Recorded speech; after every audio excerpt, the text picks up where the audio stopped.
Burner, thank you for the sub.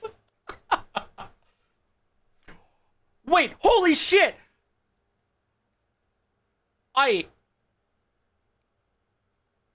Oh, fuck! I just realized you did 6 months and... Holy fuck! Thank you!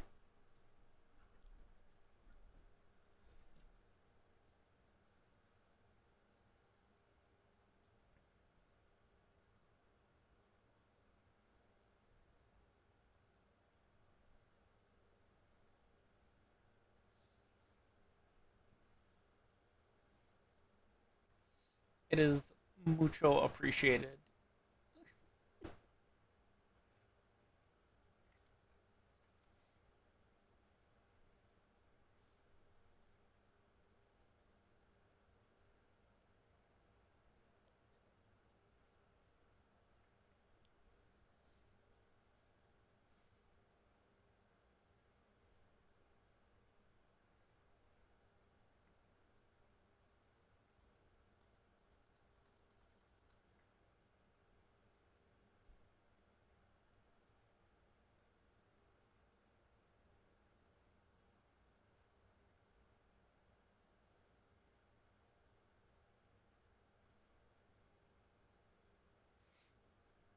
Yeah, and I...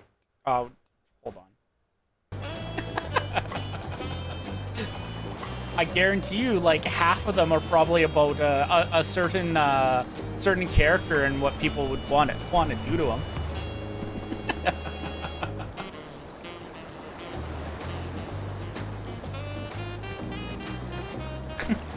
Hello, everybody.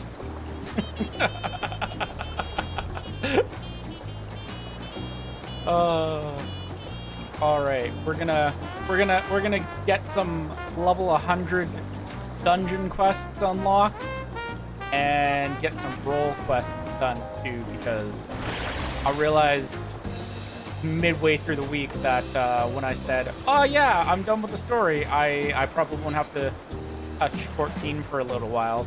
I hadn't touched the role quests at all. And so it's like, okay, well, let's get those done on stream at least.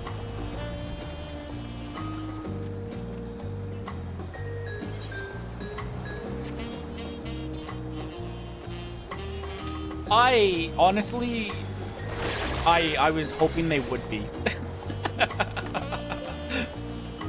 Especially considering that that seems to be the direction they tried to go with Dawntrail, was haha funny lol. Well, I'm gonna assume that this is one of the dungeon yeah, okay.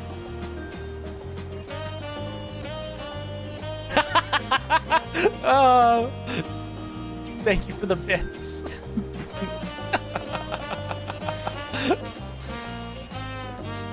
Yeah, no, it's almost like I was kind of, I don't know if you tuned into any of my streams earlier on in the week, but I was very much alluding to the idea that it probably wasn't going to happen. So I roughly said that it was like, I might stream on Friday, I might not. We'll see. It all depends on whether plans get canceled.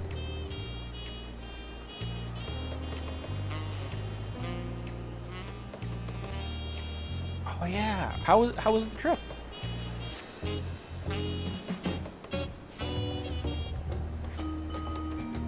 Magi at last.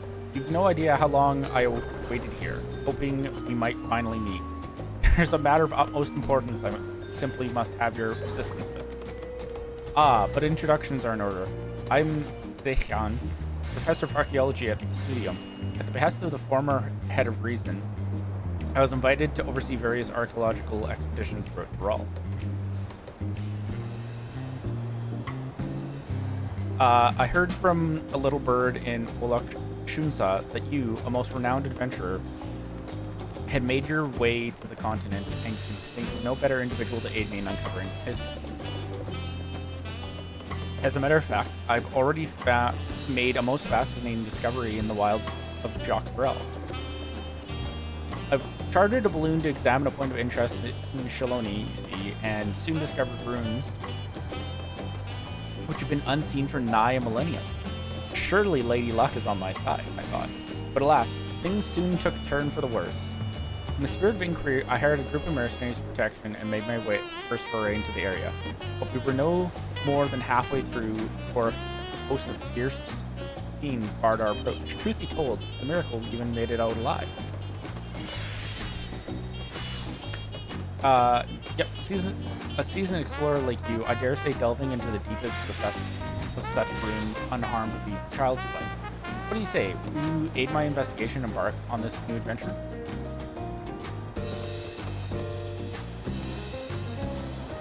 Nice! Well, I'm glad you had fun on your trip. Glad you're back. I'm looking forward to the session on Monday because I'm starting to get a little D&D deprived.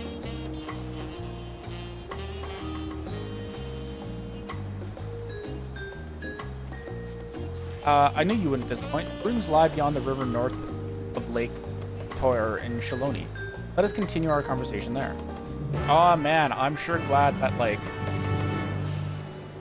I can fly in all of these zones. Also, I should take the time to appreciate that this is the emptiest my quest log is ever gonna be.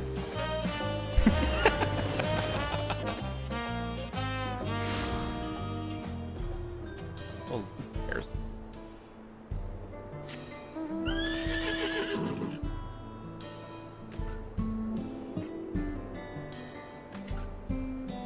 Oh no, are we not having a session on Monday?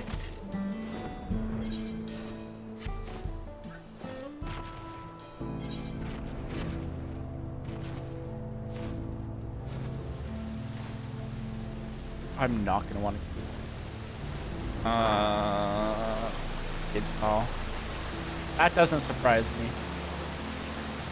Listen, so long as you don't like throw a sperm whale disguised as something with like an insane amount of damage resistance that nerfs like the majority of the damage the party can do, I think we're good.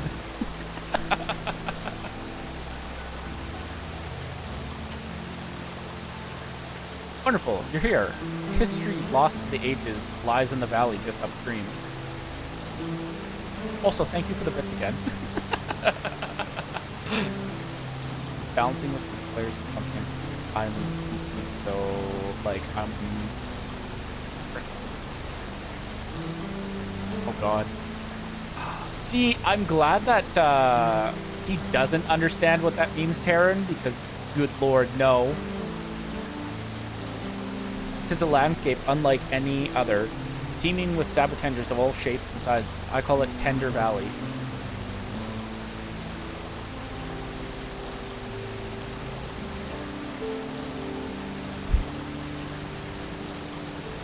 Doubtless the ruins have remained untouched for all these years due to its barbed environment. After all, none would wish to become the victim of their thousand needles.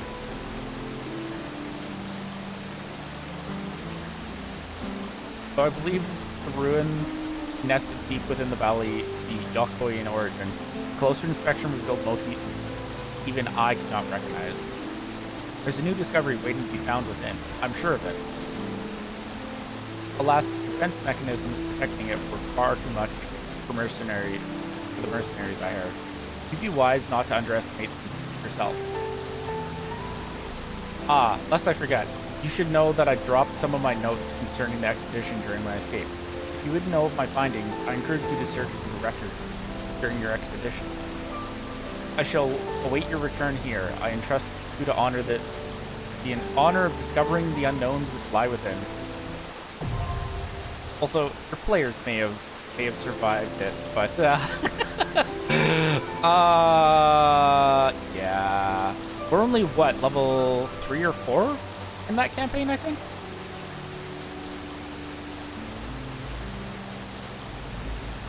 And I'm slowly realizing that like I need to maybe drop some of the utility spells that I have, because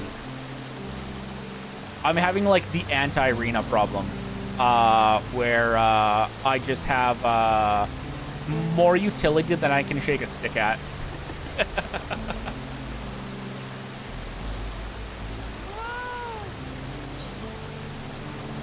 But Yar, let us get this first donjon out of the way. Karen, are you good to go on the class you want to go on?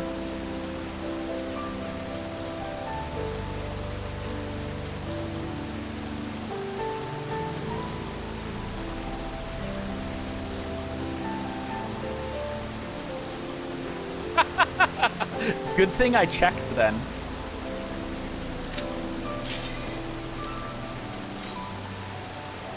Combat heavy campaign, but we also will have our fair share of RP too.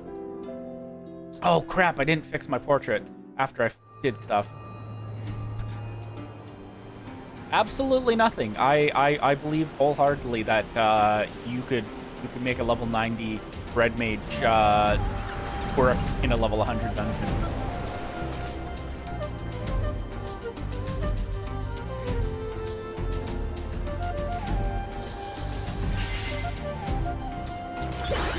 I was extremely confused. I was like, what the hell? Terran, what are you? I thought you were tanking because I was like, oh, that can't be Terran. And we have a black mage though. And it's like, oh wait, nope, that's you.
That will go well.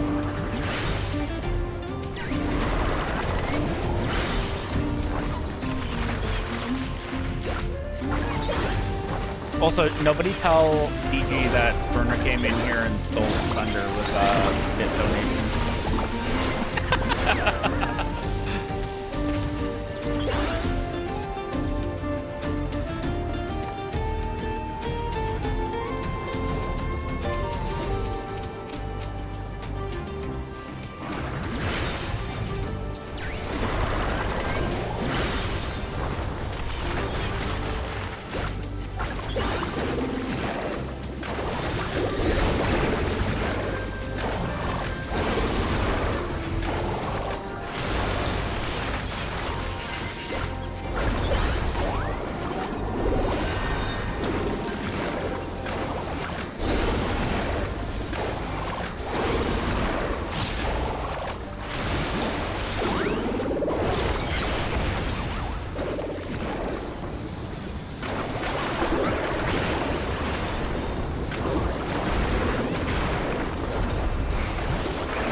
I'll be completely honest. I haven't really been paying that much attention to the 2024 rework. A lot of the changes that they've been doing to D&D with the rework and just like the way they've kind of been going in general with the game has kind of like turned me off 5e a little bit. Like I likely won't be getting any of the new books or anything that they release.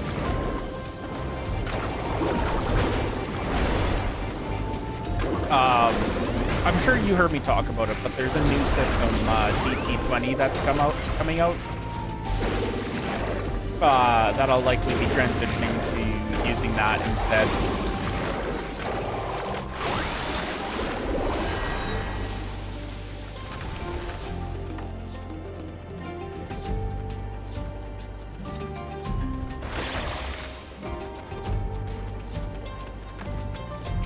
boy. I can't wait to die a lot this.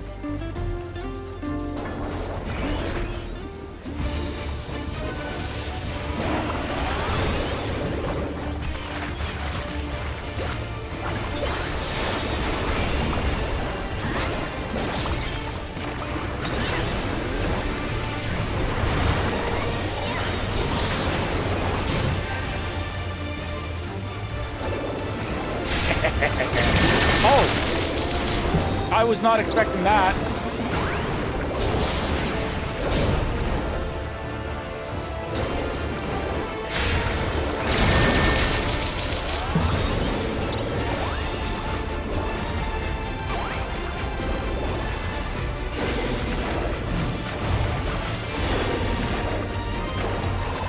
Yeah, that's fair.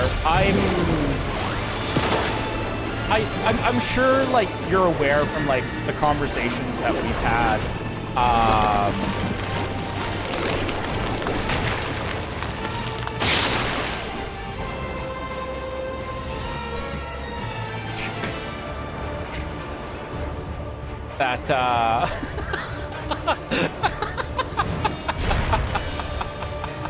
Oh, yeah, we chose poorly. But I'm sure you've, from the conversation that we've had regarding it, that it's just like, I don't know. They've made some questionable decisions as far as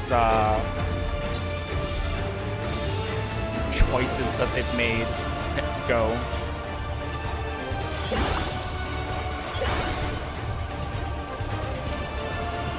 I hit myself right here.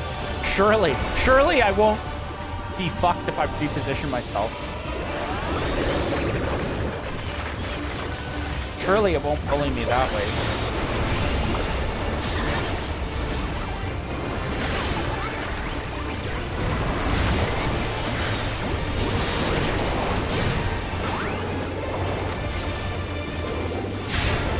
Oh, you know, I thought I'd be smart about it, but nope. Ugh.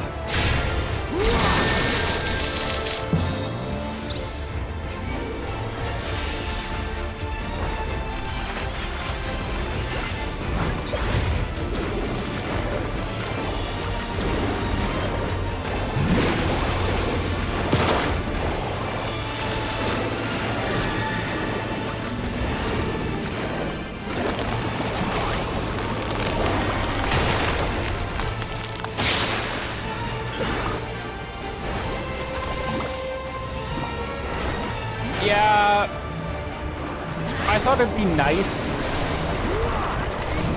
if I positioned myself where the safe spot was last time, but clearly the game said, nah, get fucked, idiot. Oh! God damn. Well, I'm glad that, like, it's not just me failing this terribly. You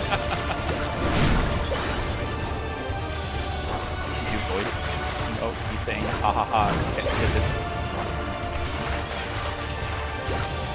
Listen, I never claimed to be great at this game.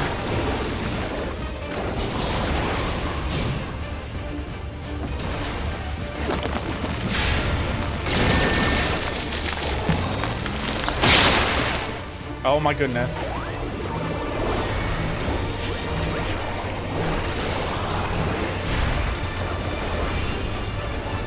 Okay, I got my damage buff off.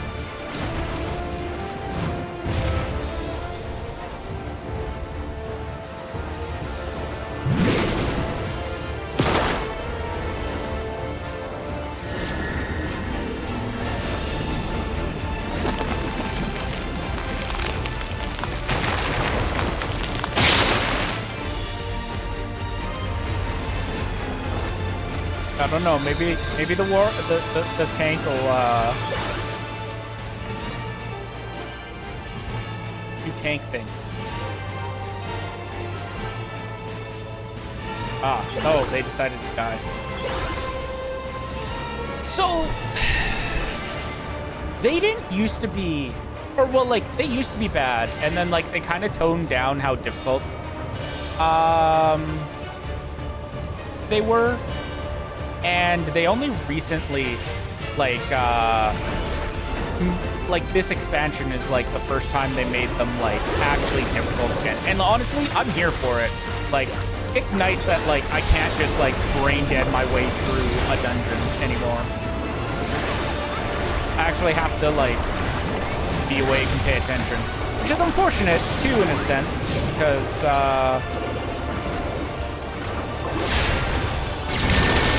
fuck me. I dashed a little too far.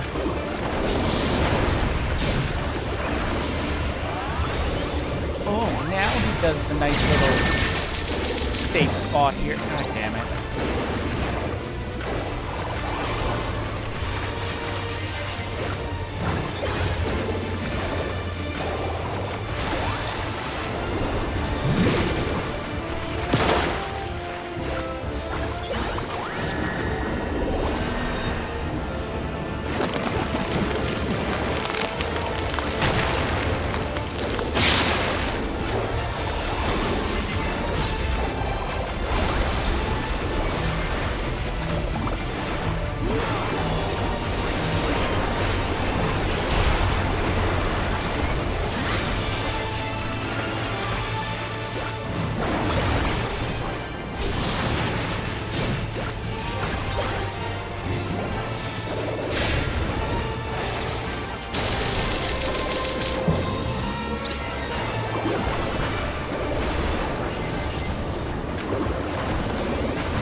I'm not dead yet.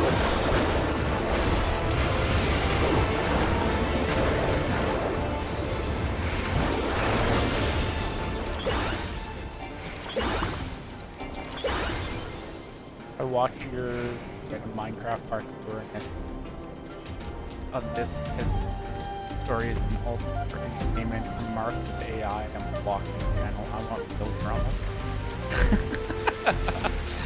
Yeah, did that happen?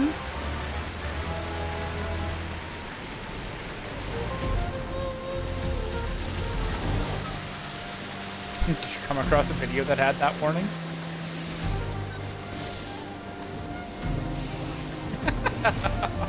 I've honestly never seen that before.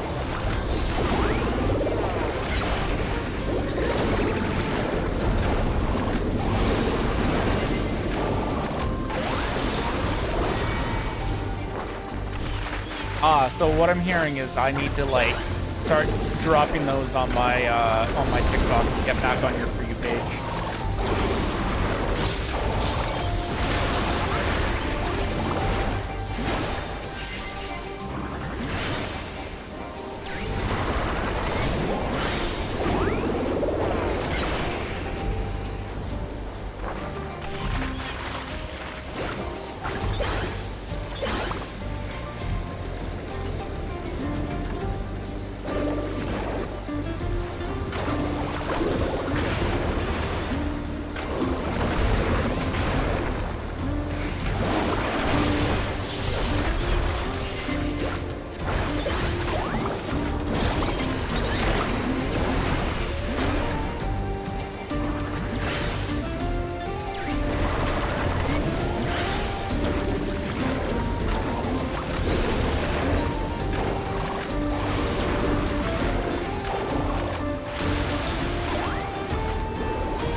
Oh, I didn't jump far enough. Take me down the slippery slide.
All the upgrades right now.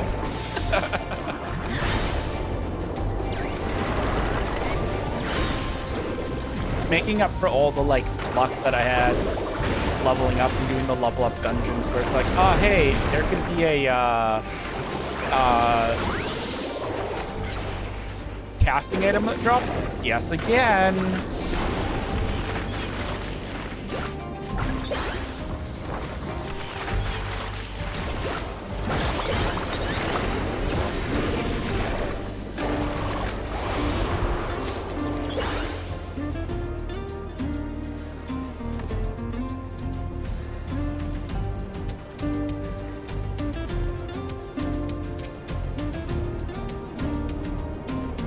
Oh, I can only imagine what this is going to involve.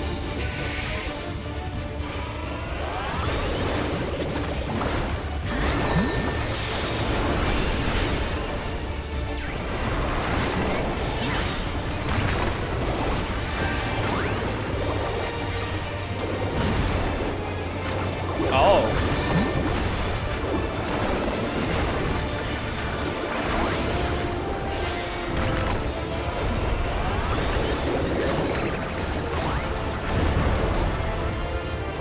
Well, that was interesting.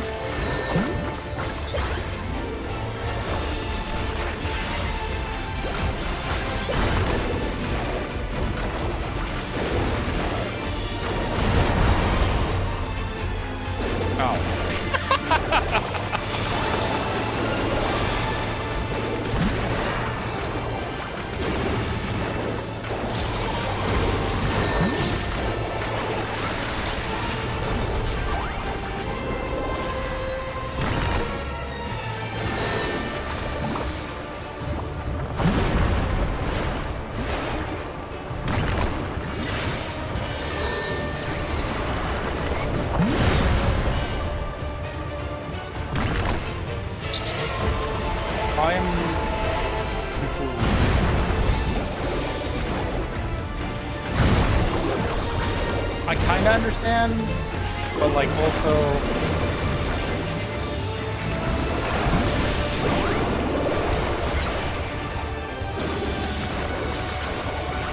they're like, oh, okay, I figured it. I'm an idiot. Oh god, I'm so dumb. Okay, I figured out how to figure out the lot. God damn. Okay. So these are safe because they're going in there, and now that's safe because up tip.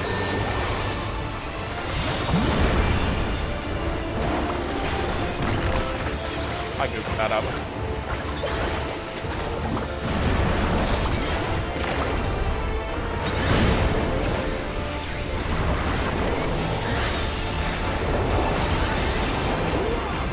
Sorry, I'd move closer, but my damage buff.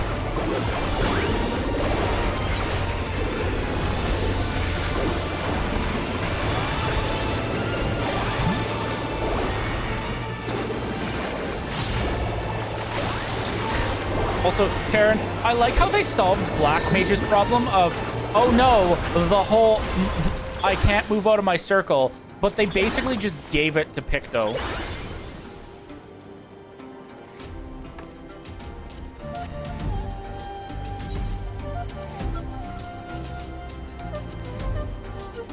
Maybe next expansion, they'll give Picto the thing that lets you teleport right back to your thing. You just turn into an ink puddle and reappear in your circle.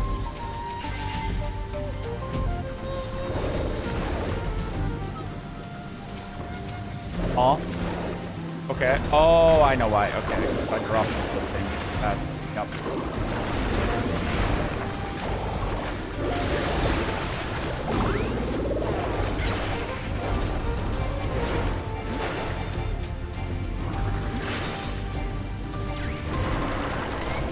I mean, like, all jokes aside, like... Well, I mean, I guess it's not all jokes aside, but, like, Picto is basically just you're an inkling. That's essentially all you are.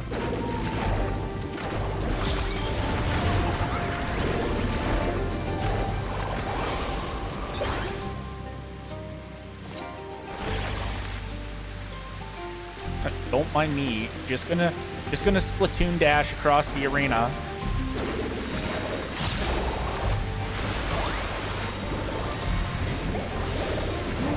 But you're not a squid. Look, you know what? It's only a matter of time before they add, like, a glamour that lets you basically be a squid.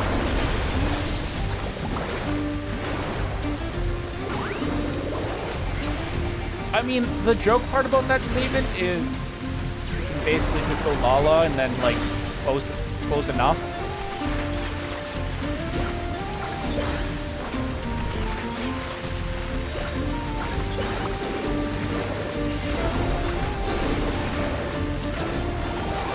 Also, just to clarify, that is a shot at people who consider Lalas to be kids. No, they are fucking not. But also, don't be fucking weird.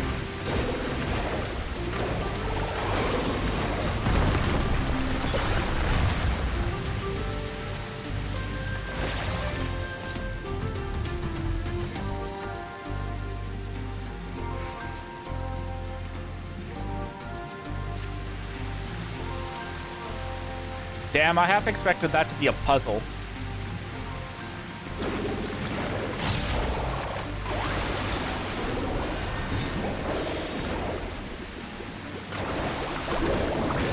Give it... Oh, no.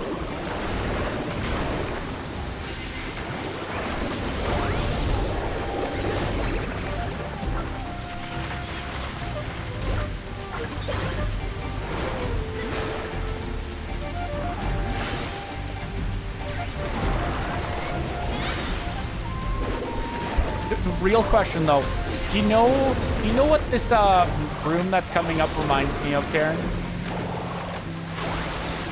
And I guess everybody else. The first trash pack from the Raktika Greatwood dungeon.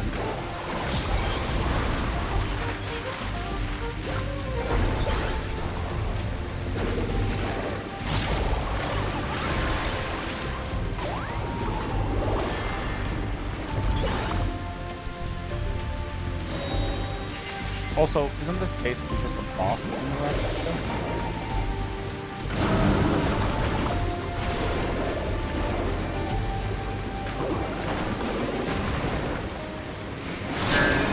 Yeah, this is basically the boss in Raktika.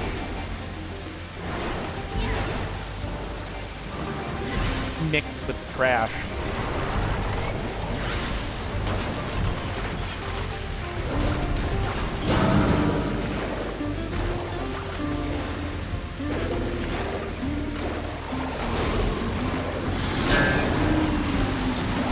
Range classes. Line of sight? What is that?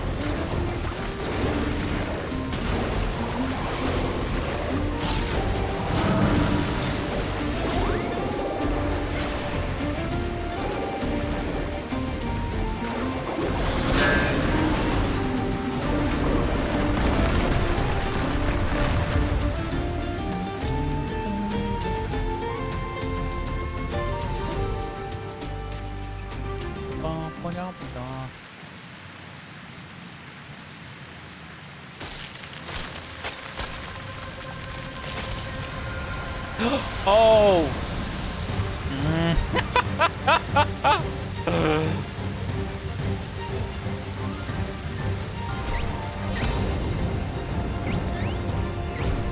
Also, you know what I've realized?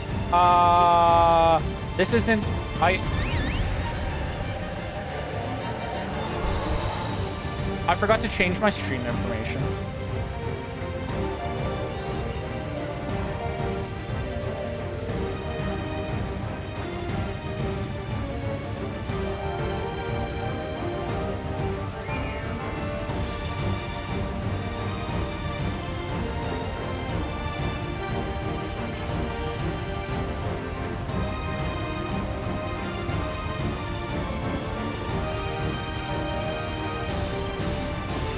I'll fix that more later. Oops.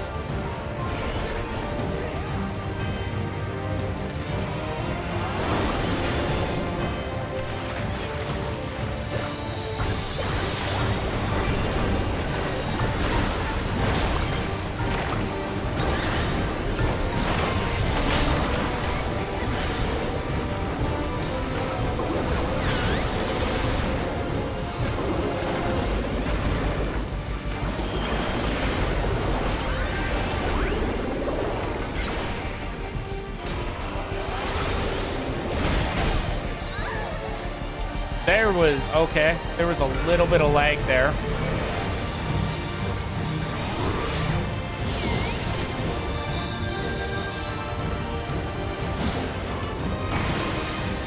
For sure. Appreciate the service.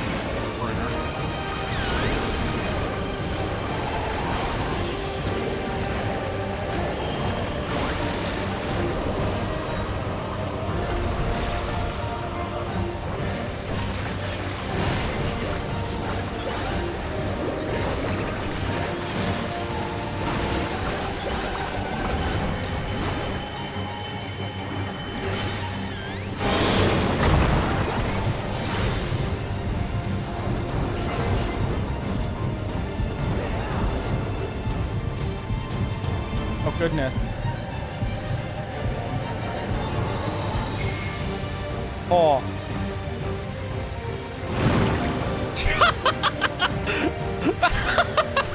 I shouldn't be laughing because that was almost me.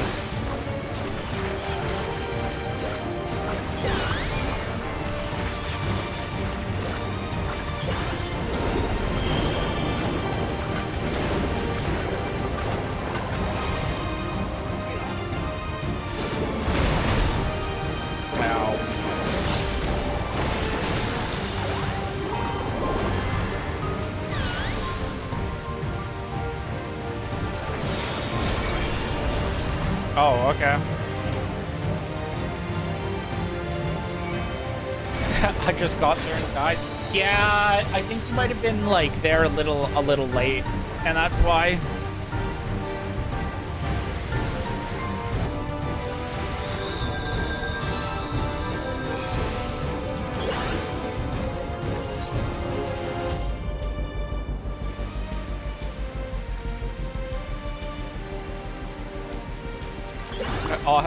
Astro's never late. Yeah? Is an Astro like a wizard? Do they arrive precisely when they're meant to?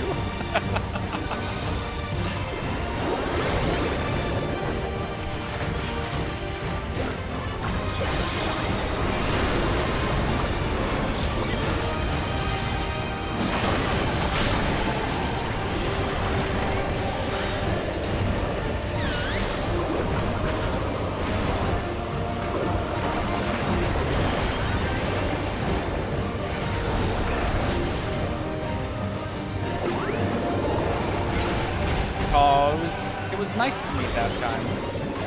And I guess Karen as well.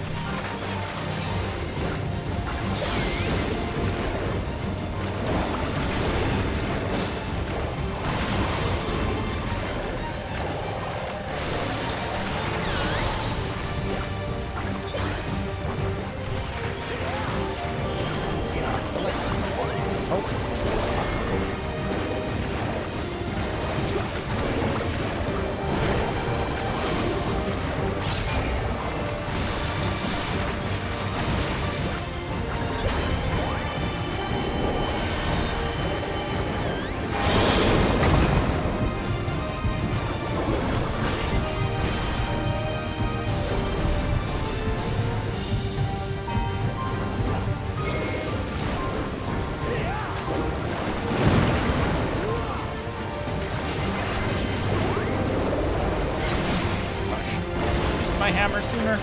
Oops.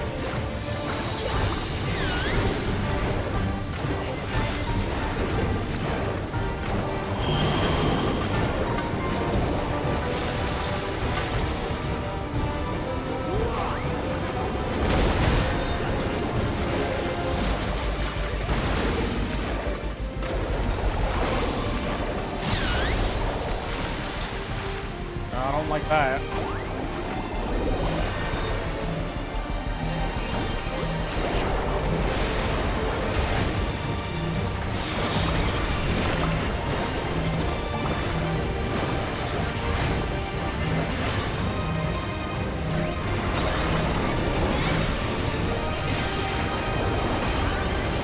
Well, that was a terrible time to use my big ability.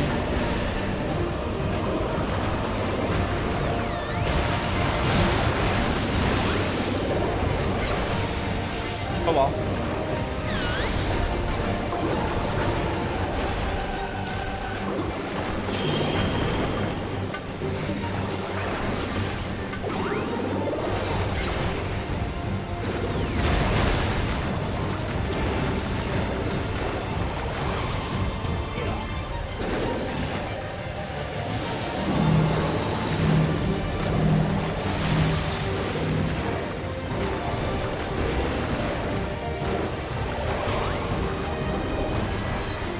Verb is the word. Hey, Candy, how's it going?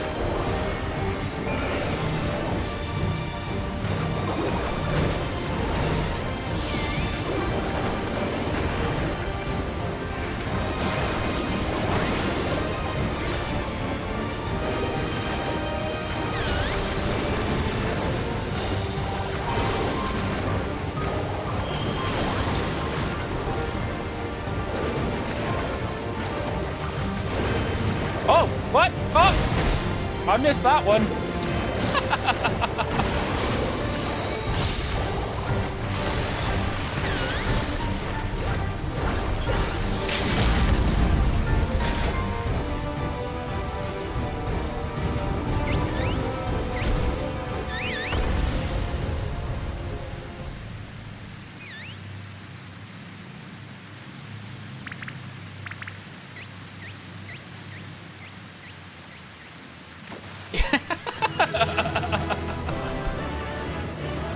Yeah, we both got really lucky at the start there. I barely had time to move or do anything with my ley line. Yeah, Great Serpent of Ronka could be pretty good.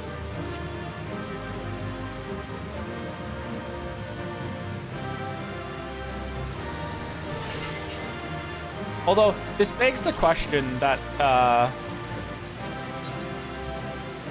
is this basically inferring that, like, this is the Ronka of,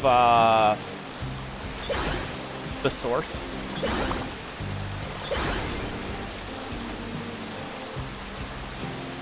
Because I'm here for it. You were returned, and with nearly a needle DC, I experienced them firsthand myself. Pain was simply indescribable. That said, once it subsided, I was surprised to find that the lower back pain, which had ailed me for years, had completely vanished. Now tell me of your expedition. I wish to hear everything. What did you see? What was hidden deep within those rooms? Ooh, that's time.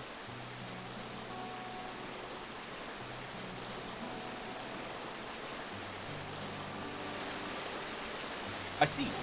How truly remarkable.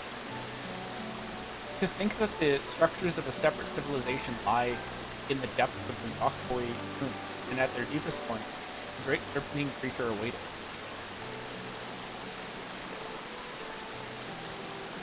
This is beyond a shadow of doubt. A significant discovery regarding Dawntrail's history. Tell me, what thoughts have you concerning the Valley's depth?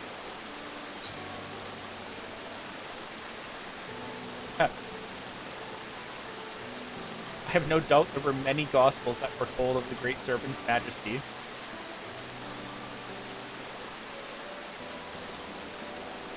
Do you know of the legendary inscriptions that is written by an illustrious Yakoy Bell? I am most impressed. I've yet to fully decipher them. But if the creature described in chapter 56, verse 3 is in fact the Great Serpent, this is a most intriguing discovery indeed. Yes. I hadn't completed the one that's surrounding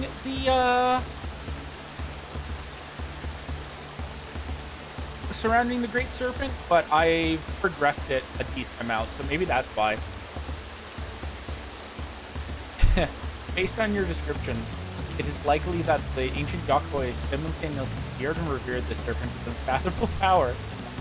Holy shit! You know what I just realized? This guy looks like the dude that you get the quest from in Shadowbringers for the Great Serpent.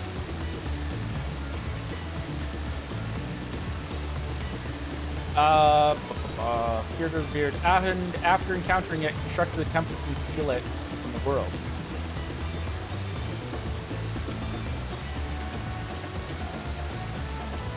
This may be the final element to prove my life's work. Eerie. The eerie resemblance of the reflections civilization.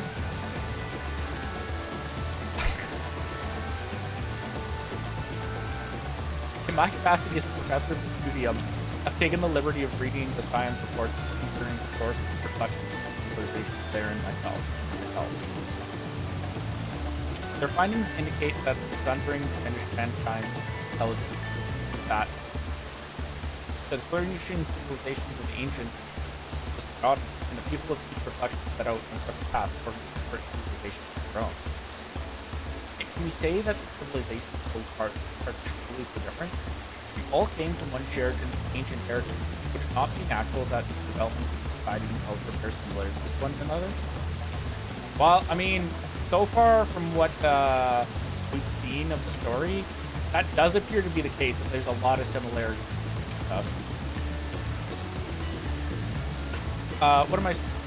What I'm trying to say is that it is entirely possible a society which is based on the Yokoi and bears similarities with the ancient Ronka once before. Naturally, it is necessary to conduct further research regarding how different civilizations born in separate worlds evolved under entirely different environments. Nevertheless, your discovery today has provided further proof of the plausibility of my experience.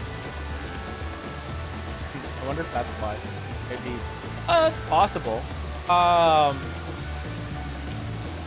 imagine you should be able to go back with the Tales of Unending Journey in and look at the cutscene, and it'll probably show you what dialogue options you had access to were. On that subject, I would ask you to join me on another adventure, one markedly less fraught with danger, as one who is conversed beyond the rift to the first. Your knowledge and insight concerning ancient Ronka and galaxies. I would journey to Warlord's Echo and speak with the chronicler of Yokoi, that I may learn of their legend. Who knows? I may just discover some striking parallels to the culture of ancient Ronka.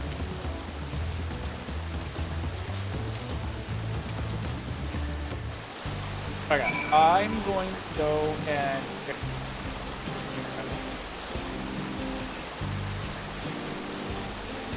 because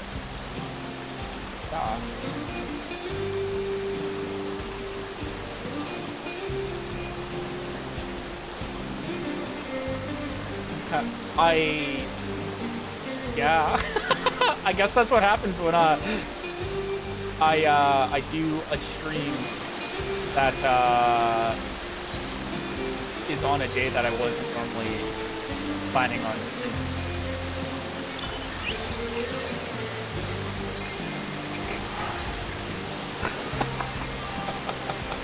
Oh.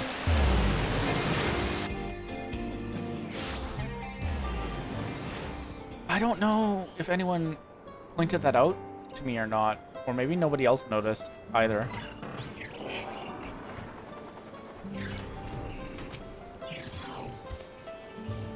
I'm pleased to see you made it, Magi. I came by Alpaca, and for a blessing, felt no pain in my lower back the entire ride. Perhaps the medicinal applications of sabu-tender needles is a field deserving of further study. I Ahem. A subject for another time, perhaps. The personage before us is the self-same individual who informed me that the Yakoi ruins may exist in Shalonia. They looked after me when I came here previously to conduct field work and are an extraordinarily erudite individual, well versed in ancient legends.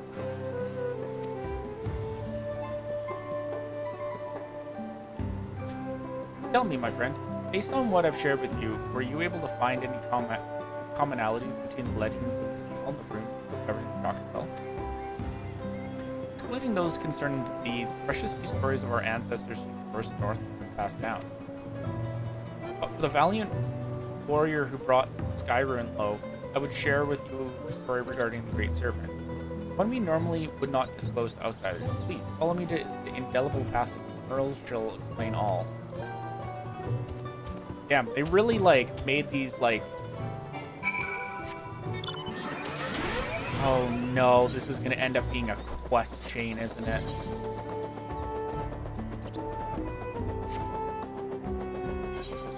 Why do I get the feeling there's gonna be a follow-up quest after this?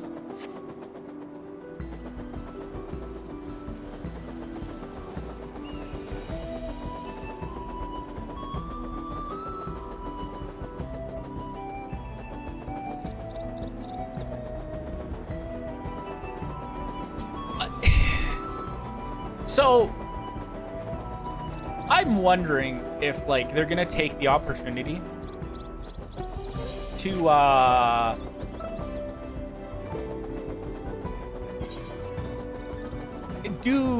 do a funny and make this lead to one of the tribal quests that we get in the patch. And then it's gonna somehow be revolving around the serpent. I guess we're gonna find out. A legend concerning the Great Serpent is hidden within this mural. Pray gaze upon it carefully as I weave for you an ancient tale.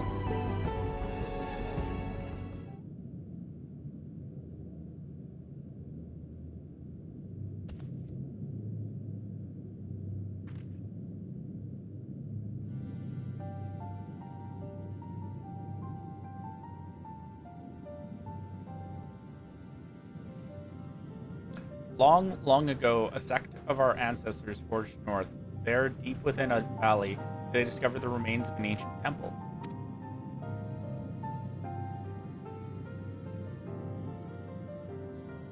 Its inhabitants had long perished, and the purpose for which the structure existed was itself an enigma.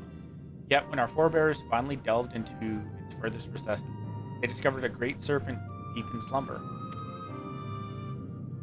Should be noted, our people revere serpents as divine creatures that govern the boundary between worlds. To behold one of such immense power dormant there within the ruins, they believed it best to build a temple around its chamber and offer prayers for its divine protection. Yet, in the ensuing years, our people were plagued by disease. Time and again, our ancestors offered supplication for divine assistance. And no matter how fervent their prayers, the Great Serpent never deigned to answer them. In the end, a great many of our forebears withdrew from the northern lands. Only the most devout worshippers of the Great Serpent remained. But they, too, would eventually withdraw in a somber procession, having buried too many brothers and sisters.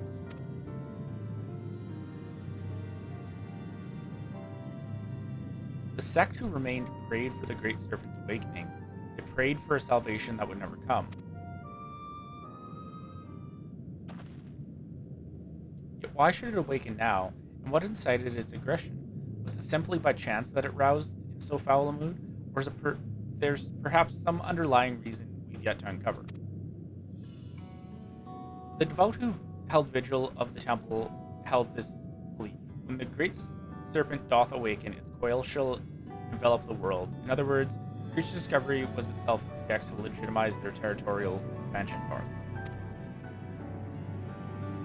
Yet their prayers fell on deaf ears. Only now, before our benefactor, has the Great Serpent finally awoken. A peculiar, but altogether fascinating turn of events.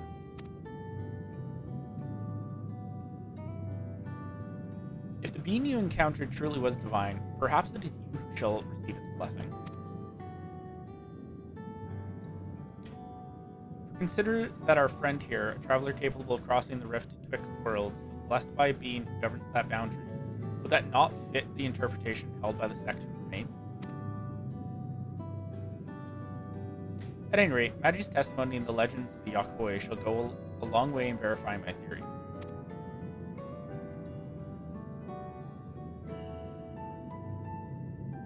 If I can gather sufficient evidence that these civilizations, worlds apart, share fundamental values, and prove my thesis, our outlook on history shall be irrevocably changed. Mayhap even an entire new field of study shall be pioneered. As the inception of civilization and as if we bear similarities in each reflection, was there some localized connection between them, such as a planar fissure, or perhaps there was some all-powerful keeper of whispers peering through the veil? Just thinking about what it is that connects us across the rift gets my heart racing. So, this has me thinking that very much so what I suspected about where the story might be going in the future. Like, I know this is a side quest, and so it technically has no bearing on the main story whatsoever. But the fact that, like, in a side quest that you do to unlock one of the level 100 dungeons, it's talking about this in this way has me thinking that we might actually, in fact, be embarking on a series of story where we're going to be dealing a lot with the shards.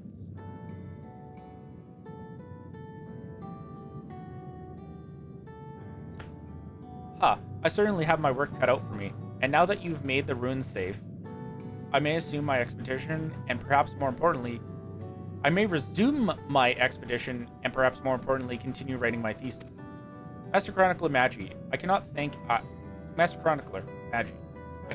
either of you enough for your cooperation this day. I know not where my research will take me, but I have no doubt my pursuit of the mysterious and miraculous will see us cross paths again.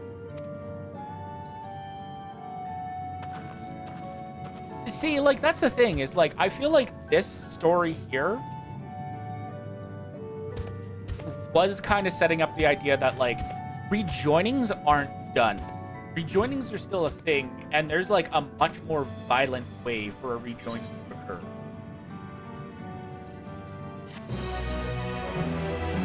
In the sense that, like, with the key, you can basically forcibly fuse the worlds.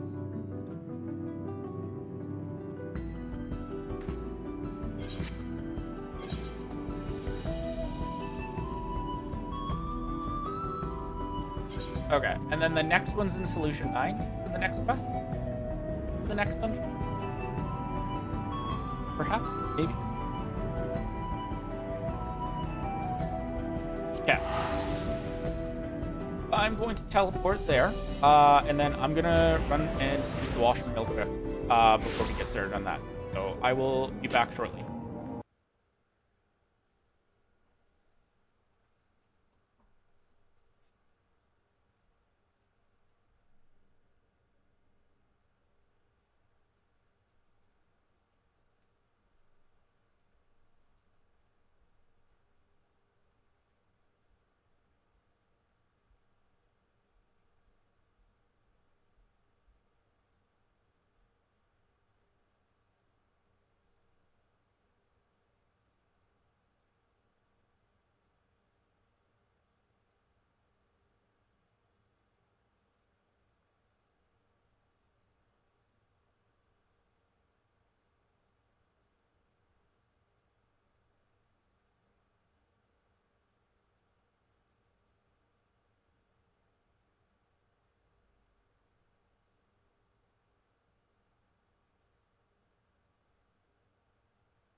Okay.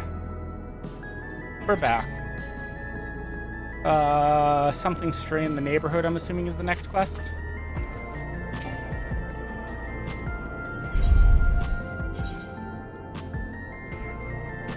Or is it Trial by Spire?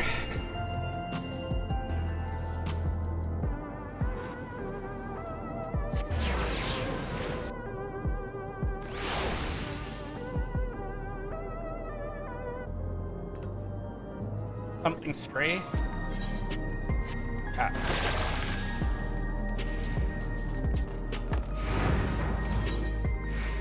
Guy.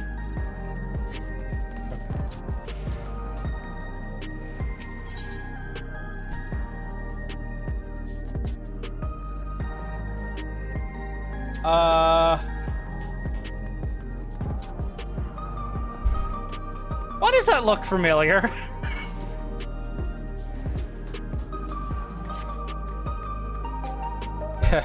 Maggie, I've been looking all over for you. Apologies for the lack of pleasantries, but there's precious little time to spare. Curious anomaly has wormed its way into living memory, and we fear it could pose a terrible threat if left alone.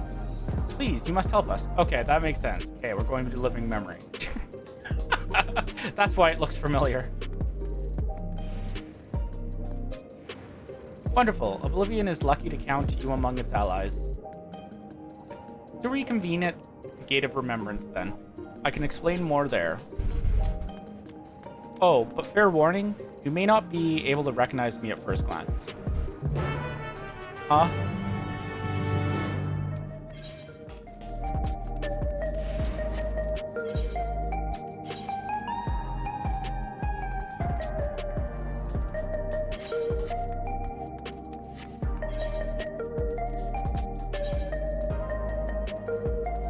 Oh, okay. It is taking me there. Use Aetherite for... I really should use those Aetherite tickets. But I might need them for later. That's my logic.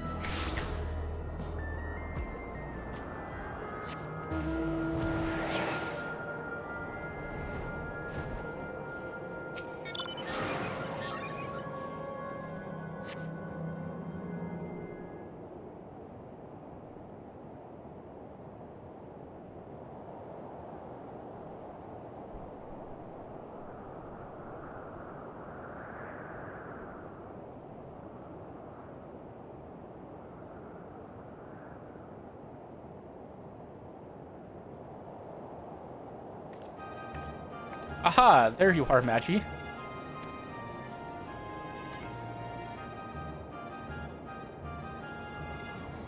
Hehe, it's me, Nostalgia. Surprised? With Nostalgia gone, Oblivion's been allocating its resources to an investigation of living memory. Utilizing Kafkiwa's technology, we developed remote-controlled sentries operable from the backroom, so our surveys are both safe and efficient. Think that all this once lay at Everkeep's summit. I can't help but wonder if a shade of my father ever resided in this grand city of the Endless. Ah, forgive me. I did say I'd explain the circumstances behind all this. During an earlier survey of the area, I encountered one of the Endless. He claimed to be one of the city's caretakers and offered me a guided tour. I accepted, thinking I could conduct my observations at the same time. But that's when we discovered an anomaly, a rift in the very fabric of living memory.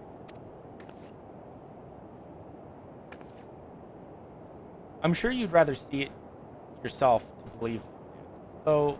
Let's make for the Esperance wheels first. Constancy, the Endless, who guided me, that is, should still be on duty there.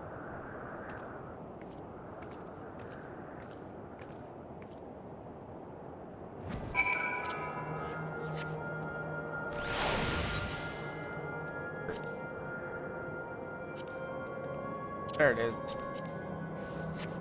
This. Expensive bike.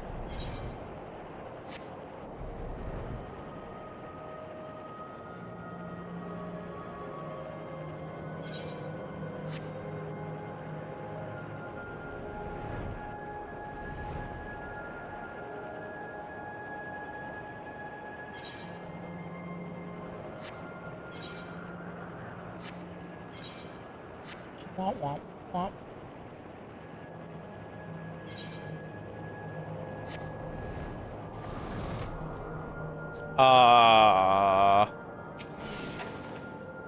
That looks like a void gate.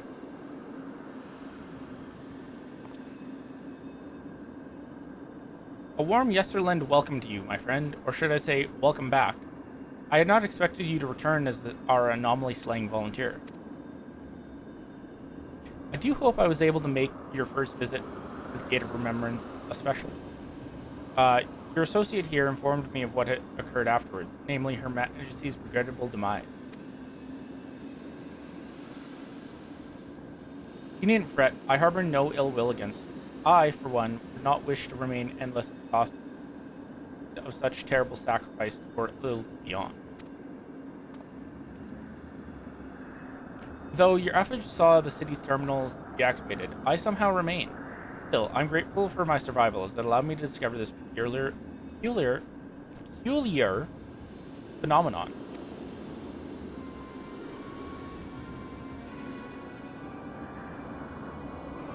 A lost district of living memory lies beyond this rift.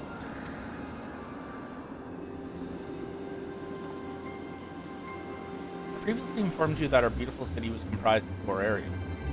But this was not always the case. Numerous others once thrived, until one day our reality was irrevocably altered in an attempt to bridge our world to others, and several districts were consumed in the process.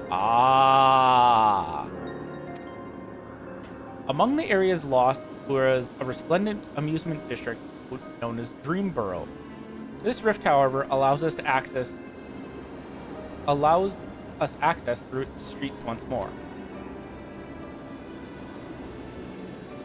We took a cursory gander of the place for ourselves, since we were curious to know what became of it. There's nothing amusing about it. Quite the opposite, actually. We were promptly chased out by a horde of angry ghosts. They're called the Ghostbusters.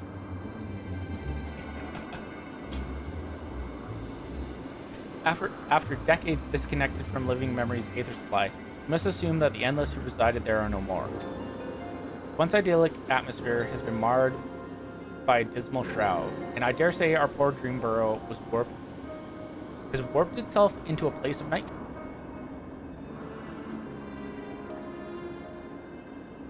Is returned to us a lost soul would, longing for connection. Beings within have come to call it the Strayborough Deadwalk. That is honestly a much better name than Dreamborough. Or, yeah, that was the name of it. Now that it's reconnected with living memory, its presence is a risk to the city. We'd like you to brave the Deadwalk and shed some light on this mystery.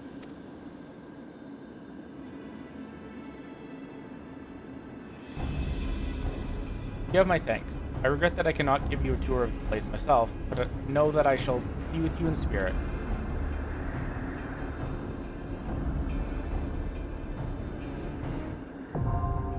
Strayborough Deadwalk. Honestly, badass name.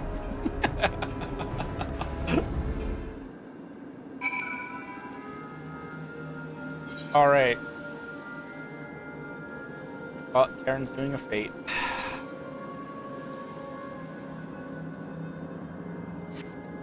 Oh no, you're not doing a fate anymore. Are the two of you prepared?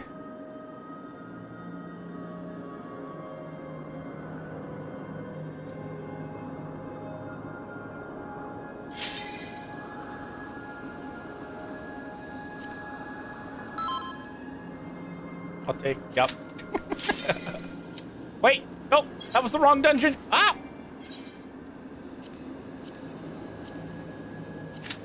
I asked if you guys were ready and I wasn't.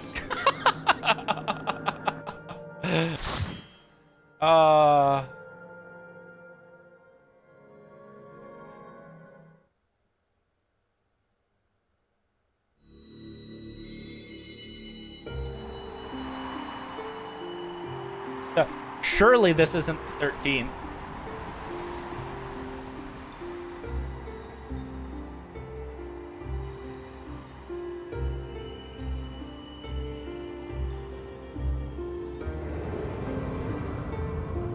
Oh, was that you? Oh, man. This cutscene seems very, very familiar.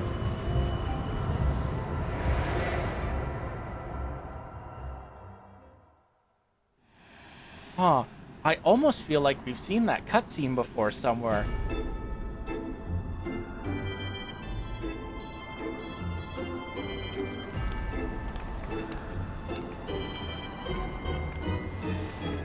Honestly, like, I feel like if there was ever the opportunity for him to just casually throw Zero back in, it would be in this dungeon. Oh, hey, what are you doing here?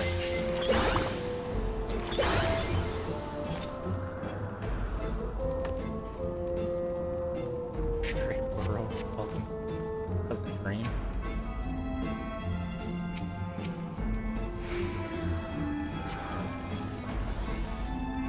I do have to say, those are new mobs.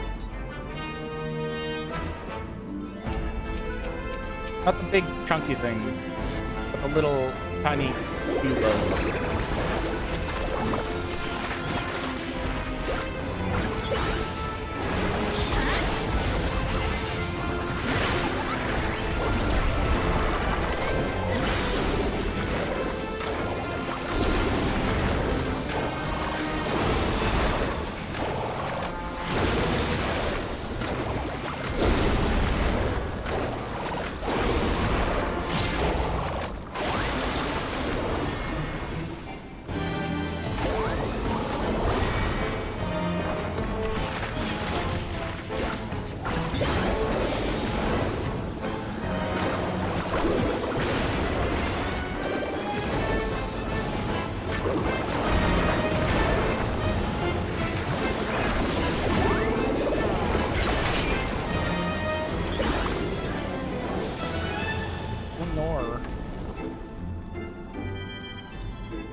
Oh, that's a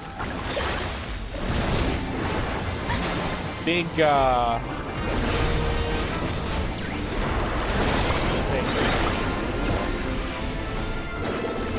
A big cone.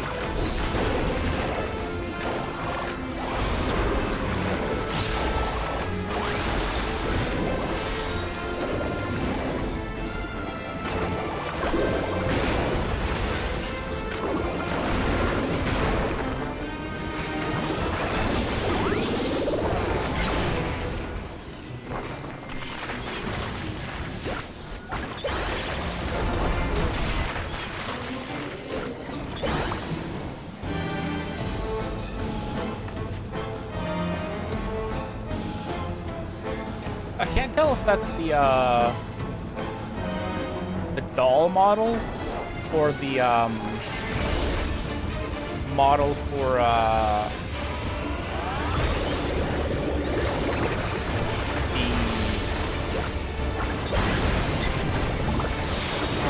why can't I think of the name?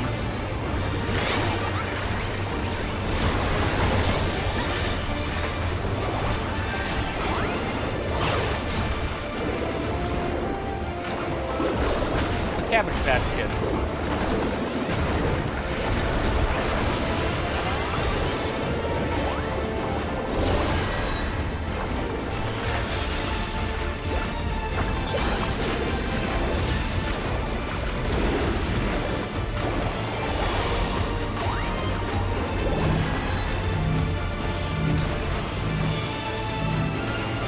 Uh-oh.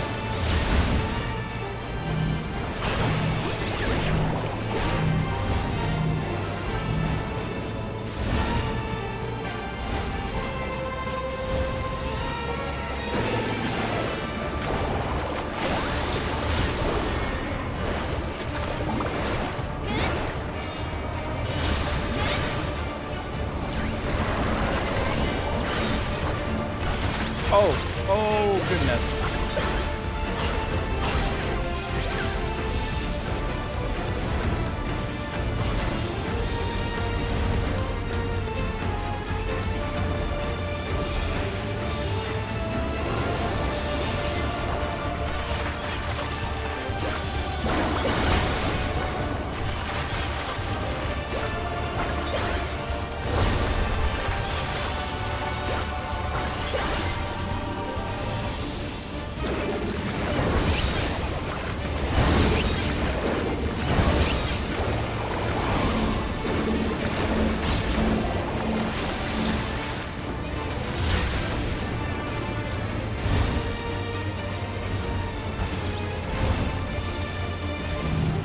Terran, run!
Giving me like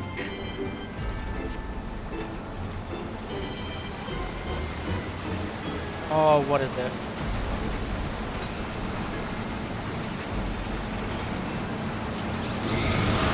Can't think of it. The dungeon from Ilmeg. Dawnmeg.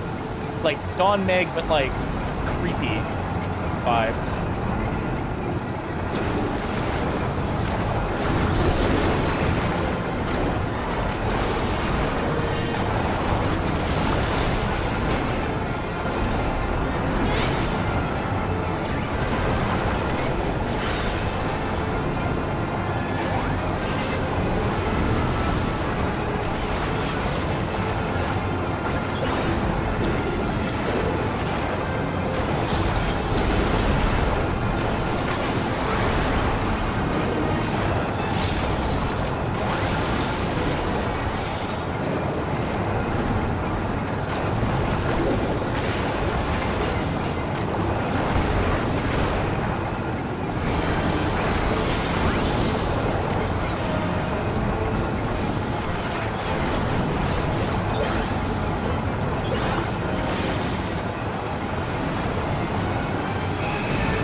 need to pay attention to where those cups end up.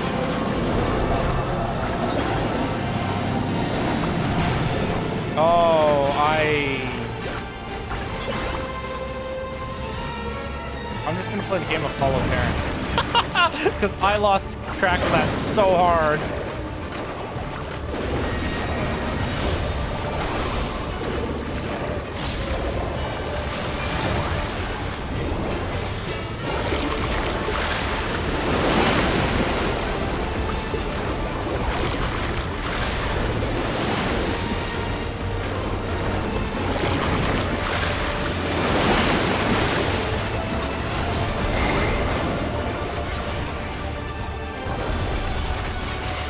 Well, that was a fun, interesting little mechanic.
Like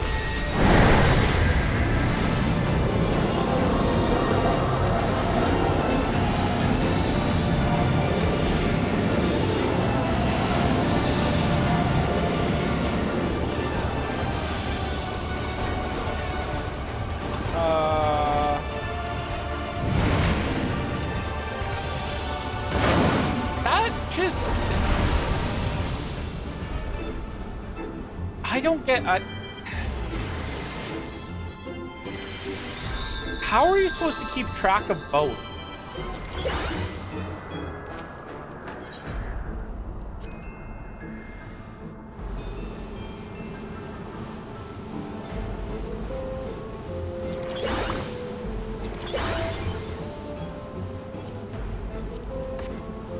Hope and pray.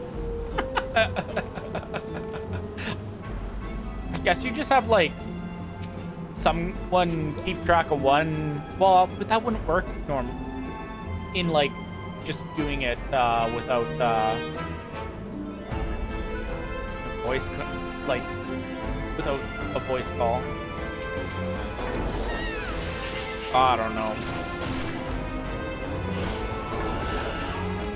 That just feels like a very rude mechanic.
I do like that, like, Picto has something to do during that, like, those mechanics where it's like, don't put them off.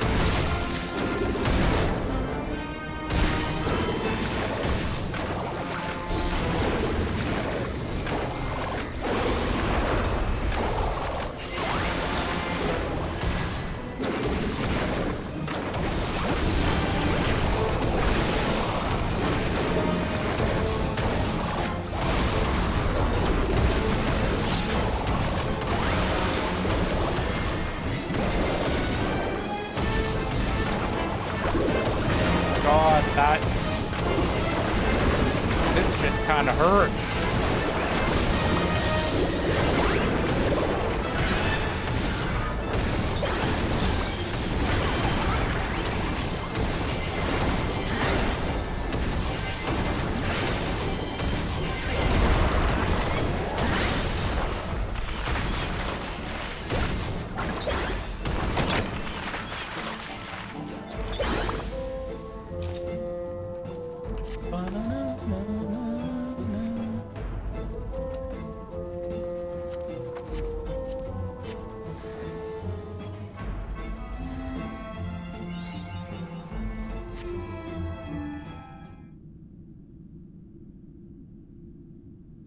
Oh!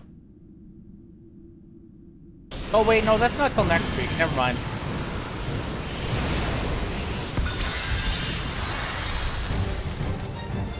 I was gonna say, like, oh, that the Spire quest must be for the raid series, but that doesn't come until Tuesday.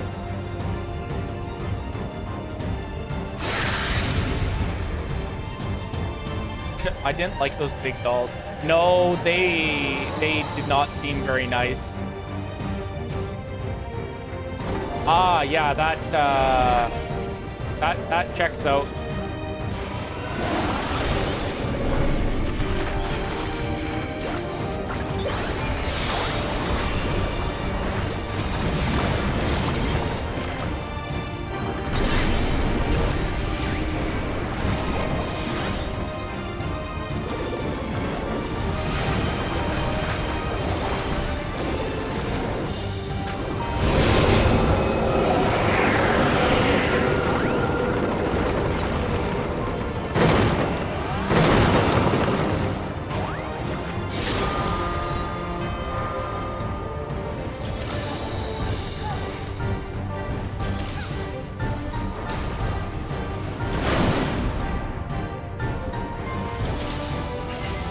Do something that way?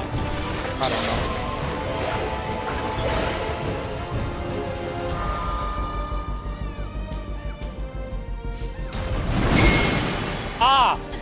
Okay, don't stand in.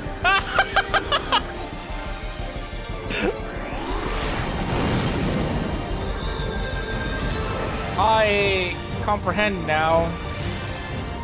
Understand, do I?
comprehend, I do.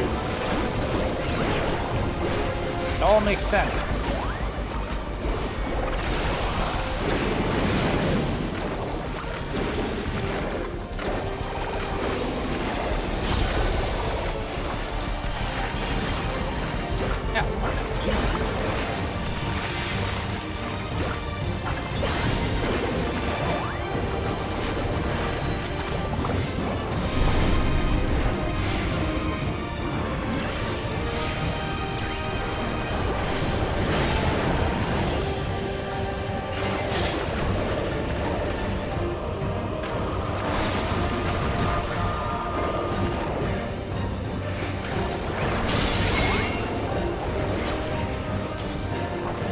I'm just glad that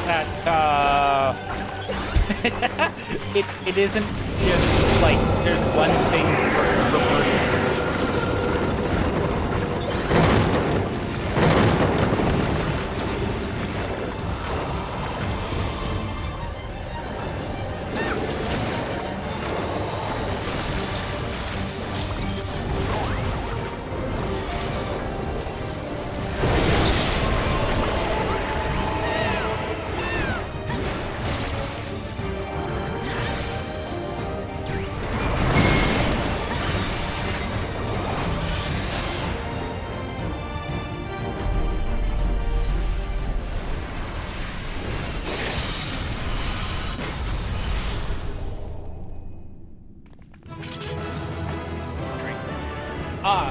Yeah. The stone sea sky or whatever.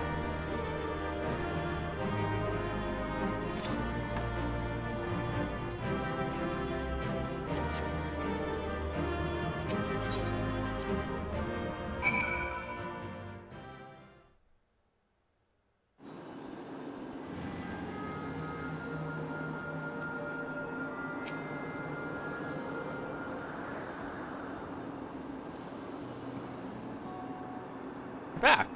Was the dead walk as haunting as we expected?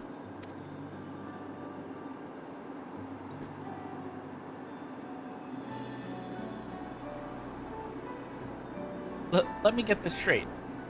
You met a disturbed mascot, attended a twisted tea party, and were assaulted by a skywheel and a merry-go-round? Then fought for your life in a haunted house? The Endless House, to be precise. And with that, my suspicions are confirmed.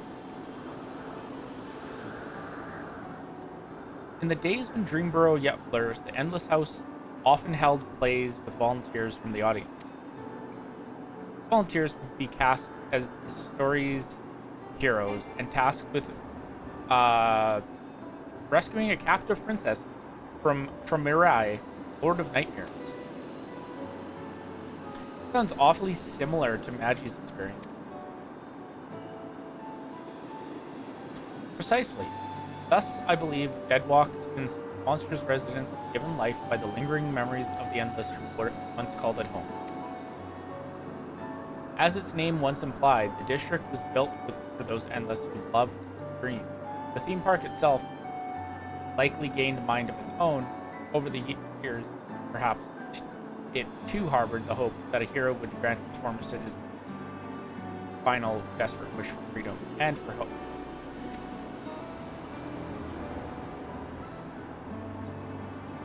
So as I understand it, Queen Sphene and Zeralja first attempted interdimensional fusion. A few areas within living memory suddenly vanished into the rift, including Dreamborough.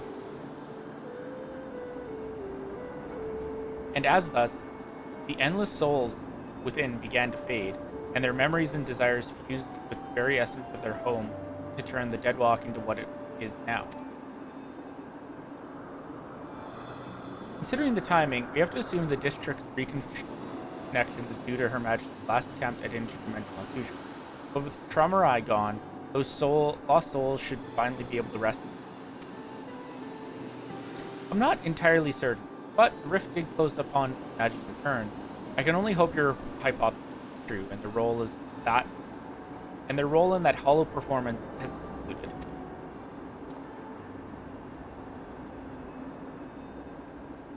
I like to believe the headcanon that was the place, Dreamborough, but it got sent to the 13th, and so the denizens inside of it ended up being turned into void scent. And so they're technically not dead. But whenever Zero and Golbez make meaningful progress towards fixing the 13th, maybe then they'll be dead.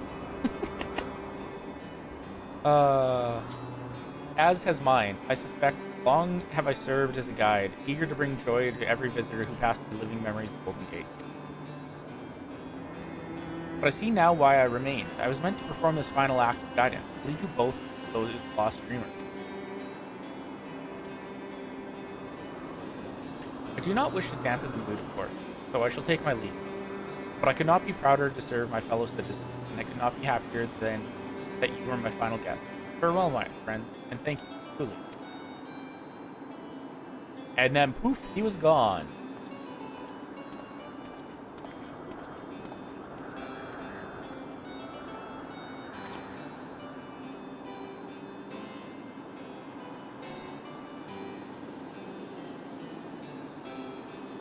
I pity him, but I think it's best to let him go. We should return to Solution 9. Your good deeds still need to go rewarded, after all. I'll meet you back there as my real self this time.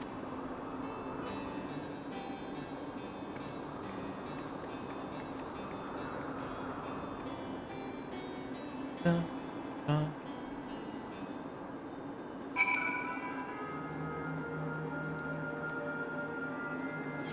Solution 9.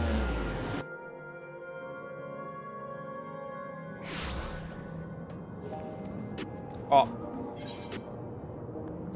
Thank you, Taran and Silly, for coming to the dungeon and watching me die and fail mechanically horrendously. They really did up the amount of things going on in fights.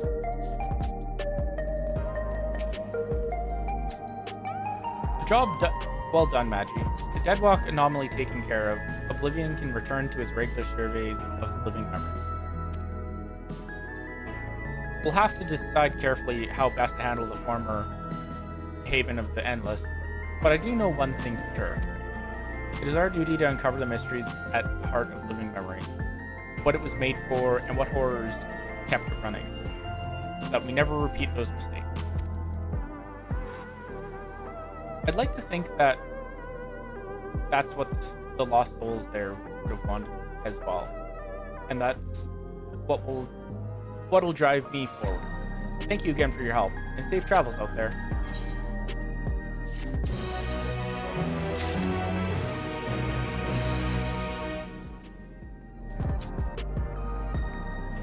Alrighty. Well, with the dungeons done and unlocked, it's time to go do the role quest.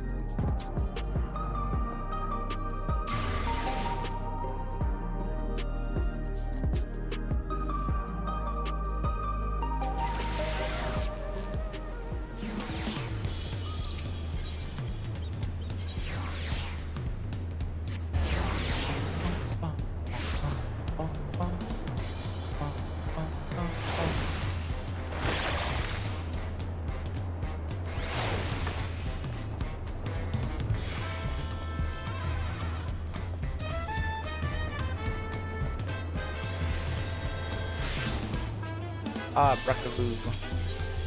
What shall we do for you? Uncouth customer. Breckaroo has an urgent job. Yeah. Veggie, I was wondering when you'd be along. Not a moment too soon either.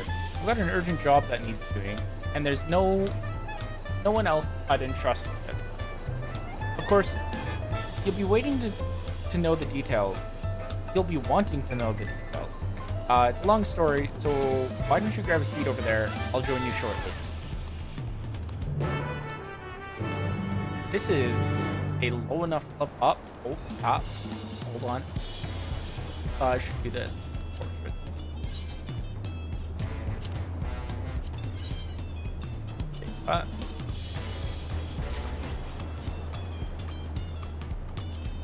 And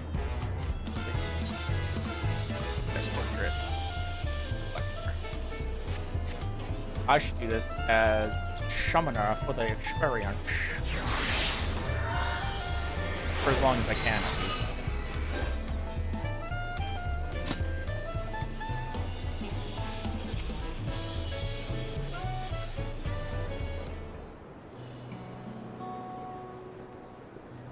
Also, I wonder if this is where, like, the experience I was missing was from.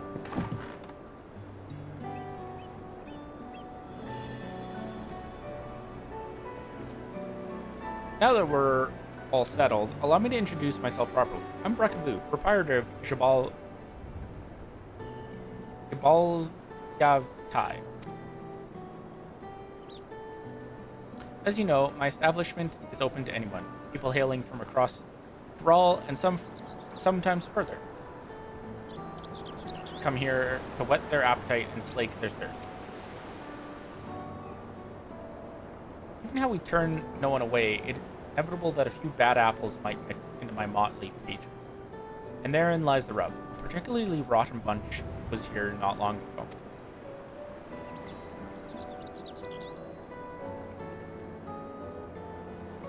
Sitting just over there, in fact, and having a conversation most foul.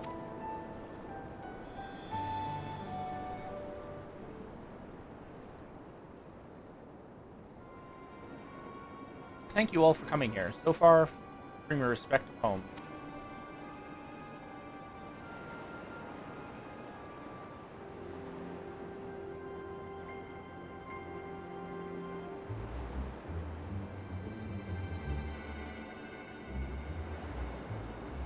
As this is the first time we have all gathered in one place, perhaps formal introductions are in order.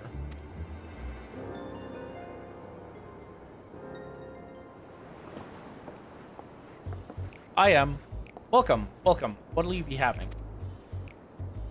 You have a moment, please? We're in the middle of something very important.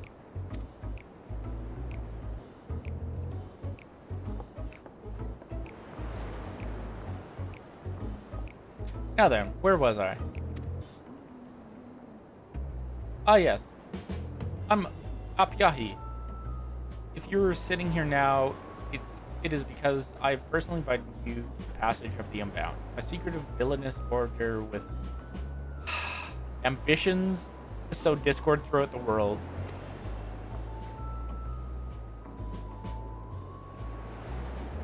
Meanwhile, at the League of Evil...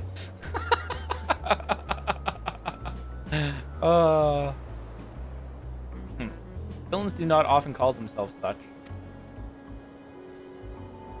Nor do secret orders have their meetings in places where all eyes...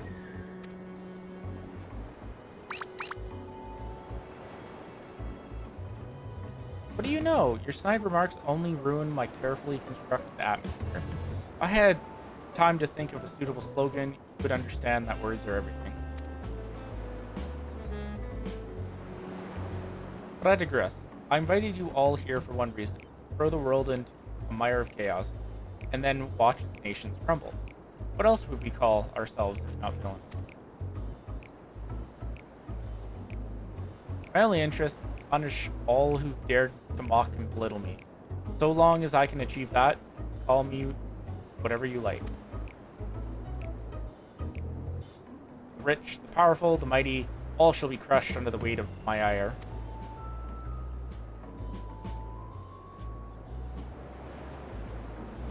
Grand design for a group of 6.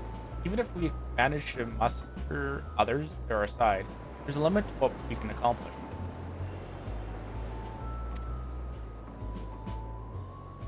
I regret to say you were right. At present, we are bound and powerless. That is why, in order to raise our fists against our oppressors, we must find the strength to shatter our shackles. And in doing so, we shall become unbound, like the birds soaring upon it. Up above, we shall take flight and spread our wicked wings, staining the azure skies black.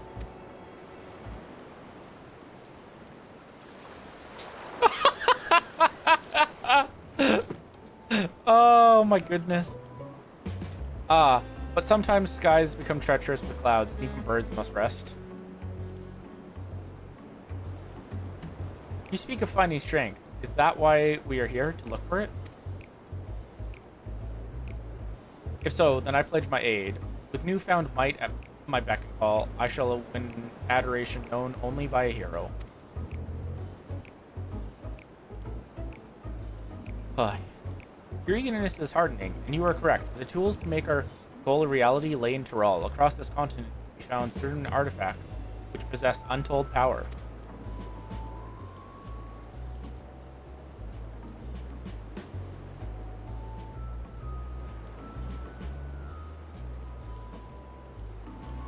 Did you say artifacts?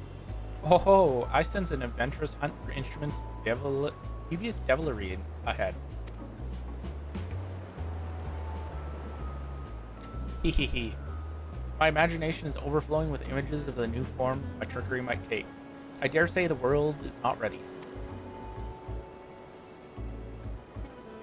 Yes, well, to get to the heart of the matter, the objects are held by disparate tribes, which make their homes in the Tyrell continent, where they have been passed down to generations of sacred treasures. Whatever stories these people have attached to their so-called treasures matters not. Each contain the essence of fearsome beasts called Tyrell Vidral, and with them in our possession, none shall be able to stand against us.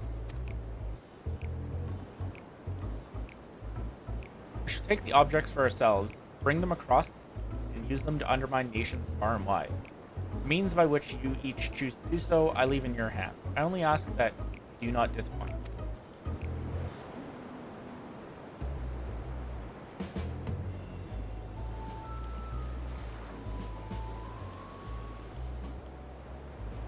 Take it there are no questions. Then let the passage of the unbound open unto the world. We begin at once.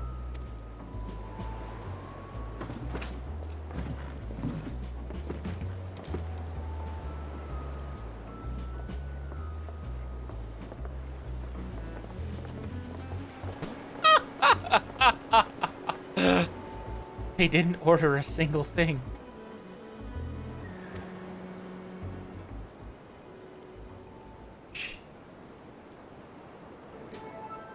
Taryn, you were not joking when you said that this is, goofy. That's the long and short of it. What do you think?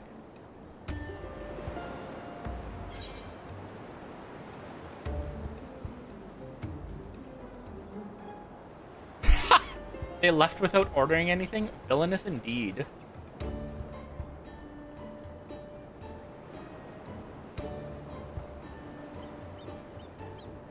Right there in their name. They're unbound by manners and respect, and won't be welcome back here anytime soon. You, on the other hand, stay as long as you like. Oh my goodness, they gave us silly animations. I love it. Of course, we had a duty to report what we heard to the Landsguard. We did, but it didn't make a damn difference. Because soon we learned those unwelcome guests had Not long ago, one individual from a remote tribe came here seeking help recovering a stolen relic. Then another came with the same story. Then another, and so on. By the time we realized the passage of the Unbound was the real threat, they had one and all made their way across the sea with their ill-gotten gains. Each tribe has sent one of their own to recover what was lost. Being in strange lands, they're at a disadvantage. That's why I've been looking for someone who knows every corner of Eorzea and beyond. Now, I know you've business in Thrall, or else you wouldn't be here in the first place. But if you could take the time to hear Thrall Majun out, you'd be doing a service to many who could really use a helping hand.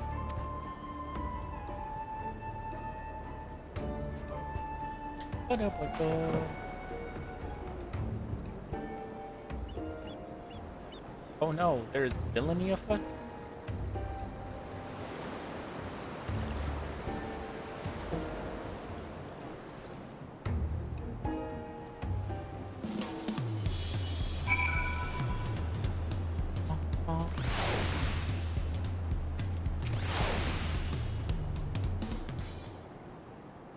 Ba, ba, no. Greetings. Allow me to thank you personally for lending your assistance in this matter. We've been quite desperate for someone suitable.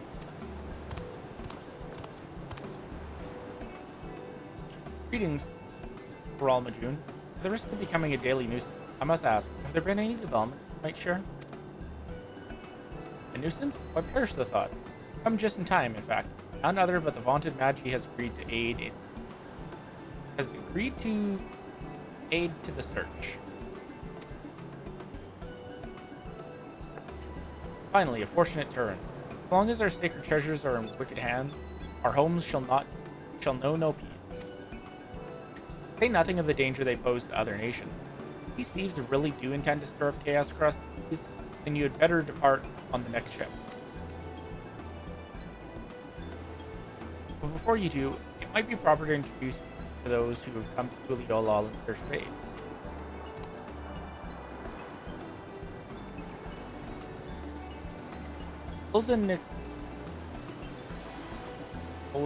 Ozanikbi there comes from a village far to the north. A single warrior cannot hope to stand the power of the tribe's relic. So she requests the stout protector, someone that can be leaned upon in times their darkest. Heirloom of the Nepean must recover afflicts terrible maladies upon its victim. He seeks someone who commands great healing magics to counteract this effect. Search for the Sheshepia's tribal treasure has been entrusted to a peerless hunter. She requires someone to act as a frontline fighter who can distract targets while her bow takes deadly aim. And lastly, there's Sui, who knows little about her people's ancient artifact, aside that it must not fall into the wrong hand. She seeks a mage of great power, but anything beyond that lies shrouded in mystery. Sweet, we gotta rock with the cat girl. Aren't you forgetting someone, Rahulja? Your crisis is just pressing, even if you won't say so yourself. Rahulja hails from further south than even Mamuk, and has traveled many days and nights in search of someone who can strike down their prey from afar. It's the only way to escape the effect of his village's treasure. Did I get that right? Indeed. I do get so forgetful in my old age. Thank you, Baral Majoon. 5 tribes, 5 stolen treasures. All are waiting for the aid of a brave soul. Hopefully that can be magic.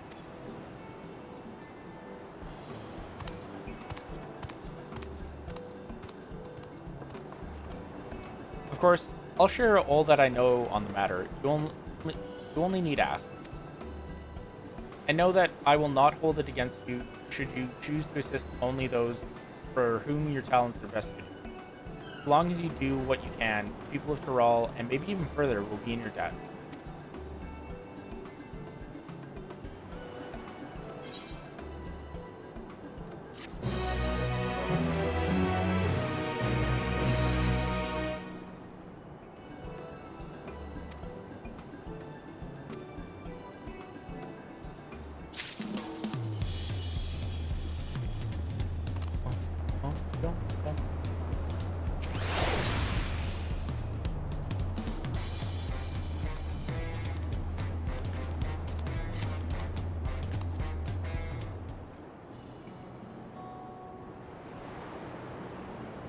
Oh, hello. Did Brekkavu send you to help recover our stolen treasure?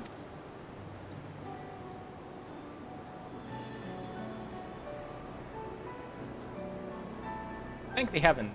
Judging by your accoutrements, you're learned in the arcane arts, yes? If so, we've need of your power and wisdom.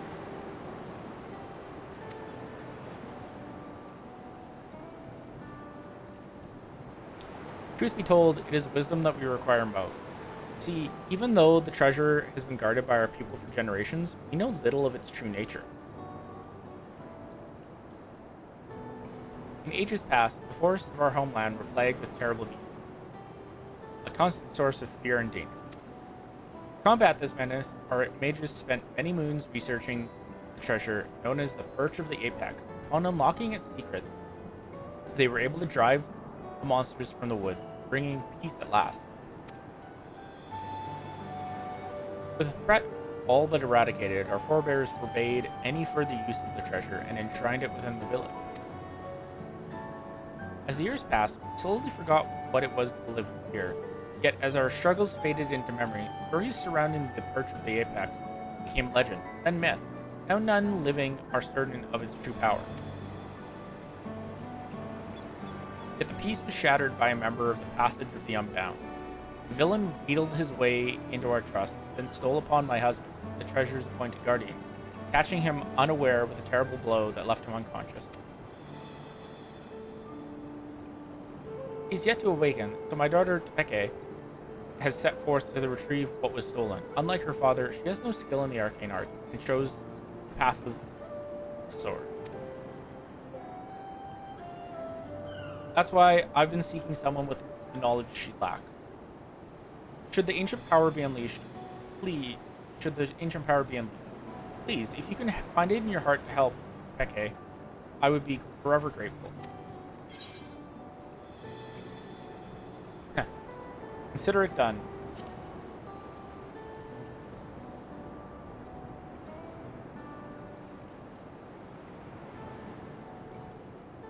Oh, thank you, thank you. Now our only clue to the thief's whereabouts is from something he mentioned during his stay in our village. He spoke of his desire to bring change to a place called Radzaton.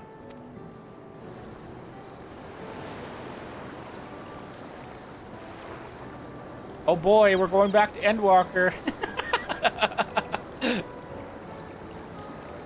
That is where Tepeke decided to begin her search. She was ordered a ferry bound there by way of Limsa, with her trusted sword and shield close at hand. That's how you'll know her.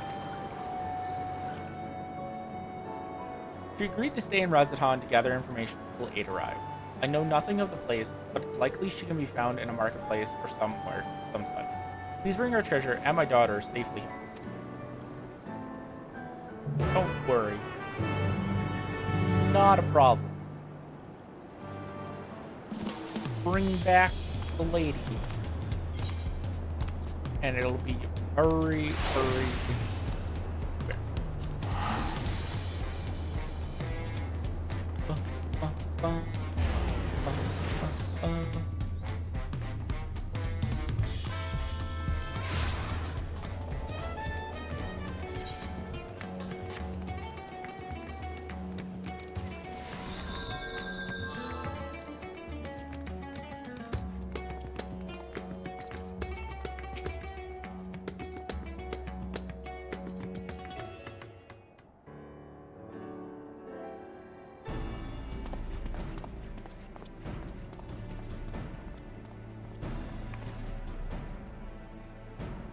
Oh, are you looking for me?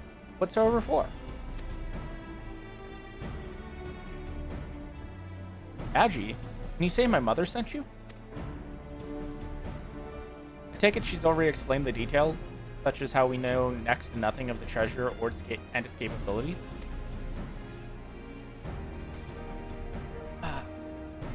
We have only the legends passed down through our forebears to go on. They speak of a Tural Vidral of an owl that once terrorized the court, whose soul is sealed within the Perch of the Apex. Tales have only become more vague as the mists of time has obscured the treasure's hoard. Even our village's eldest remember naught but an ominous warning uttered by those who once wielded its magic.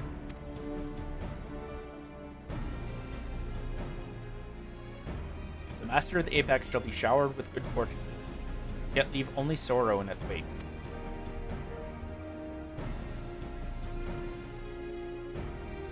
Clear that despite owing their safety to the Apex's power, our forebears viewed it as something to be feared. It must be truly immense. Now, onto the matter of the thief.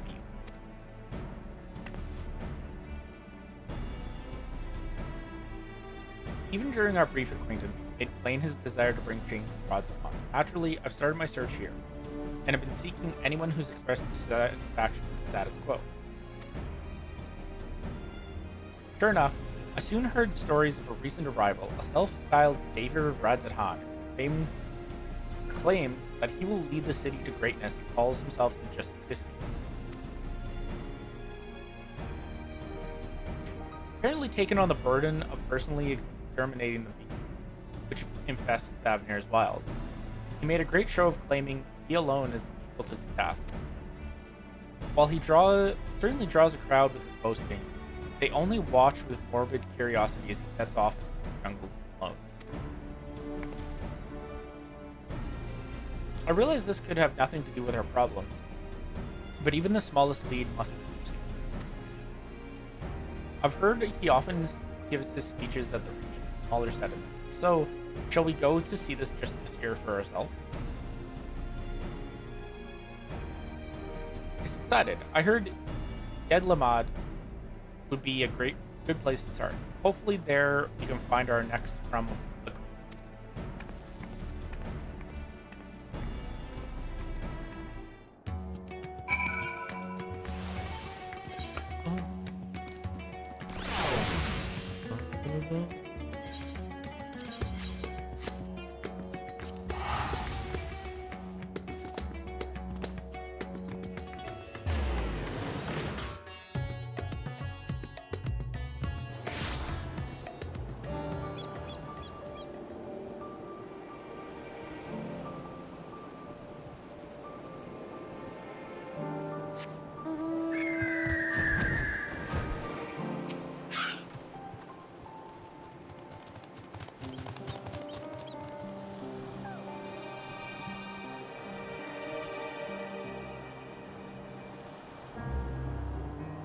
Magi, we're in luck. This boy saw the very man we seek. Seems he gave some grand speech about saving the people, claiming that danger lurked nearby before venturing forth to combat it alone. Yet the Radiant host could not well stand idle if there truly were beasts afoot. So one of them followed him. All we need to do is pick up the trail.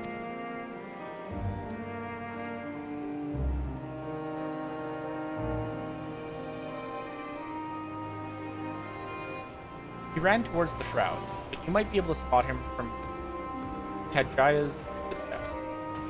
You can see the whole force. Thanks, you've been very helpful. Magi, let's head there and see what we can do.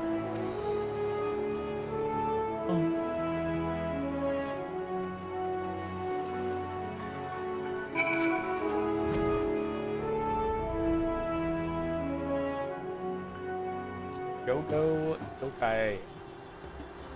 Now.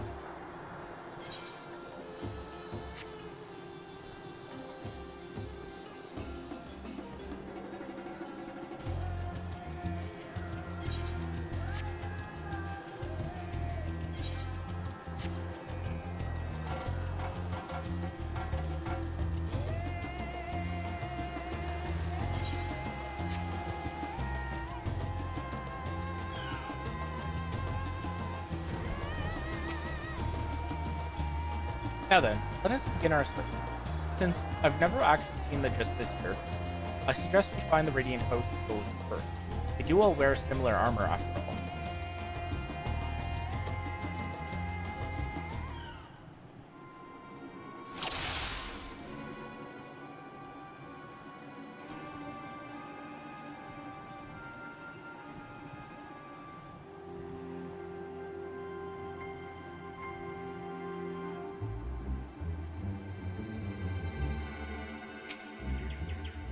Uh-oh. That must be him. But what happened? We'd better get down there quickly.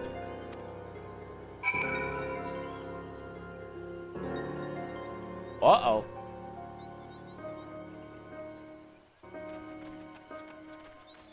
Ah.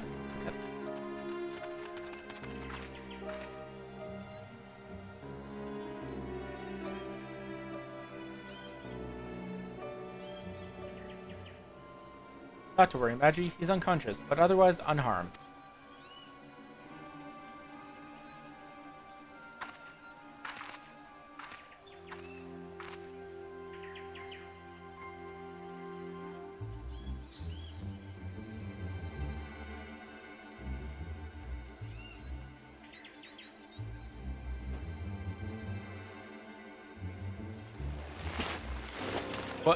What happened?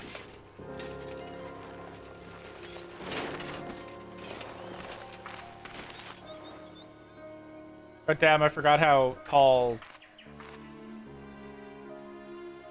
poor males are. We heard you came in pursuit of the Justice. Do you remember anything? Yes, I eventually found him. He was confronting that fiend that now lies dead.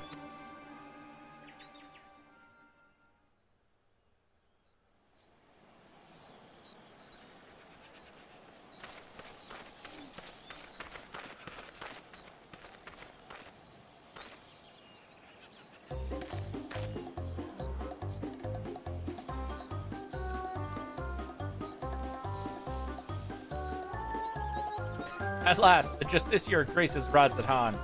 I shall bring unending peace to this beleaguered land.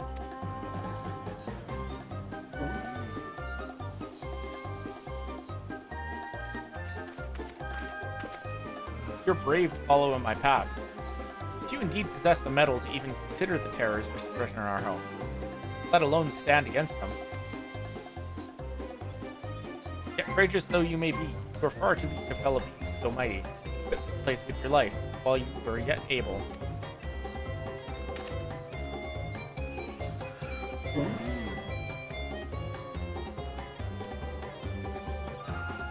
I'm of the Radiant Host. If I ran from such meager prey, I would become a laughingstock. How bold to look death in the eye without flinching. I doubt not your conviction to defend Radzatan, yet I believe it pales before mine.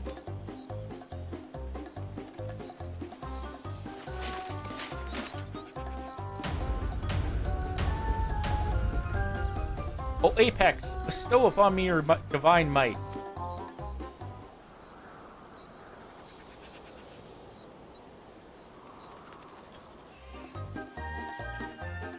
Do you not heed my call? I require your power more than ever. Is something supposed to happen?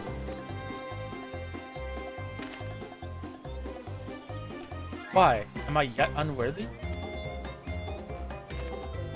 Or perhaps, mayhap, there's a button I must press? Oh my goodness.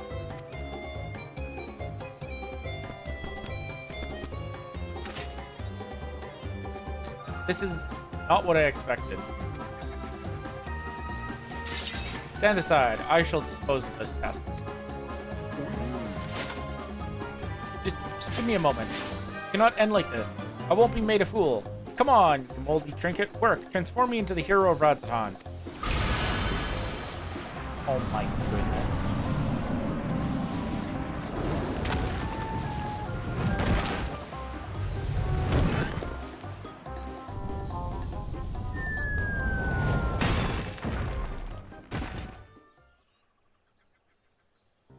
Oy vey.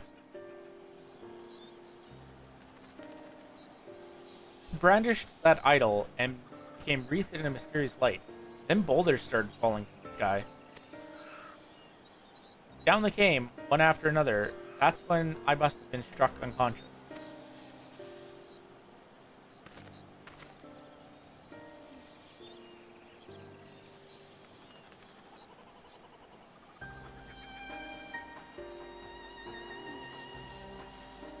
I recall only faintly, but I think I heard the man mumbling, quite excitedly, as if he had come upon a sudden revelation, or as if he was overtaken by madness.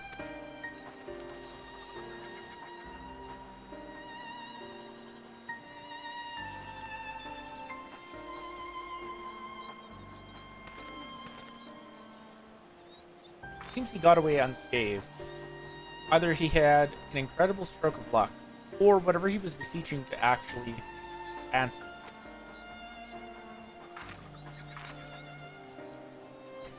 And as I suspected, the Justiciar is a self-same thief who stole the Birch of the Apex.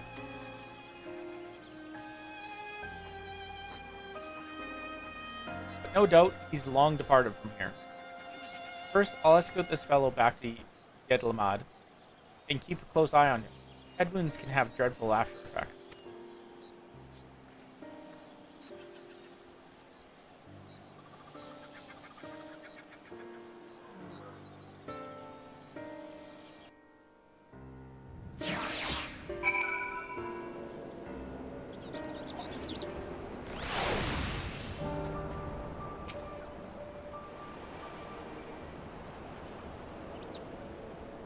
The soldier made his way to Radzahan to make a formal report. And what an odd report it will be. His account seemed to align with the legend of the treasure's powers. Wielder escaped unharmed and brought ruin to those around him. If those falling rocks have been a freak accident, I'm not so sure. You won't believe it, he came back.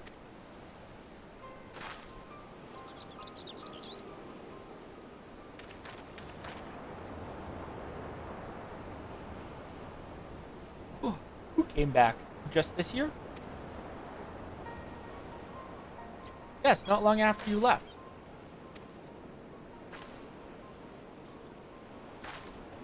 He said he beat up a monster that knocked out a Radiant, and he was laughing his head off. Did he really do that? Is he really stronger than the Radiant?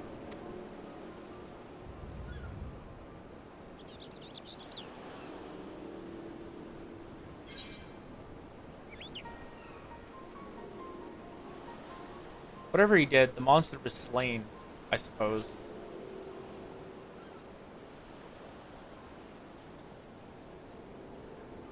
Well, my mate can't stop talking about him. He wants just this year. His mom and dad weren't happy about that, though. I'd advise you and your friend to look for a different role model. But we thank you for telling us what happened.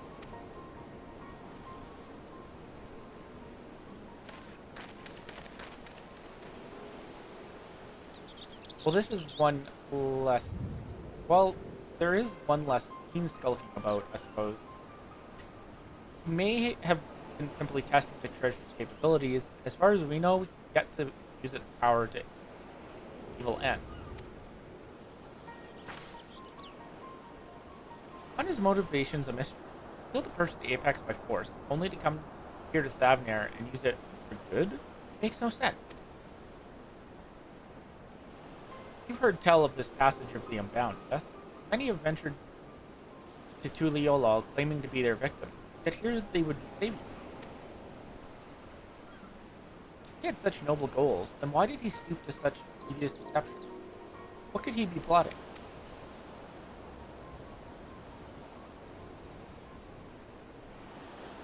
That's neither here nor there. He stole from my people, and that misdeed can't be forgiven. The Purge of the Apex helped us win peace, but by its might, our forebears built the foundation for the lives we now lead. Until recently stood silent, a symbol of our pride as people. It reminded us that we carved out a home within that inhospitable wilderness. Being trusted with his protection is a great honor. I was so proud of my father when the elders chose him, so proud to be his daughter. Yet since the day it was stolen, some of the other villagers made their disdain towards him only too clear. I couldn't bear it. That's why I must get it back. Restore my village's pride and my father's reputation. There's still so much we don't know about the Justice year. We have to assume he's learned to wield the Apex's power. I can't say whether those falling rocks have anything to do with it, but I won't discount it outright.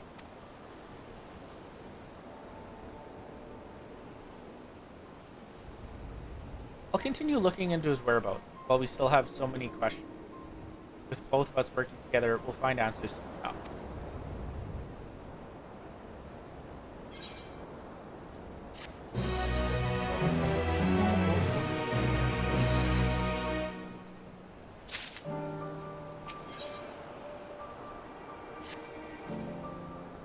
Ah, Madri. I'm afraid there have been some developments that are less than encouraging. News of the Justicier's actions have spread throughout the city, and with each retelling his deeds become more valor. Younger citizens, regulars, view him as something of an idol.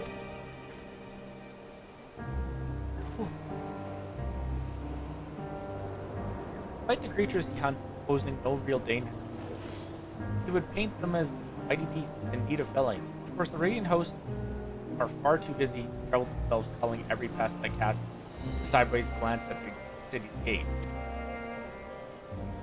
Yet the Justiciar has twisted the circumstances to his advantage. He claims anyone who will listen that the Radiant hosts shrink with terror before and that he's the only one who can eradicate them.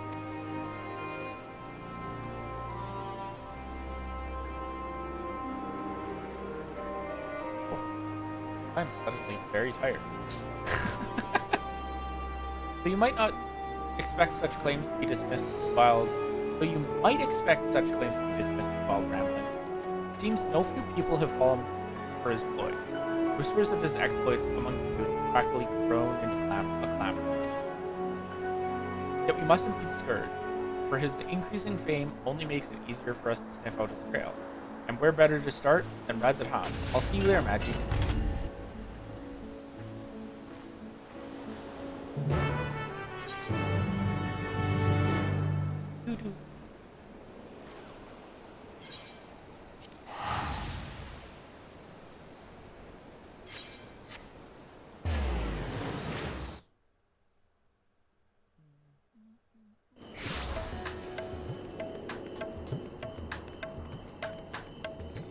Right, I'm not on Pictomancer. I don't have a slide. Oops. Given how large the city is, let us split up to cover more ground. I already have a destination in mind, a high crucible. I hear the alchemists there concoct all manner of tinctures and powders, including those which help in detecting traces of energy left behind by magics and enchantments. Fallen rocks have invariably marked locations that just this year performed one of his, and I believe an alchemical mixture can help us determine if their presence is at work. If their presence is the work of the treasure. Hardly an expert in such concoctions, though, so I'll seek advice at the High Crucible. While I'm doing that, I would ask that you go to the Hall of Radiant Coach and see if they have any new information on the Justicier's whereabouts. Does that plan sound agreeable to you? Great. Now that we both have our tasks, let's get to them. I'll meet you back here once my business is done.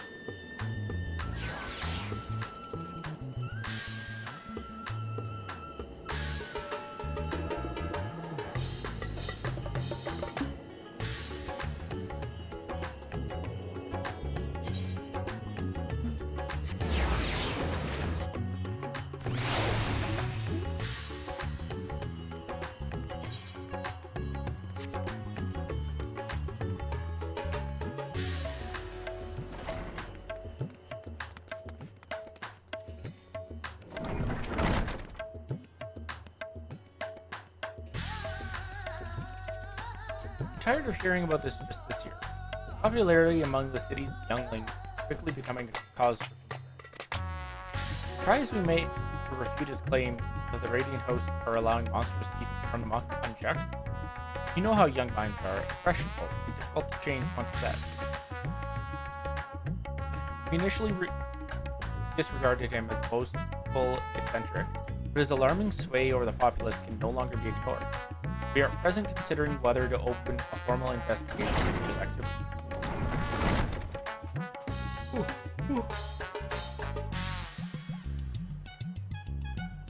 You and this ally of yours have done well in your search thus far. You even have a working theory about the falling stone. Quite impressive. Several of our number have encountered him during their patrols, only to lose sight of him under a hail of rocks. Such incidents have become all too frequent, and many in our rank demand the act. For now, I'm afraid this is all the help I could offer. Please share what I've told you with your companion. Together, we may yet unmask the Justiciar.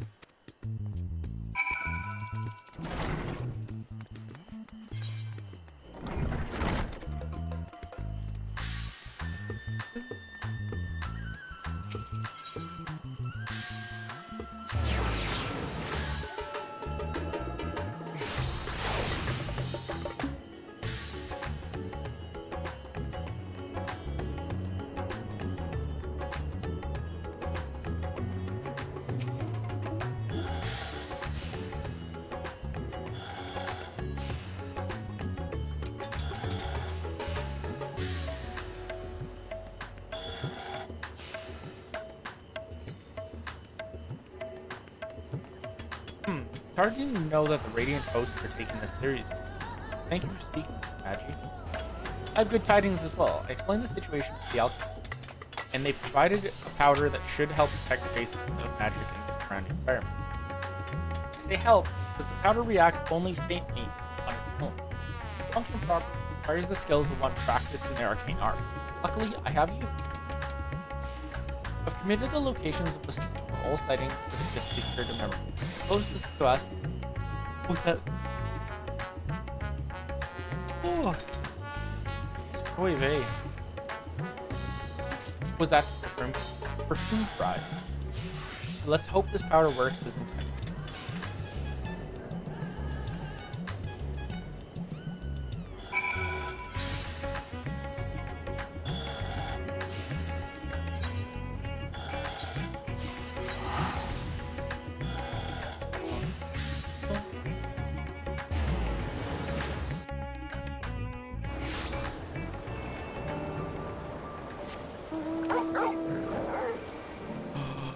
The best boy.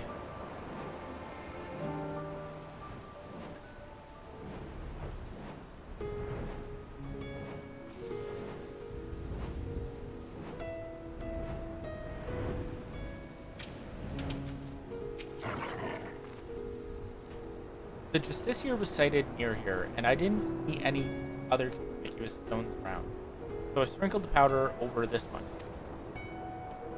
To concentrate your focus, or inner eye, whatever it is that's the locus of your power, and see if you can't detect any unnatural forces.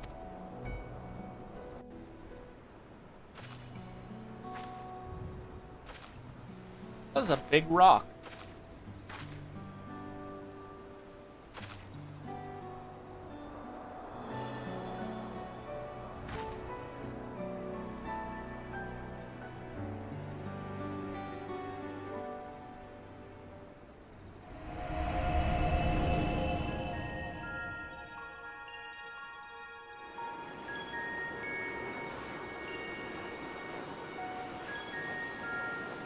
Oh, the mystery music.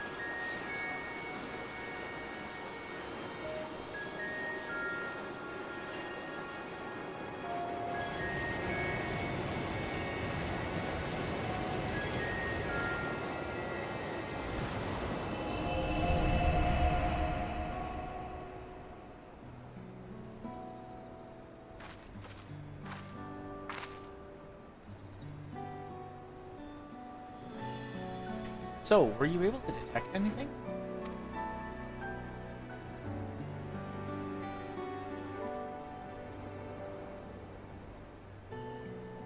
I knew you could do it. So because there are no crystals in the rock, the energy you detected must be remnants of some kind of spell. Is that right? And taking the story of the Radiant we rescued previously into account, we can conclude that Justiciar uses the treasure to call those stones down from the sky.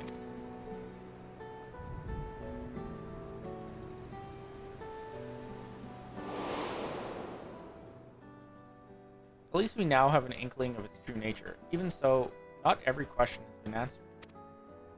The Radiant told us that even as the Justiciar stood before the creature, he seemed to have trouble calling forth the Apex's power at first. My father once said that the perch of the Apex is much like the wand he used his magics, of course. The main difference between them is the unique nature of the essence stored within the treasure.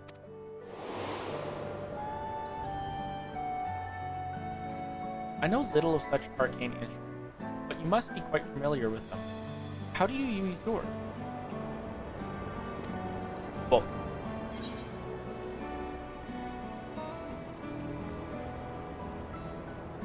Channel Aether into it.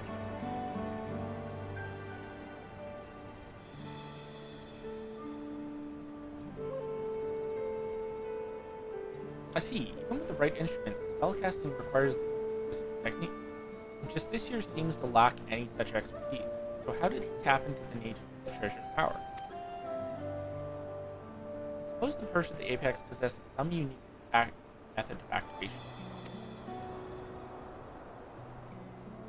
When I spoke to the representatives of the other tribes about their treasures, no one mentioned special techniques being required. Not that the relics should have much in common to begin with.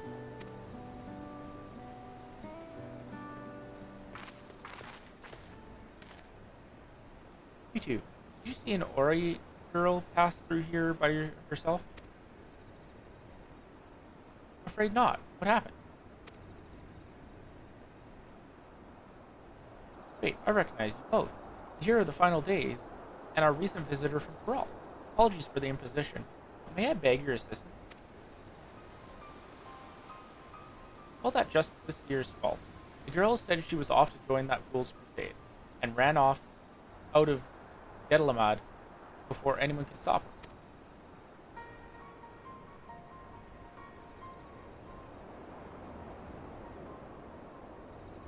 Mother begged us to find her, but if she's following the Justiciar, she could be anywhere.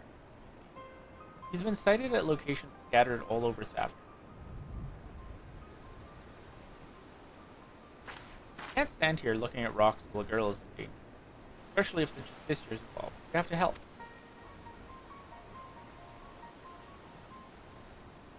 That'd be much appreciated. We're searching places where the Justiciar's been spotted before, so perhaps we can start where he hasn't been. Good idea. As far as I know, he hasn't been sighted at the northern shores. Come on, Magi.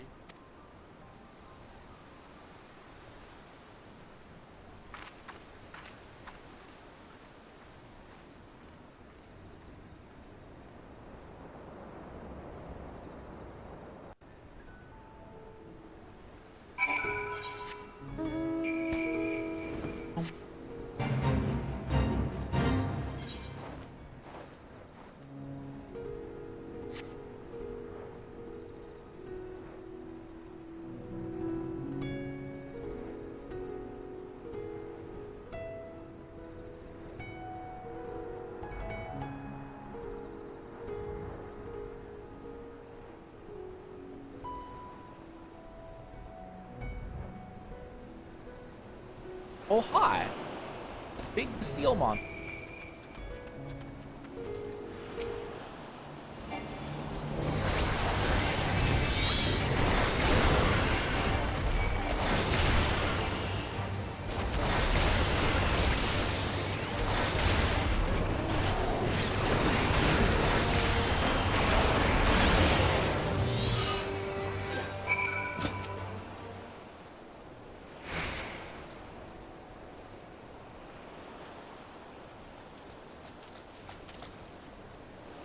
I heard fighting, so I came as fast as I could. Good thing you arrived in time to save the girl. Thank you, miss. Thank you. Glad you're safe, but your mother must be worried sick. You shouldn't wander off like that, especially not to look for a trickster like the Justiciar. What? You mean he's a bad man? Yes, exactly. He stole an important treasure from my village. Now he's using it to make himself look great. But he needs it to kill the monster, to protect us. It's no excuse for stealing. He might have fooled the youngling. The Radiant Host knows what he's up to. But he said he'd save us from the monster. He's our hero. The Radiant said we shouldn't be scared, but we all know that Justiciar is the one who keeps us safe. We don't need the Radiants anymore.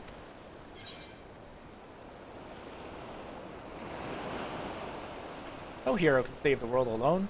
I speak from experience.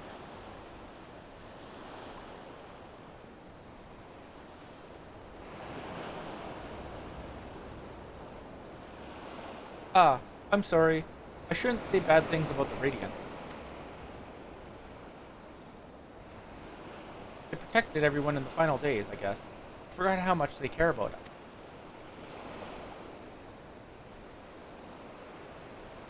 I'm sorry too. I shouldn't have spoken to you like that after all you've been. You said that Justiciar's an trickster, but I hope it's not true. He's my hero.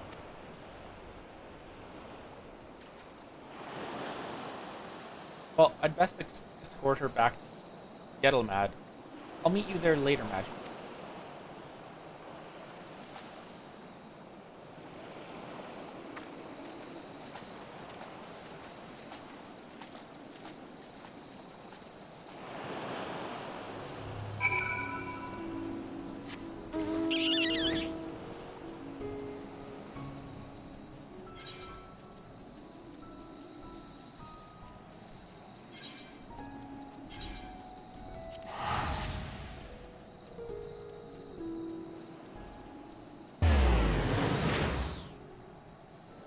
I got extremely confused. I thought that for a second there it said that those mobs were level 1.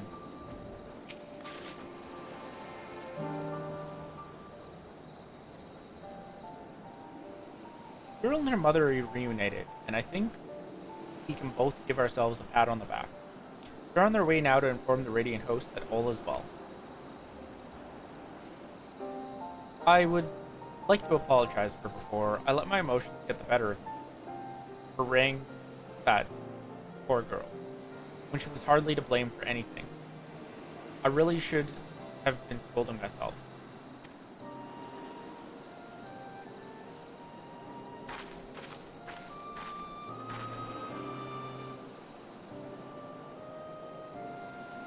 Maggie, there's something I neglected to tell you before. The man who now calls himself the Justiciar came to us in the guise of a worldly merchant. He was eager to ask about the Pirates of the Apex and its history, and I was equally eager to tell him, not even considering what he might do.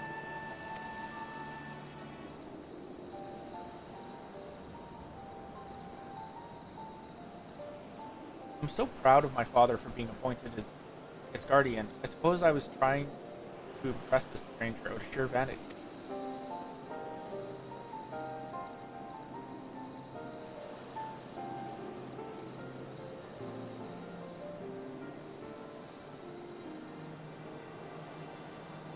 Vanity led to my father being attacked, the treasure being stolen under our nose. I have no choice but to make amends for my mistake and bring it back. Yet some are convinced that the Justiciar acts only to serve the greater good. I couldn't accept that he might not be as rotten as I thought. I lashed out at the wrong person.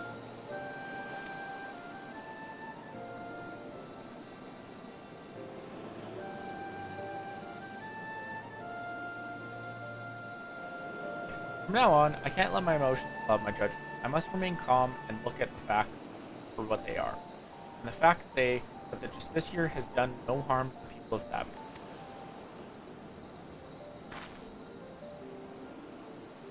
Even so, the organization he serves, Passage of the Unbound, is evil to its very core. His actions at my village are not villainy. I don't know what is. The situation is fraught with contradiction. I still don't know what to think. What about you, Maggie?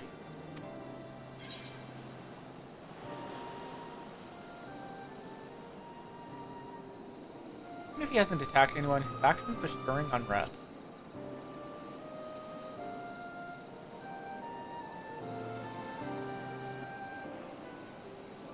I agree. He speaks of justice and heroism with great blessing, yet there's something we're missing.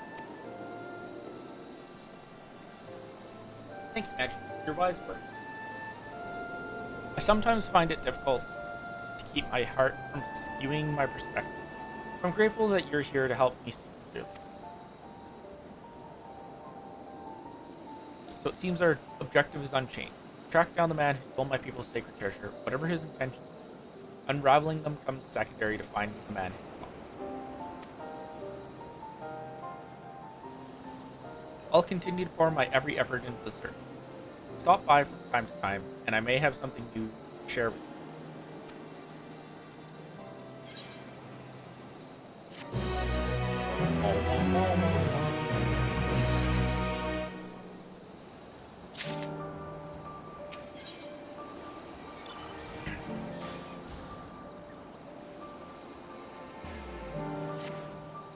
I'm too low to do this quest. On my summoner, that is. So it is.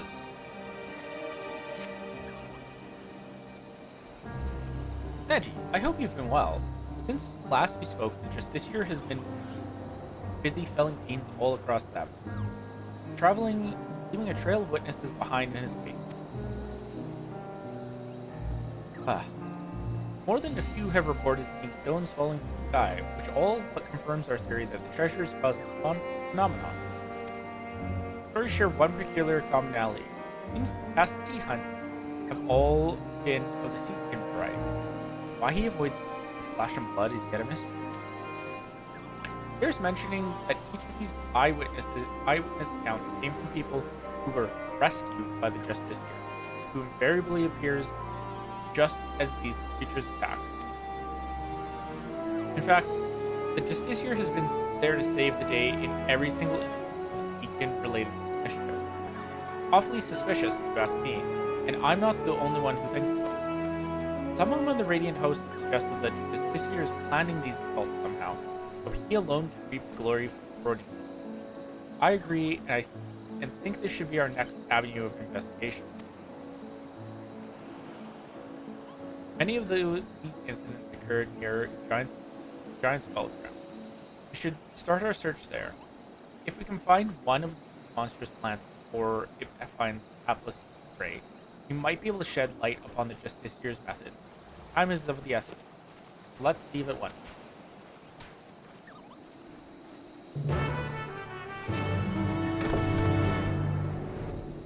Bed.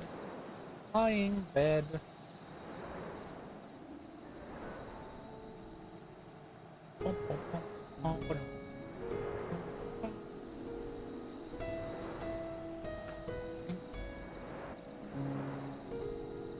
Oh no, it's stuck in my head. God damn it.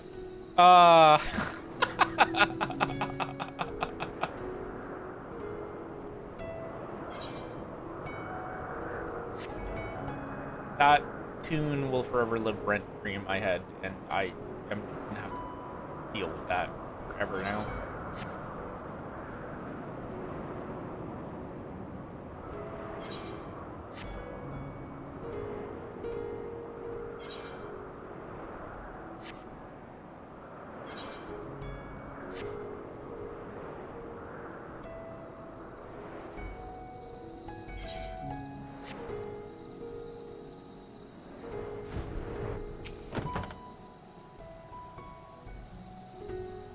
Any moving bushes?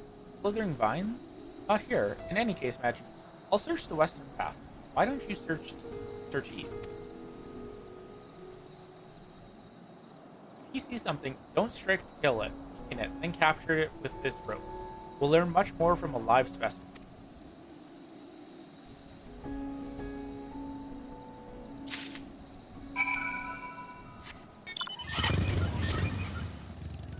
Oh yeah, basically a tractor mount.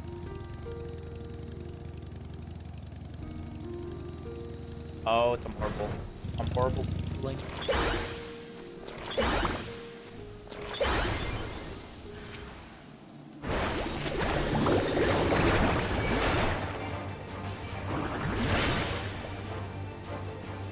Ah, it won't let me actually kill it. Cool, sweet. I forgot that I was supposed to capture it.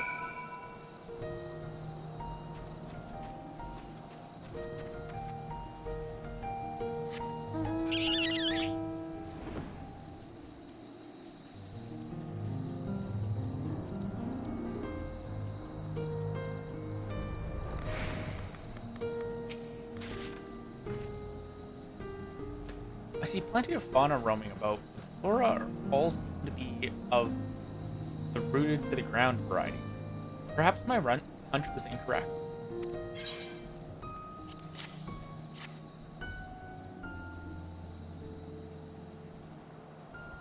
Found one? In fact, this is exactly as an eyewitness described. Why don't you keep it for the time being? Bring it to the Great Work, and I'll ask my acquaintance there to examine it with all haste.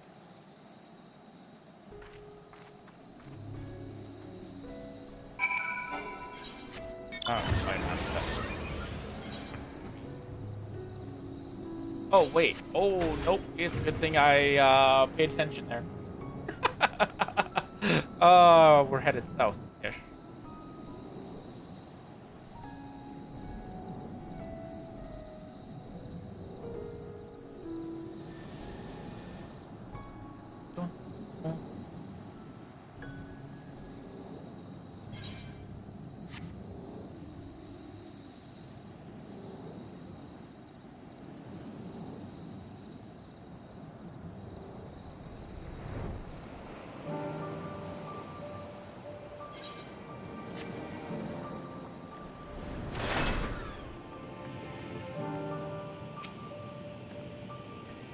Mistress Peke told me what to expect. Well then, let's see the thing.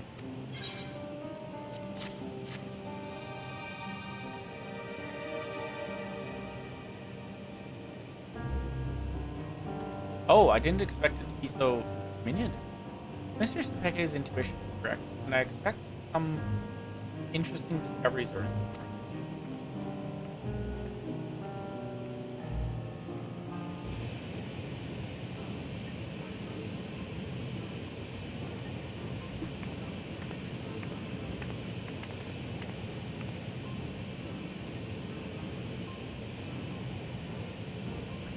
But Brett brought me quite fascinating specimen. I can say for certain that the creature's growth isn't natural in the slightest. Biologically, it's still but a sapling, as you can tell by its size. Yet it is the result of a specific alchemical mixture which spurred the growth of seed and mycelium to an unnatural degree. Agents have a side effect of making the creatures more aggressive, which explains why such a small specimen would so boldly attack beings larger than itself. Its solution requires ingredients most rare, and the cost for curing enough to synthesize it would be beyond the most. Whoever's behind it, they're likely well healed. As for the creatures themselves, if they were all grown artificially, perhaps that explains why most games involve small seeds. Rather than wait for them to mature naturally, this year's been must have accelerated their growth so they can deploy huge numbers over a short span of time. In fact, his plan likely requires a small, weak foe in order to guarantee his victory. After all, the great Justiciar can hardly be expected to bear the blemishes. These new details brought to light, it's almost certain he's staging his attacks on the common folk. Now we have a new perspective to guide our search.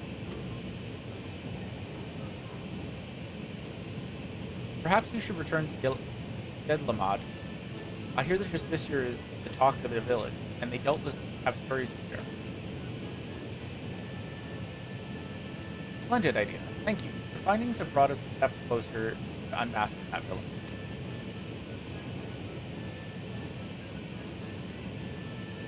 For Yedlamad, the more accounts we have with this year, the better our chances of his next move.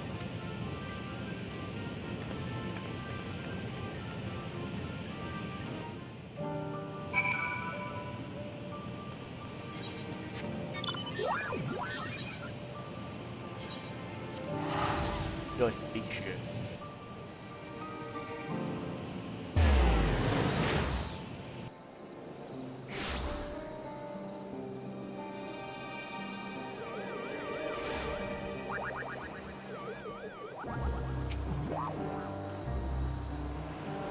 Rest assured, the Radiant Host are well aware of the Justiciar. Every day we receive more reports of him combating beasts surrounding wilderness.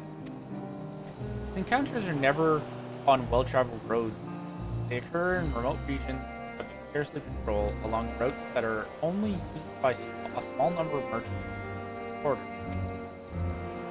We've concluded that the Justiciar either has uncommon knowledge of the behavioral patterns of these creatures, or that he keeps close company with a merchant who travels those obscure paths.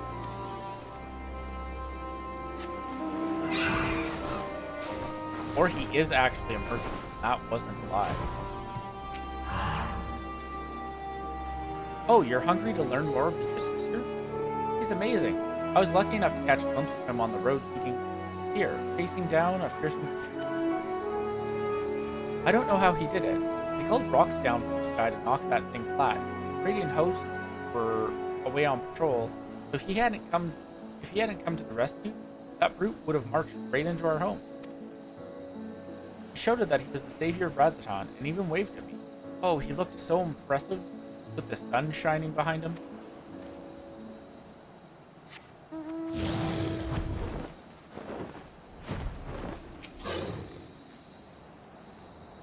Don't tell me you come chasing that half-baked savior. The younglings might be taken in by his honeyed words, but anyone with experience can see that he's nothing but a charlatan. I have a story to prove it. A merchant I know took a tumble as he was transporting goods. Not long after comes the justiciar, looking chivalrously pleased in his shining armor. But did he offer a helping hand? No, he ran off with nary a glance backwards. May go on about slaying beasts, but a real hero would never ignore someone in need, even if they were just suffering from scraped knees and a bruised ego. You don't say.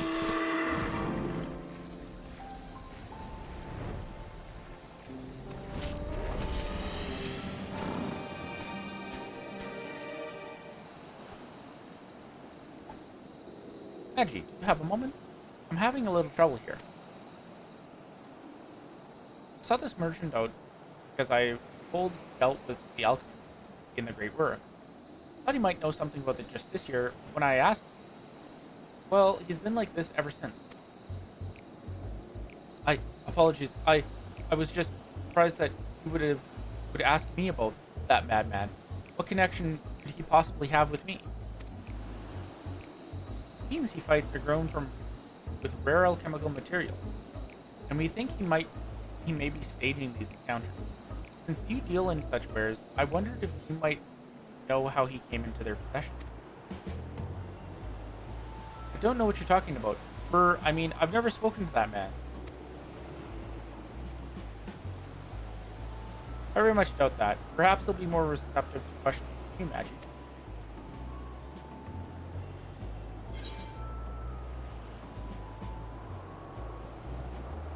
Seems to have an intimate knowledge of trade routes and alchemy. Who taught him, I wonder. Come now, any merchant with a nose for profit has good relations with the alchemist. By your way of thinking, any one of us can be in league with Burazon. Burazon, you said? Who's that, may I ask? Huh? What? Did I? No, that's my name. Oh my goodness. Oh, wait. No, he was saying that to cover up. Never mind. I'd be a fool to continue this charade any longer. My son, Burazon, is the one who knows the just this year. He suddenly confronted with his litany of misdeeds. I quite lost my composure.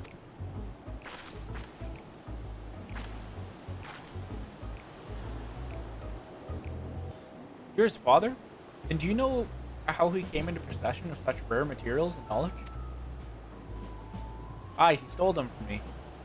My most valuable materials and my precious maps. Yet, I was the one who chose to hide that fact and bear the blame for the consequences. What can you tell us about him as a person?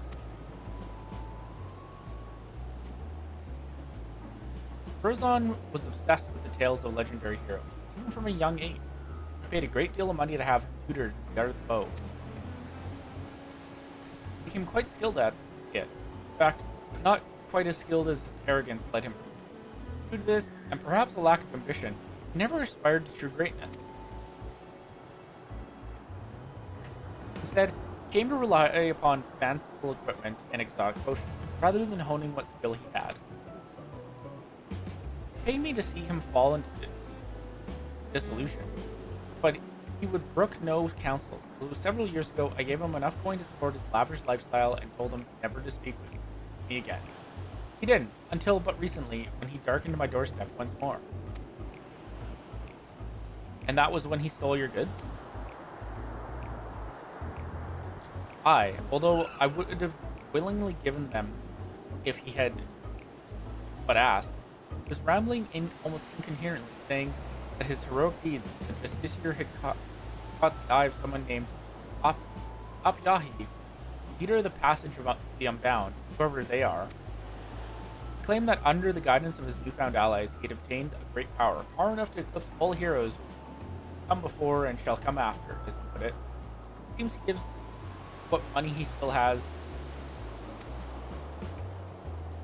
I think that for all his fanciful words, He has only deigned to grasp at hollow glory at all at the expense of Razatan. There's no greater shame as a father. Given what we know of this shadowy group, they most likely aim to sow discontent through Girzon's deeds. He may be so blinded by his desire for adoration that he can't see whose hands are pulling his string. You're saying that he's being used? If that's true, then I can no longer remain silent, despite what shame it may bring. I see now that sharing my story might be the only way to save my son. Indeed, I suggest you tell the Radiant Host at once. Of course, we'll be pouring our every effort into stopping them. Thank you for giving me direction. I didn't imagine our meeting would end this way.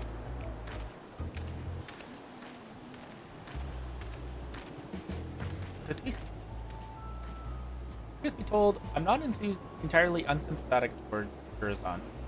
I basked in my father's reflected glory, while having none of my own to speak of. Glory Virazon's similarly false. I too shall visit the Radiant Host and have them spread word of the Justicier's nature.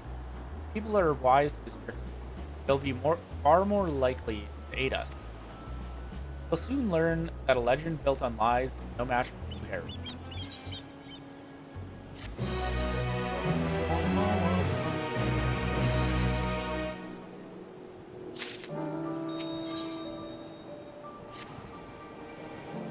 Greetings, Magi.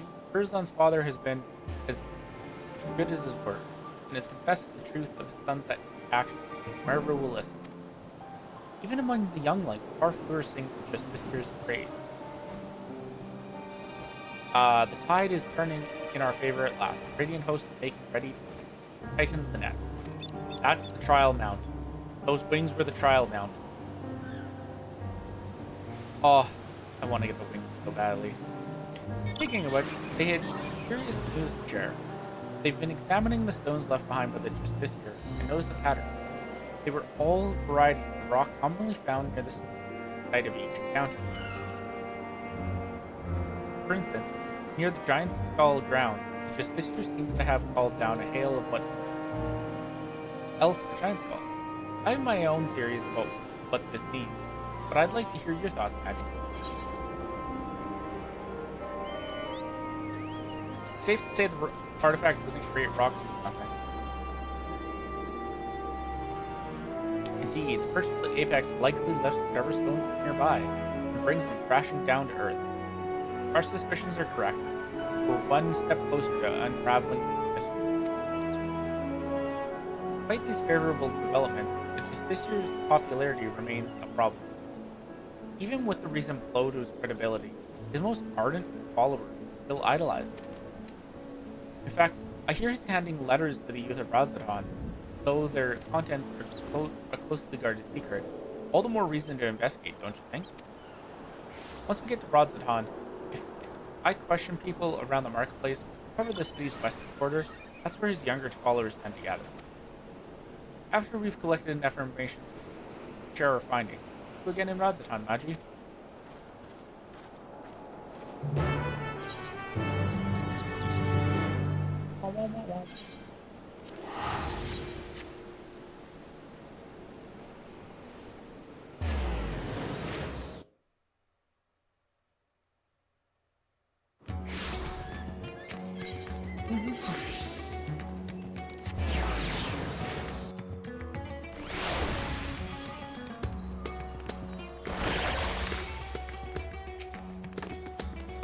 The Justiciar gave me that invitation himself, only for some to snatch it right out of my hand. Huh? You live in the Justiciar too? Well, I didn't have a chance to read the whole letter before it was stolen, but he's gathering his most devoted for a special audience. Bastard stole my invitation is clearly up to no good. He even muttered something about getting revenge, but who could hate someone so noble?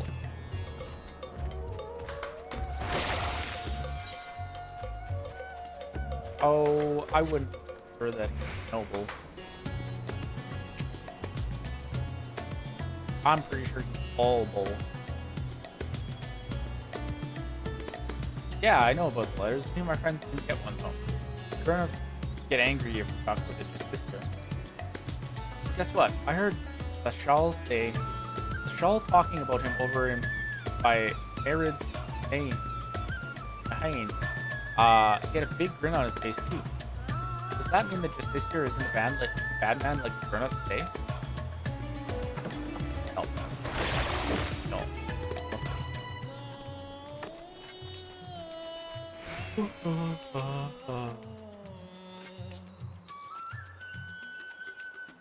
If you're the one who's always following that Peke around, I heard he's spreading rumors about the city's savior.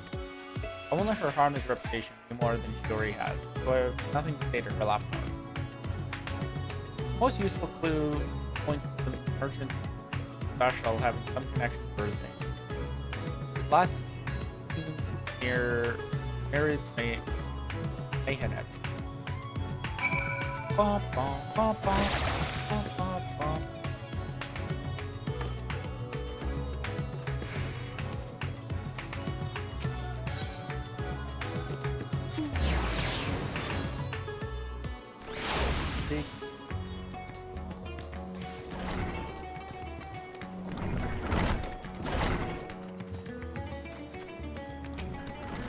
Oh boy. Guy looks like he's a dirtbag. Ha ha ha. It's true what they say, a fool and his gill are soon parted.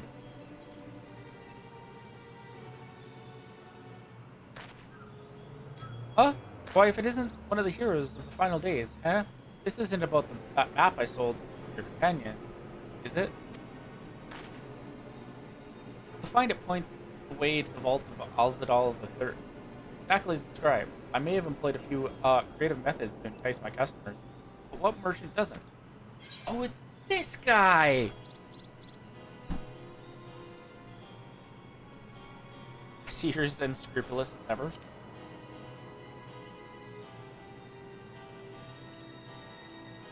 Now, man can't fill his belly on virtue and honesty. Any road. Something tells me that's not why you're here.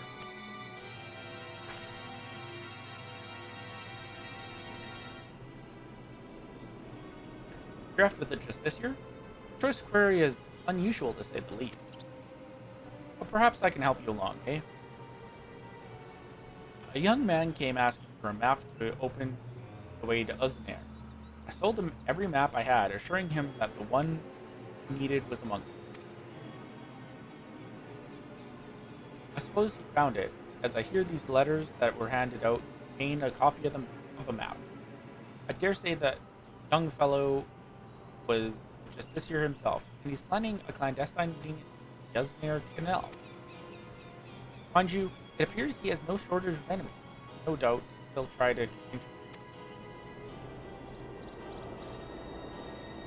Thankfully, Razadhan isn't known for large-scale criminal organizations, but that hasn't kept the less scrupulous citizens dirtying their hands at times they're desperate. What I hear, bandits seeking to rob trade caravans running into the just this year during filling exploits, causing their raids to end in failure. Like as not, they'll try to infiltrate his followers to settle the score. That checks out.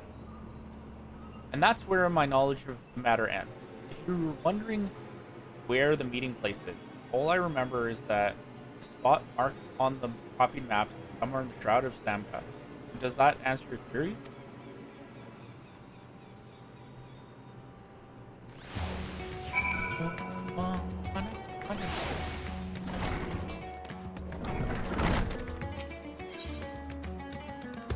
Oh, I have Dave has like right here.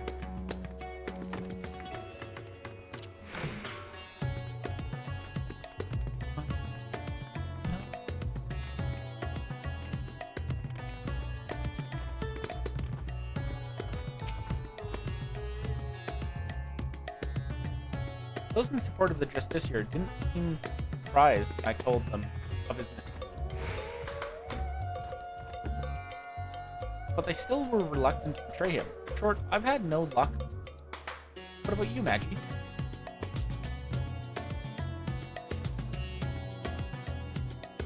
Your investigative ability never seems to amaze me. As for this gathering Razan is planning, I expect it some seem to prop up his popularity. Even so, many of his devotees are younglings, ill-equipped to make a perilous journey to the meeting place. If they've any sense, rather than attempt to travel there directly, they'll stop at settlements along the way to rest the armed route. You said the map led into the Shroud of Samda? Yes? That means Balakistan is close to settled. I hear many took refuge there during the final days, and it's now a bustling town in its own right.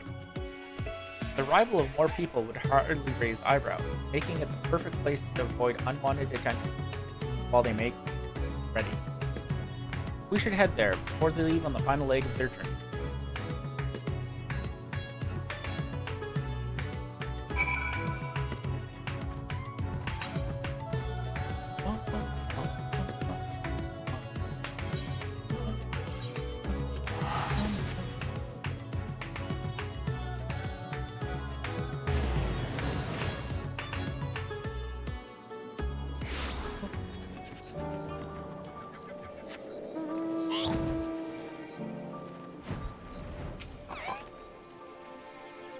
I was right, Maggie. Many of the youth are carrying parchment. Those must be the letters. And it seems my reputation is preceded. Our suspected followers clearly avoid me when I try to approach them. Still, we can use this to our advantage. None of them would dare leave Balakistan while there's risk I might follow after. I'll keep watch over their comings and goings, but make sure to leave obvious blind spots. One of the Justiciar's followers attempts to escape the village, I need you to go after them. Now find a vantage point that affords a good view while keeping you hidden. Once you've started pursuing our unwitting target, I won't be far behind.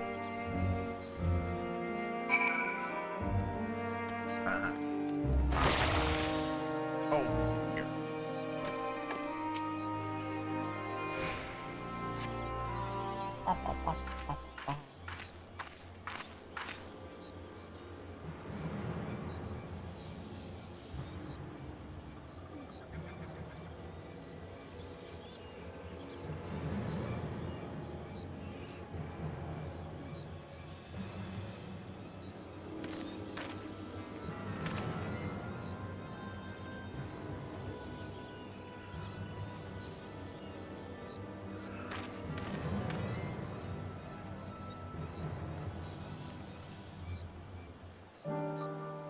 I like how I'm supposed to be not in view, but you could clearly see me in that cutscene.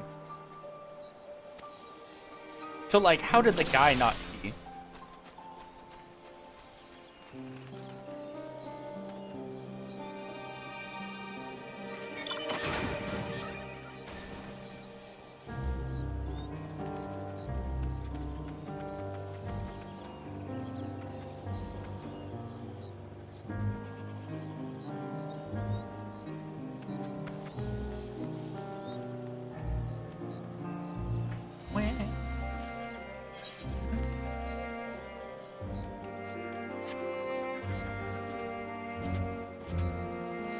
Oh no, clear, I need to hurry. No sir, no, I don't think you do.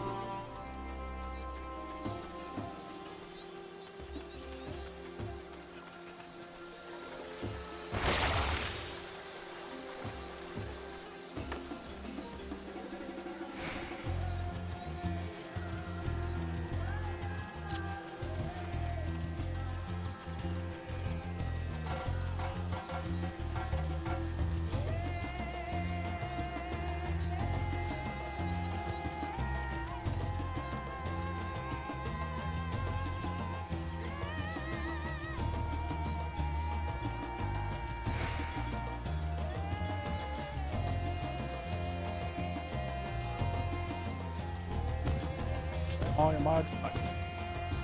Oh, sure, I don't think it is. I'm definitely here. Definitely follow.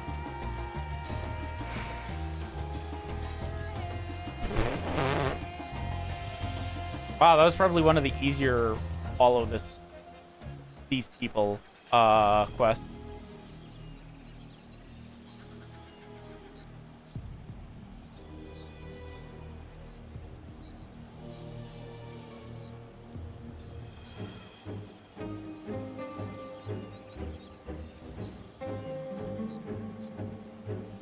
Portal should be nearby, and then I'll finally meet him.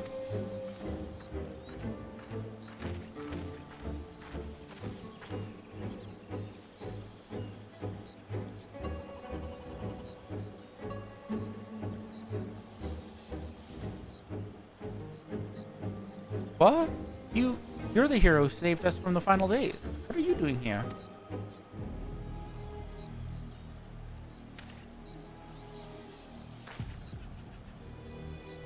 You're working alongside that woman I saw at the village? I've heard about the rumors she's spreading, but I had no idea she'd enlisted your aid. The Justiciar saved me. You see, I was transporting goods for a local merchant, who was too miserly to even hire a proper escort. A ferocious creature ambushed me, but my savior appeared from nowhere and saw off me. I owe him my life. That's why I came here, to see if there's any truth. Now I understand I'm in over my head. I'm going back home. Here, you have the map. I trust you to take the measure of the Justiciar and share the truth with us all.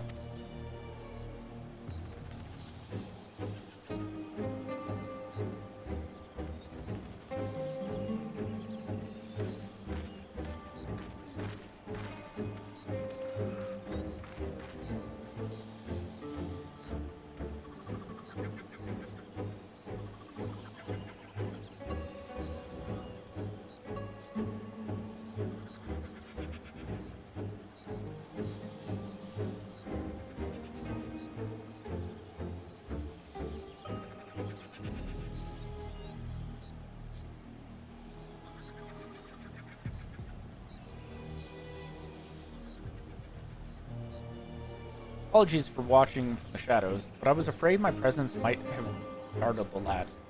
I was able to hear what he said, though, and his gratitude towards the Justiciar seemed genuine. I dare say the other followers feel similarly.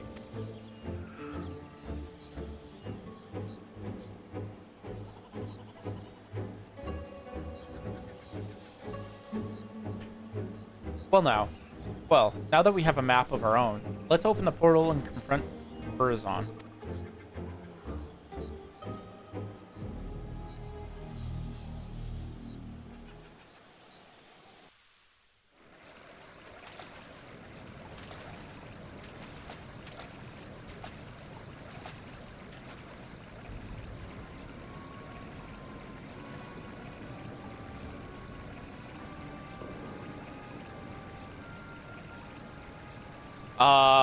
The fuck happened here?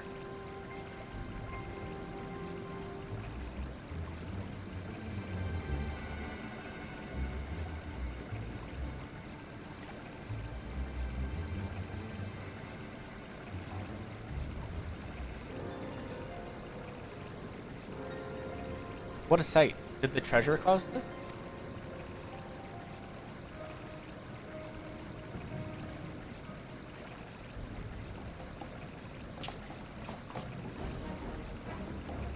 Oh my, if it isn't the hero who saved Radzaton, nay, the world itself. I never expected someone so vaunted to attend my audience, but I am not honored nonetheless.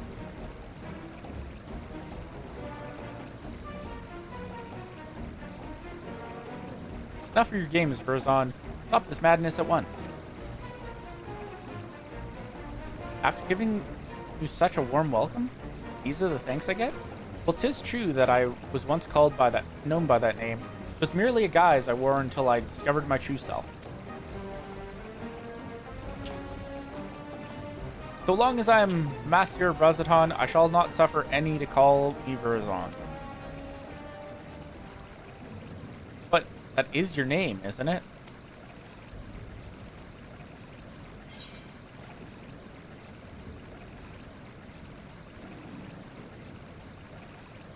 A hero should take pride in their name.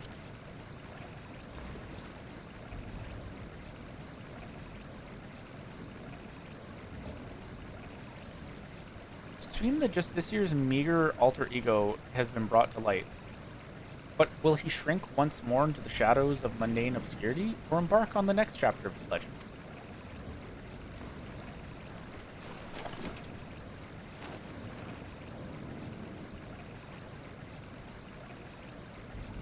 Very well, my name shall ring throughout Radzaton. Let it be known that the Justiciar is Virzon, and Virzon is the Justice. What are you saying? You unleashed the perch of the apex upon your own followers. You know its name. Wait, I remember you. Girl from Jacques Durel, yes? The village's artifact is not discriminating in its wrath. Some among my followers harbored wicked intentions, and it brought sorrow upon my enemies. True of heart caught in the aftermath were merely unfortunate. But they believed in you, even though you tricked them. What kind of hero are you?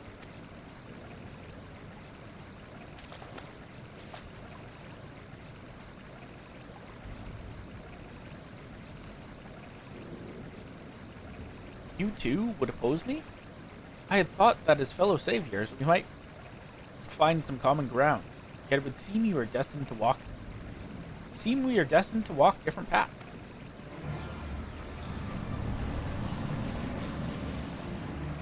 Now, faced with unknown peril, a great fervor rages within me.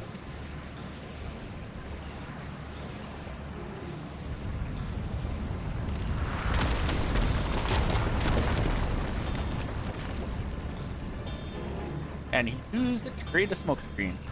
However, here is not where we shall match with. No, a more fitting battleground is order. We'll meet again soon, you have my word.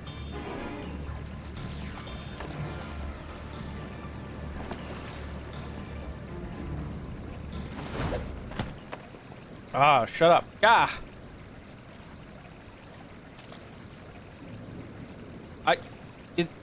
Huh?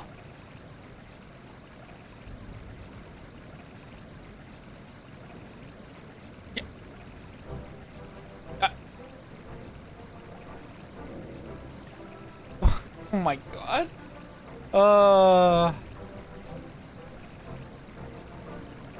So, can you tell us what happened here?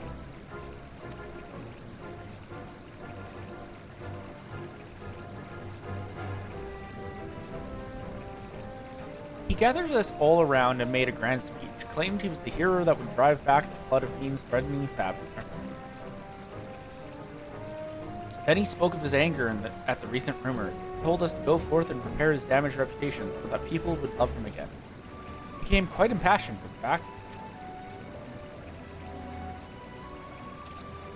As for the two of us, we were here to teach him a lesson, biding our time until his back was turned. But we couldn't stomach his self-righteous drivel any longer.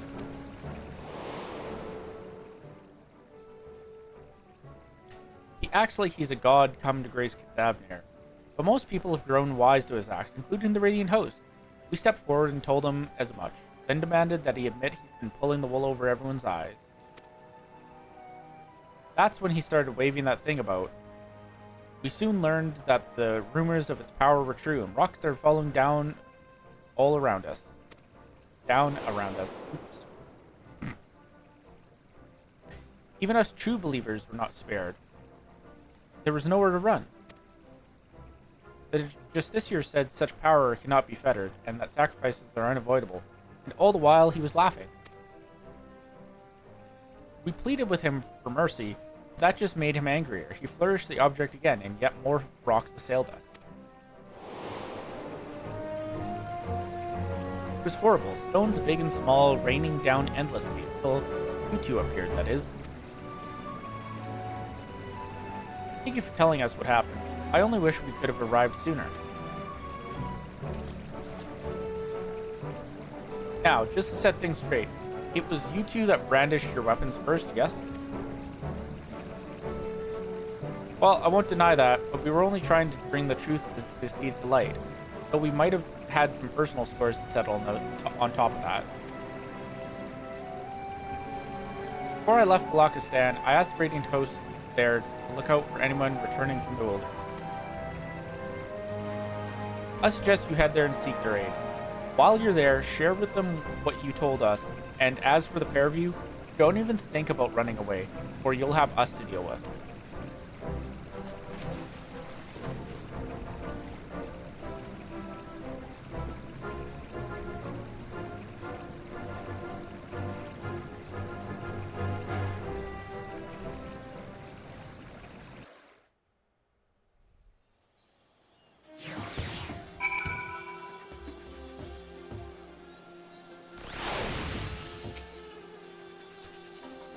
Everyone has returned to the care of the Radiant Host. As for those ruffians who meant to attack Verzon, it seems they had a history of violence for which they may soon answer. Several among Verzon's followers were also dealt serious wounds, but we can be grateful that none lost their life.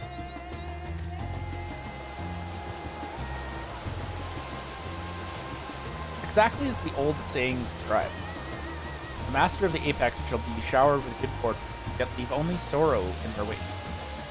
That part about sorrow certainly seems true, at least.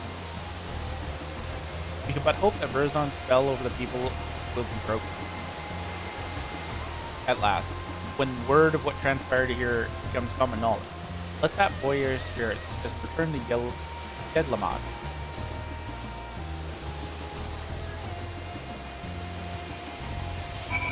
Yedlamad!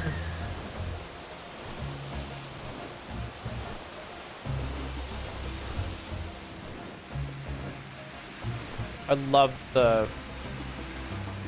I absolutely love the banking that they added when you turn. It makes flying feel so much more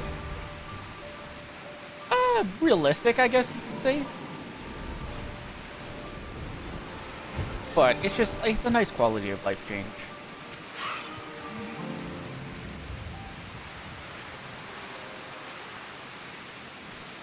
Well, that was certainly an ordeal. Although Verzon got away, we can look back upon what transpired to plan our next course back.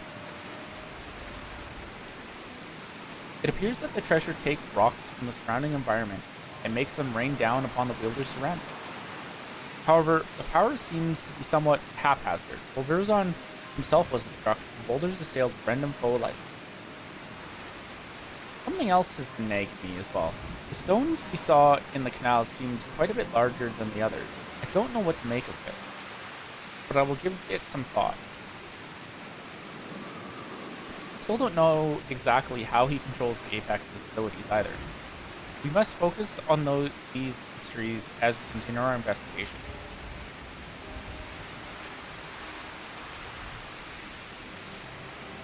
As for Verzon himself, he was just as his father said.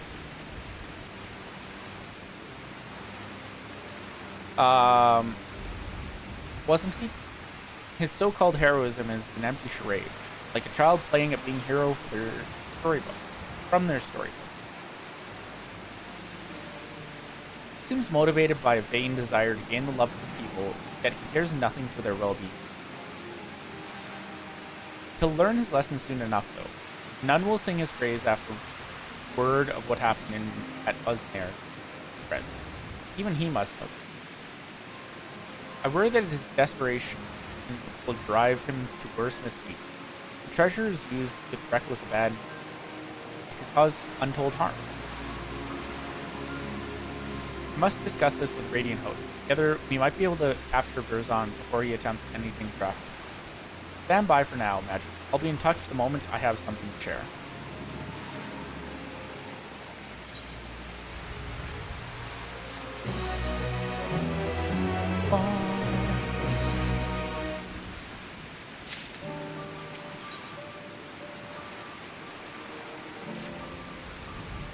Seems Verzon has been laying low since our last encounter. I'm sad to say, however, that my investigations have uncovered little. Still, there's cause to celebrate, for I received a letter from my mother with good tidings. My father has finally awakened after the grievous wound dealt to him by Verzon. He's well enough to travel to Tuliolol. In fact, I may have already arrived. Of course, I'd love nothing more than to go to him, but I pledged not to return until I had the first Apex in hand. Besides, I'm soon to depart with the Radiant Host to try and sniff out Verzon's whereabouts before he acts out with desperation. why I ask that you go in my stead. As the treasure's guardian, no one living is more knowledgeable about its history than he is.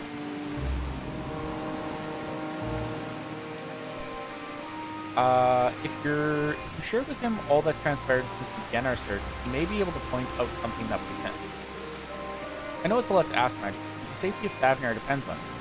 And please, give my family my regards.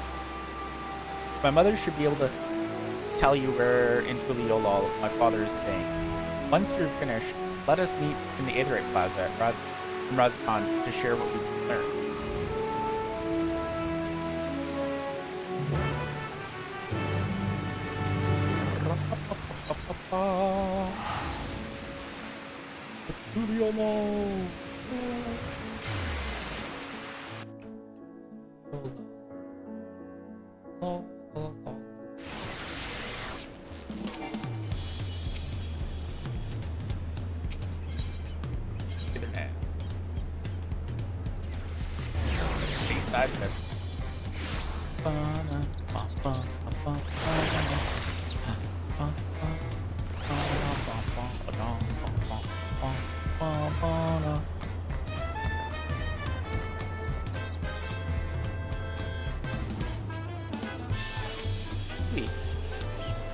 Oh, if it isn't Magi. But I don't see Teke with you. Did you come alone?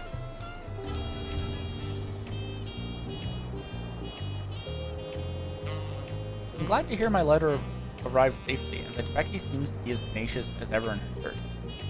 Brother Netsy has already arrived in Tuliolol, but has barely stayed in one place since. He seems desperate to help Becky from a distance, whatever way he can. He told me he was traveling to the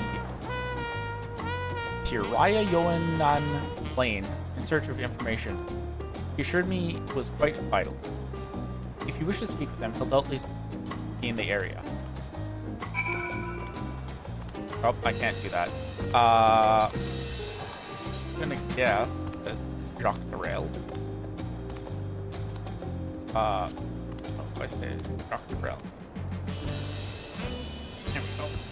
Up. Nope. Bop.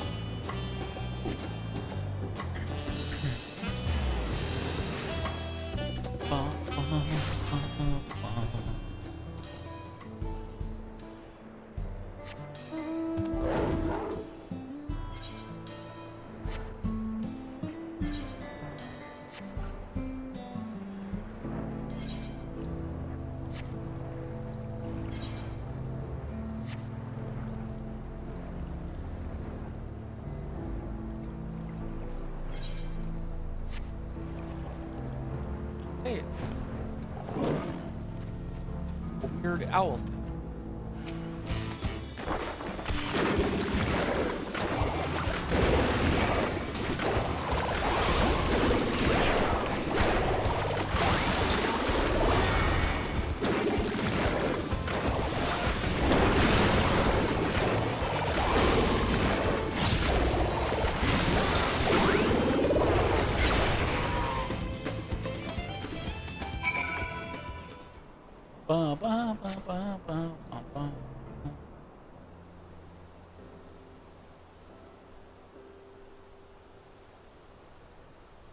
Thank you, traveler.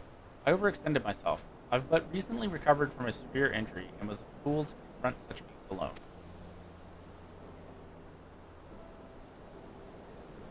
So you're the Magi I've heard so much about. I owe you many thanks for all you've done to recover the Perch of the Apex.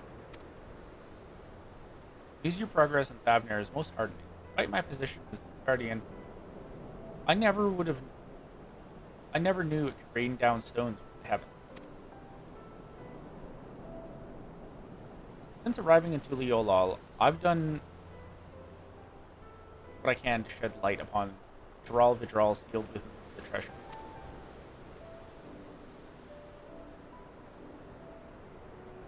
Oy. After the nations of Dural were unified, some left our village to build new homes in the city.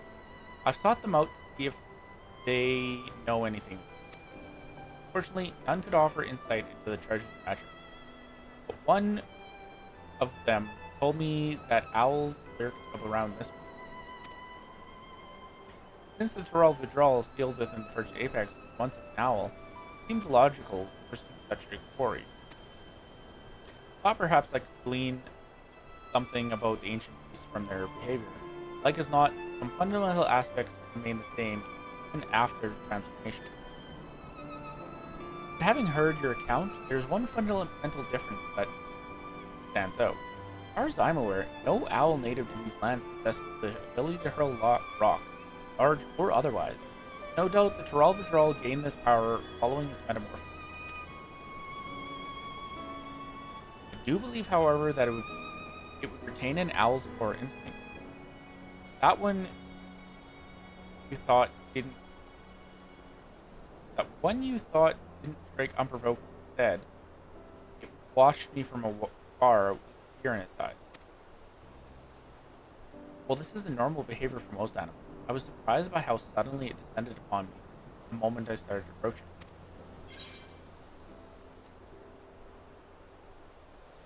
Sense danger and attacked preemptively.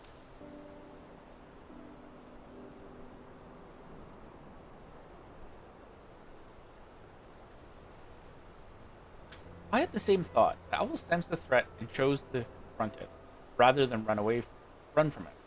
And this same impulse may have driven the Tyrell Vidral.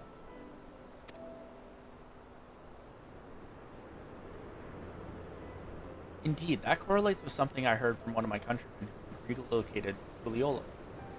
He spoke of a continuation to tales passed down from the elders. No hunter's errors could fell the apex. It was struck down in a storm of its own wrath, made wild by a heart of fright. Thus was it sealed away at last. Now, judging from the owl's behavior, I can theorize that the treasure is activated when its bearer senses danger. And according to the story, this power can easily get out of hand if the bearer is panicked. Of course, this theory must be tested first. Burzon will likely use the Perch of the Apex again. When he does, I ask that you and Tepeke pay special attention to the circumstances to its activation. You have my thanks.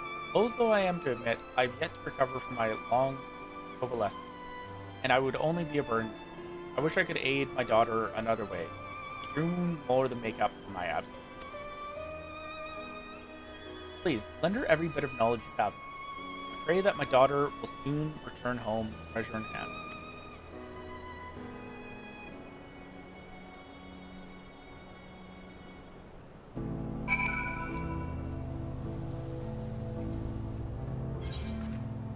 Rod's at home.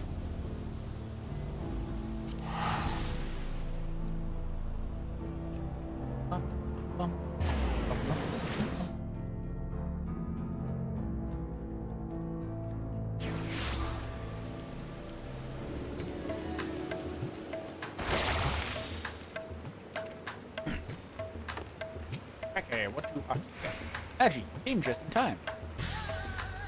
Burzon has shown his face in Razatan. You can tell me about your journey to Tuliola later. For now, come with me. Let's go!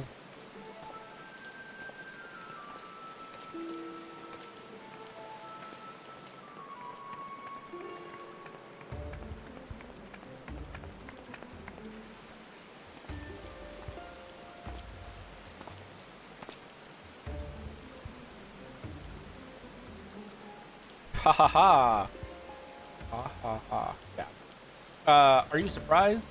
Thanks to the sage counsel of a fellow hero, I've decided to doff my mask. Although my face may be unfamiliar, I believe you know who I am.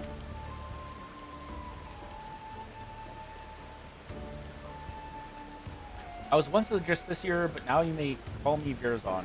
I'm Thavnir's savior, protector, savior, its hero.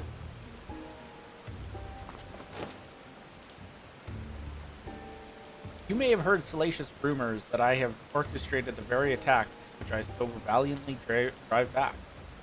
That I was the one who was behind the catastrophe at the Cuisinier Canal. I'm here to assure you that those are false versions, all cast by those who are envious of their betters. I gave my life for this city, for this fair city and its people. Wow, I read that wrong. I give my life to this fair city and its people, and I would give more still if I could. What should we do?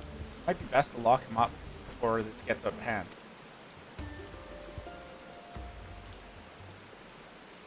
Wait, we don't want him raining down rocks. All these bystanders around. Now keeping a careful eye on him. All I ask for is your respect, your adoration. A dream held by all, but realized only by few. And I would be one of those people. I've proven myself worthy of being your savior, and now, with the entire city watching, with bated breath, I shall declare my intent to reach even higher.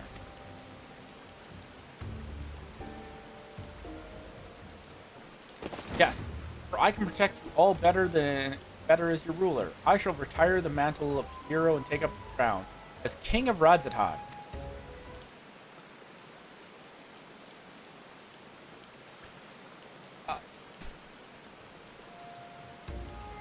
The bastard's gone mad. I wield power unassailable. Me on your throne would never again have cause to fear.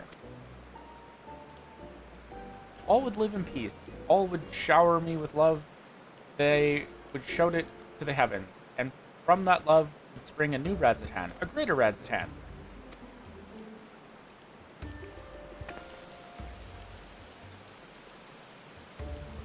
Enough of your lies, Verzon. The power you wield protects none but yourself. To everyone else, it brings only ruin.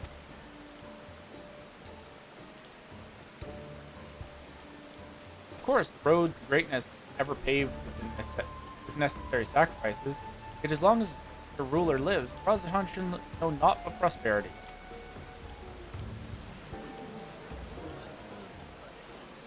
He's just digging himself a deeper hole.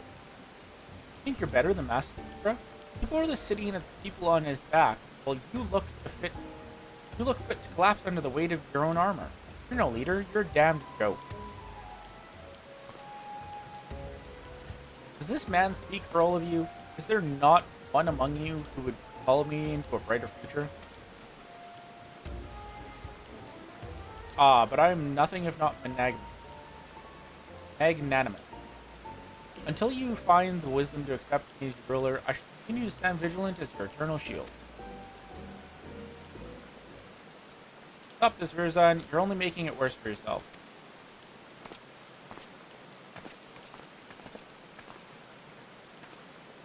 Can't you see you've become a laughingstock? Give up this facade and answer for your sin. Do so now, and the Radiant Host may yet grant you mercy.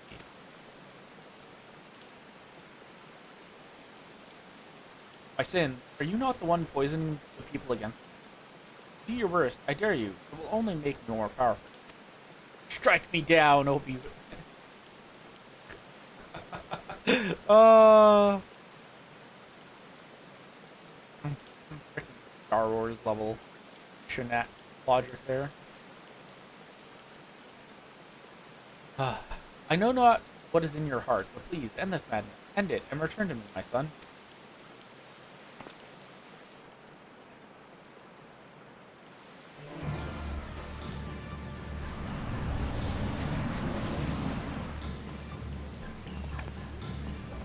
Don't get any closer. You two, why are you...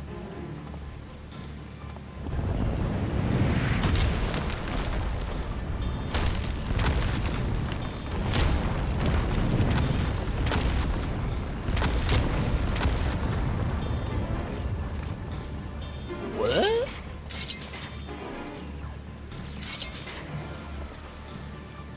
Don't. If we fight here, there's no telling how many innocents...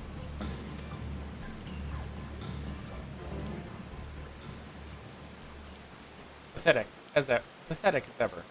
I tire of this farce. I've declared my intent to become King of Radzatan. As for you two, this is no place for a battle between heroes. We shall meet again, mark my words, and then we shall decide who is the might.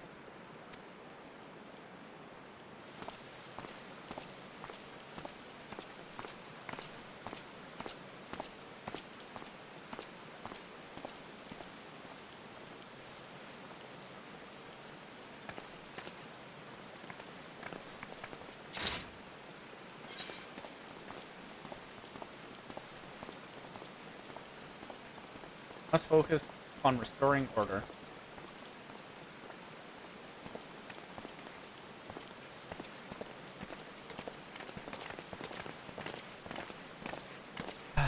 You're right, of course. As much as I hate to see Burzon walk free, we've yet to ascertain the extent of his power. For now, we must bide our time. I noticed that despite all his extreme love for his people, he didn't even look back at them as he was treated.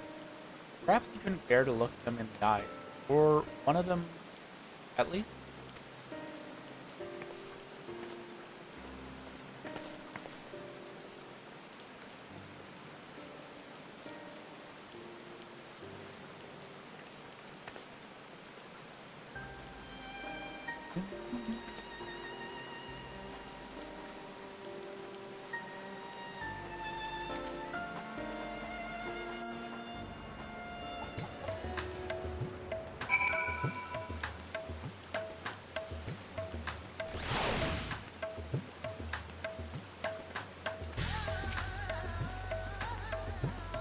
That was a disaster. Curzon is truly lost.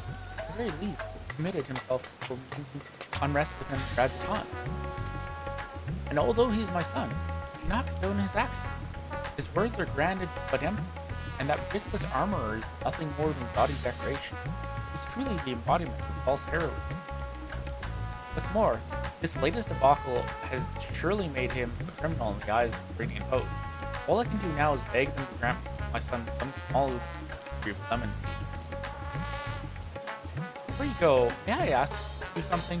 After Burzon called down the rocks, did you see his expression? Not a peculiar, but I'm curious as to what his father saw in that face. Ah, it was a familiar look. When I used to scold him for losing himself in make-believe, he would get the same cast eye. A look of petulant rage, as if he resented me for pulling him out of his reverie and into harsh reality. It hasn't changed. Apologies, but I must go.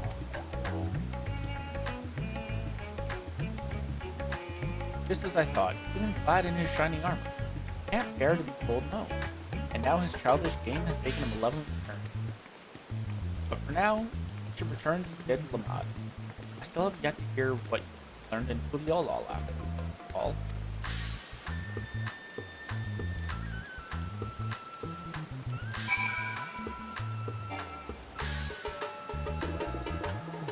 Right, and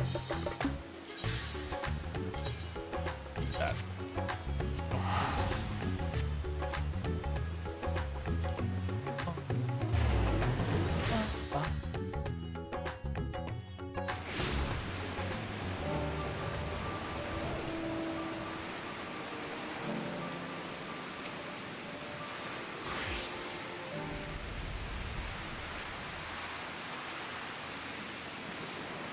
Now that we have some room to breathe, I'd like to hear about your journey to Thrall. My father having to share.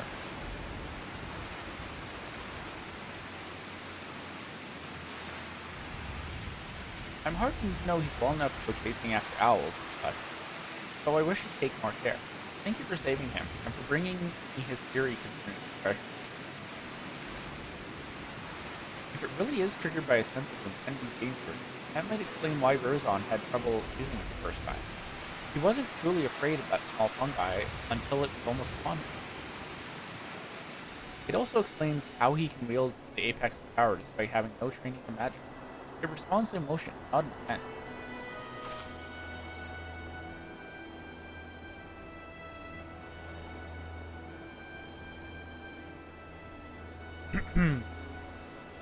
So much is falling into place. He goaded the Radiants into apprehending him, because he knew the threat would be answered.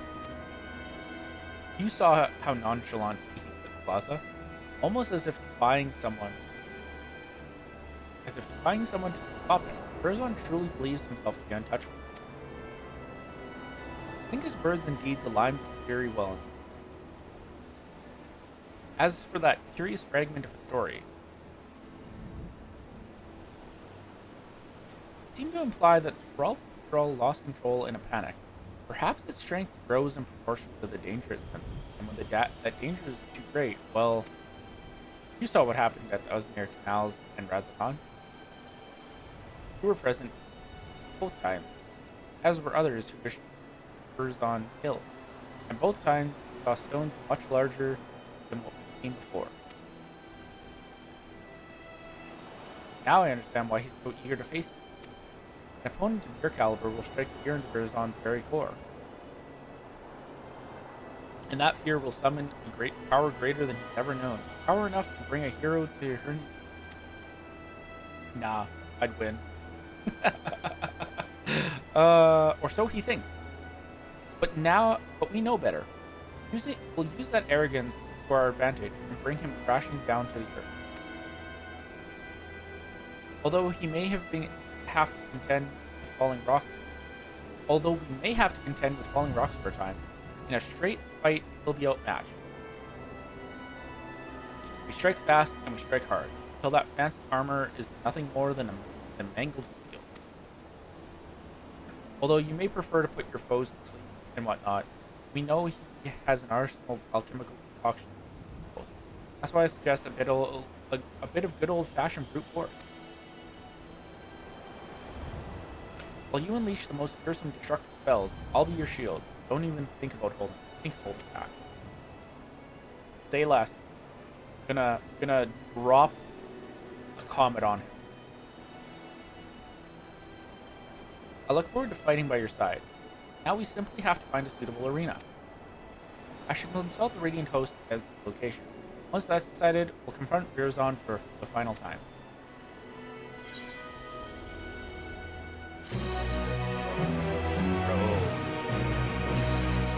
Check my inventory space. I feel like it's get in there. Okay.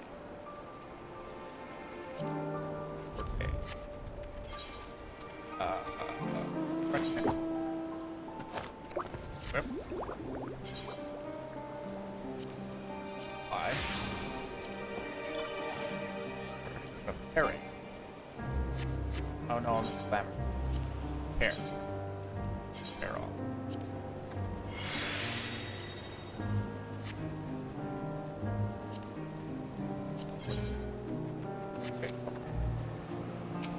Okay.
Okay. Be pleased to know the Radiant Host was most helpful in finding a place fit for a duel. When I saw it, even I began to believe our encounter one from song. Speaking of which, it seems your name is on the lips of all dungeons. People who already consider you the true savior of gods, I believe you will bring Burzon people to justice. We apologize for putting so much weight on your shoulders. Something tells me you're used to it. Final showdown shall take place in the mountain pass leading to Kattegat, where great crystals will stand to witness its conclusion. Suitably romantic and suitably isolated. This Radiant Host will have spread word that Thavnir that a hero has arisen to challenge Burzon. His pride will force him to answer. The entrance to the pass is at Giant Skull Ground. Let's head there at once to await his arrival.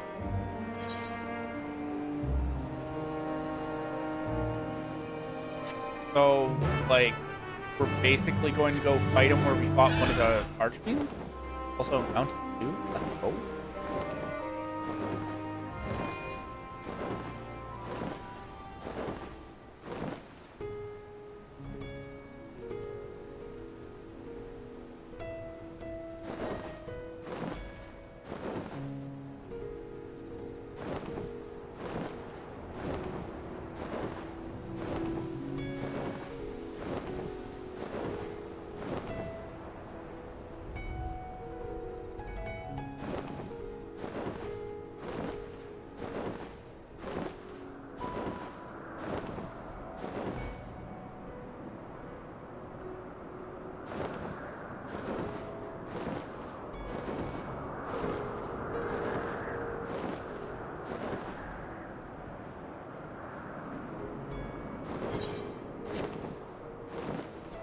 Oh, almost finished.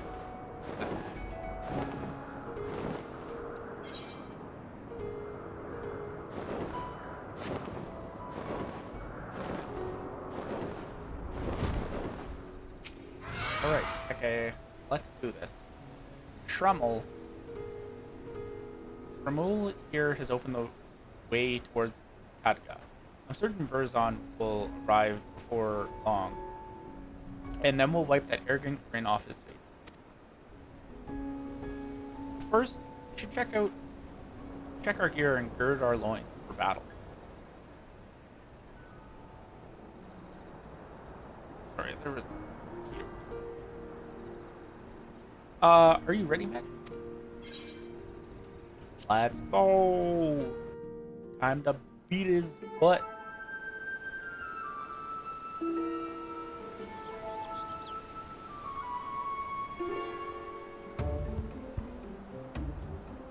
There he is.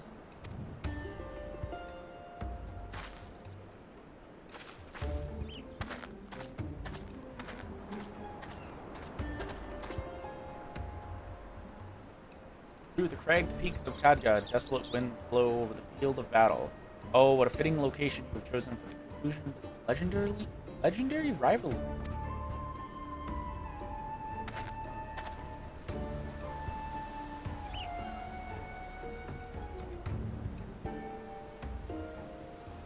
I was right not to face you before. In environs unsuited to a struggle between titans, now my patience has been rewarded, and my heart races in anticipation.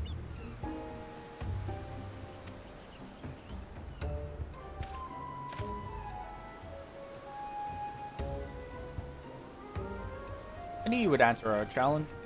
You would never be able to stomach people calling you craven.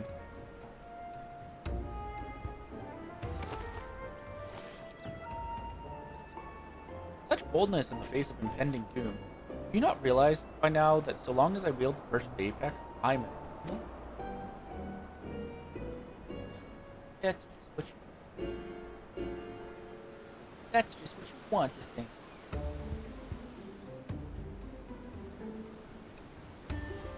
We'll soon put that to the test. You rely too much upon stolen power, it deludes you. Claim to be a savior to the people, but they have seen through your lies. Even your own father can scarcely bear to look at you. Nothing but a small man, hiding within the hollow facade of a hero. And today, we'll tear that facade down. Will you now? You may have the medal, but have you the poison flame mantle of hero? My mantle? I feel like he forgets who he's talking to sometimes.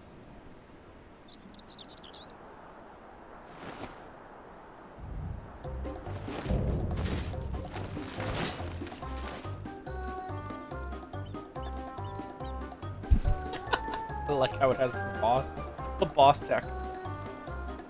Time for words to pass. Follow my lead.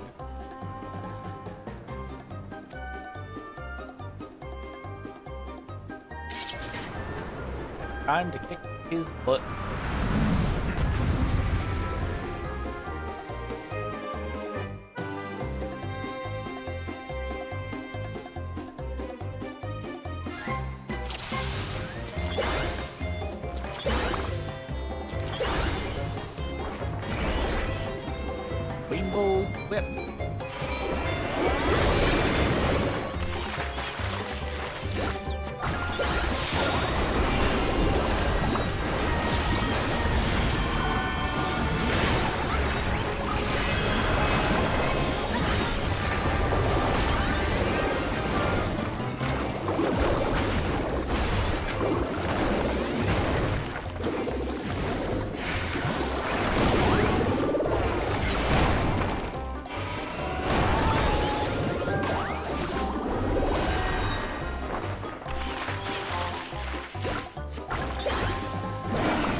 Like, this is supposed to be tough, right?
Broke his armor. What? My armor? My armor!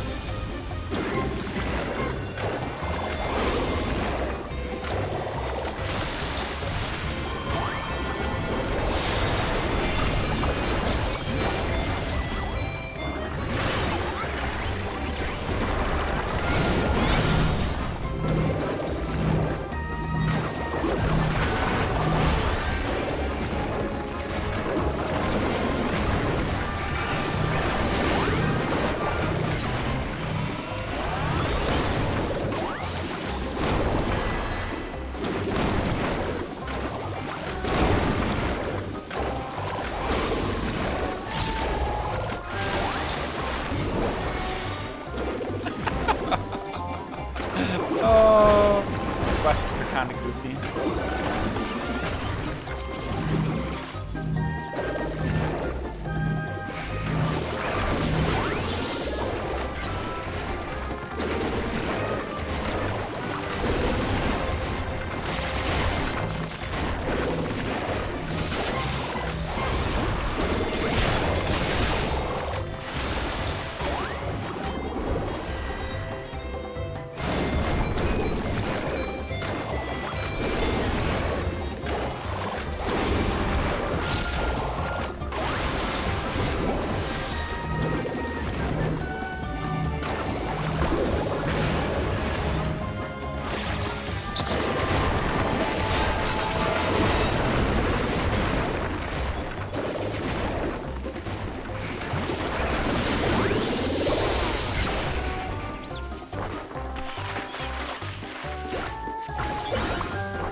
The artifact.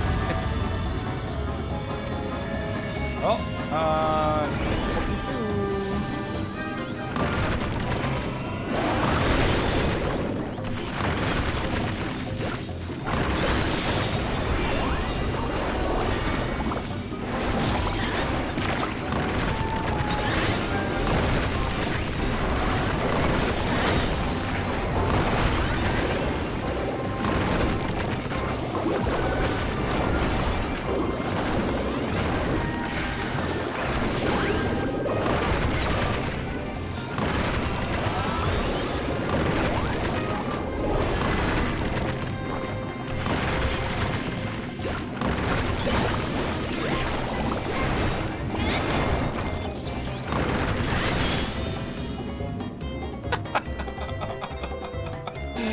Uh...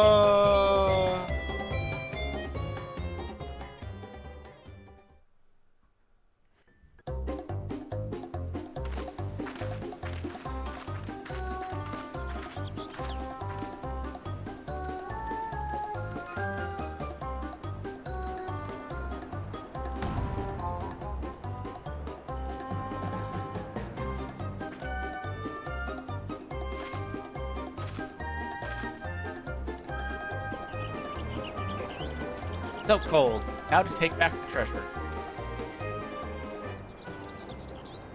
What? This can't happen. A hero never falls.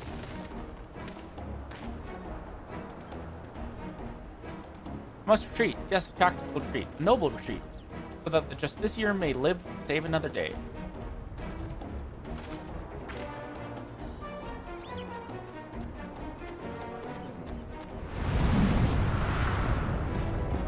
Huh?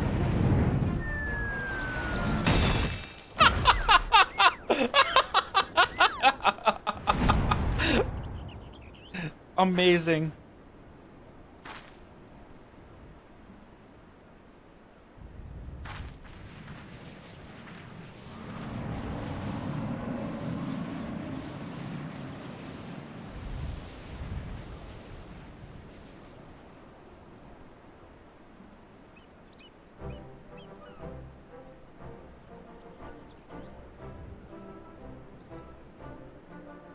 I suppose the apex wasn't finished yet.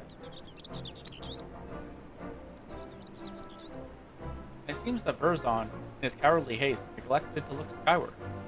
Was it an unfortunate accident?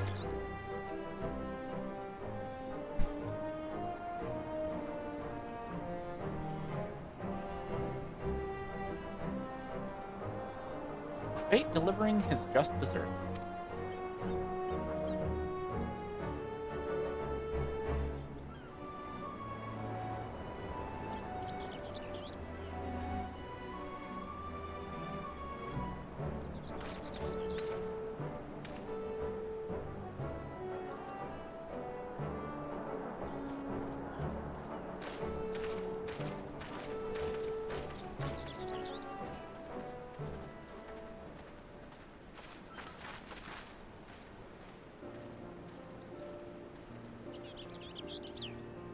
Claimed to be Radz-at-Han's savior, yet sowed only discontent among his people. Some days, perhaps some days in a sunless jail would give him time to reflect upon the error of his ways.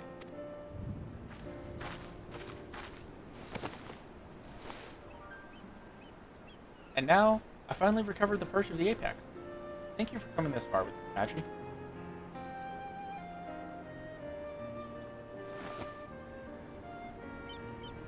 Yippee! We did it!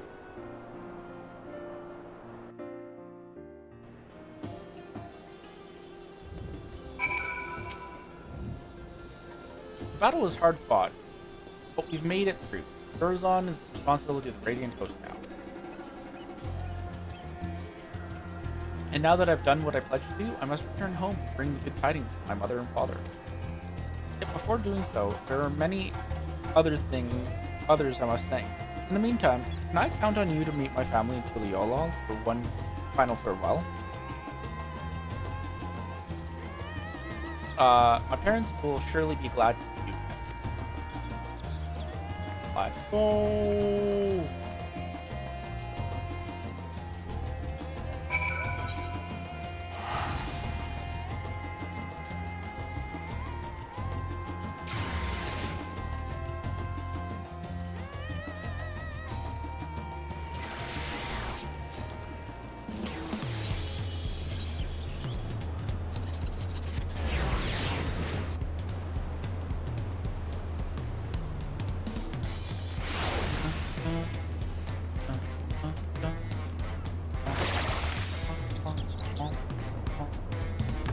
Such good music.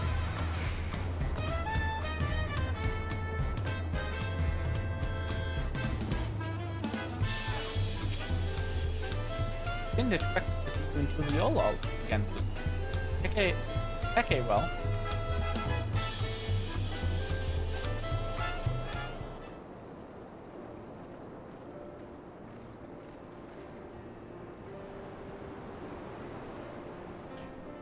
She really did it, and the man who stole our sacred treasure will answer for his.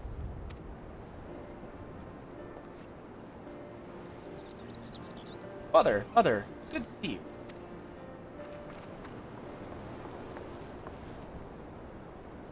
Her Majesty's already told you what happened. We couldn't have retrieved our treasure without her.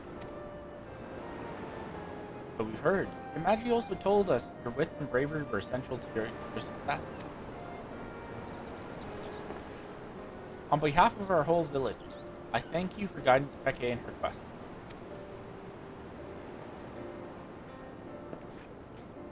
Now the perch of the apex must be returned and put under careful guard once again. The story of the Dawntrail's demise proves that we are not meant to wield its power as our own. I'm sorry, Father, but I disagree. Once I return to the village, I want to tell everyone what happened in the tavern. They need to know what the treasure is capable of, or else we risk forgetting once again. I won't deny that the Apex's power is dangerous. I saw with my own eyes what happens when it's wielded again. Yet during the course of our search, I also saw potential. If we fully understood how it worked, we could use it without risk to ourselves or others. We could turn something we once feared to our advantage, instead of letting it become a feared legend.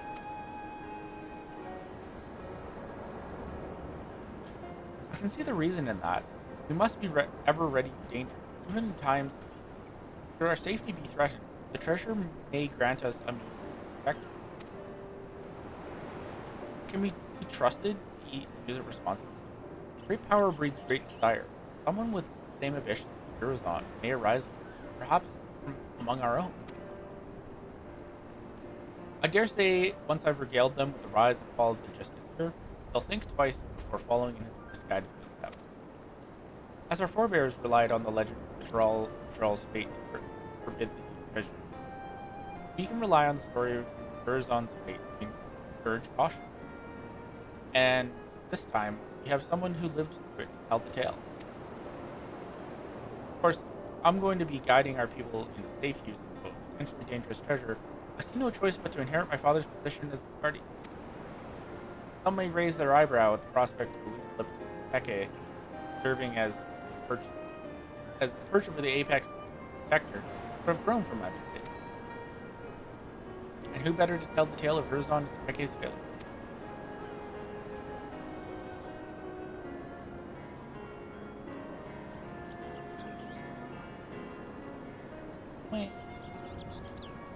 Your only mistake was in trusting Eurozone, same as I and many others.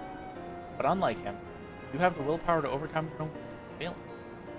Over the course of your long and arduous journey, you've gained a wealth of experiences. Your efforts have finally been. Take responsibility for your actions, and by so doing, prove the conviction of our people. They shall listen to this proposition with open minds, I'm certain.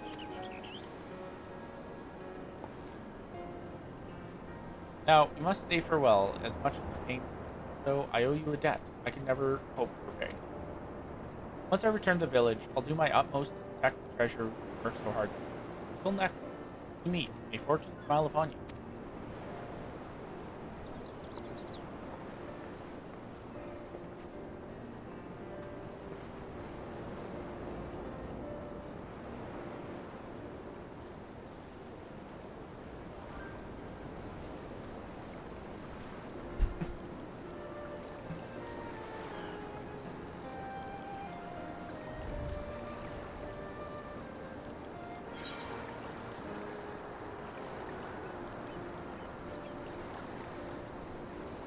Oh, I get all three. I don't have to pick. Nice.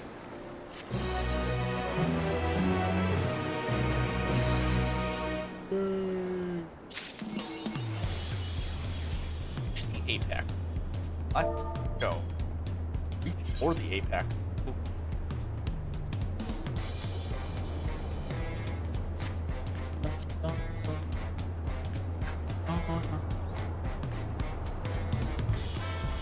All right. Well, I think we're gonna end the stream there. Thank you everyone who showed up. Impromptu that happened. I will be doing Elden Ring tomorrow. Hopefully getting through more of the DLC, if not doing it. I don't think I'll do it, but we'll see. Anything's possible. Yeah. Hopefully you enjoyed it as much as I did. Playing caster role quest. As I get more classes up, I probably will play the other role quests on stream as well. I'll probably end up doing the raid quests next week as well for unlocking things to the raid, so that should be fun. But I will post a schedule for next week, probably on Sunday. So hopefully I will see everyone back tomorrow for Elden. All right. What?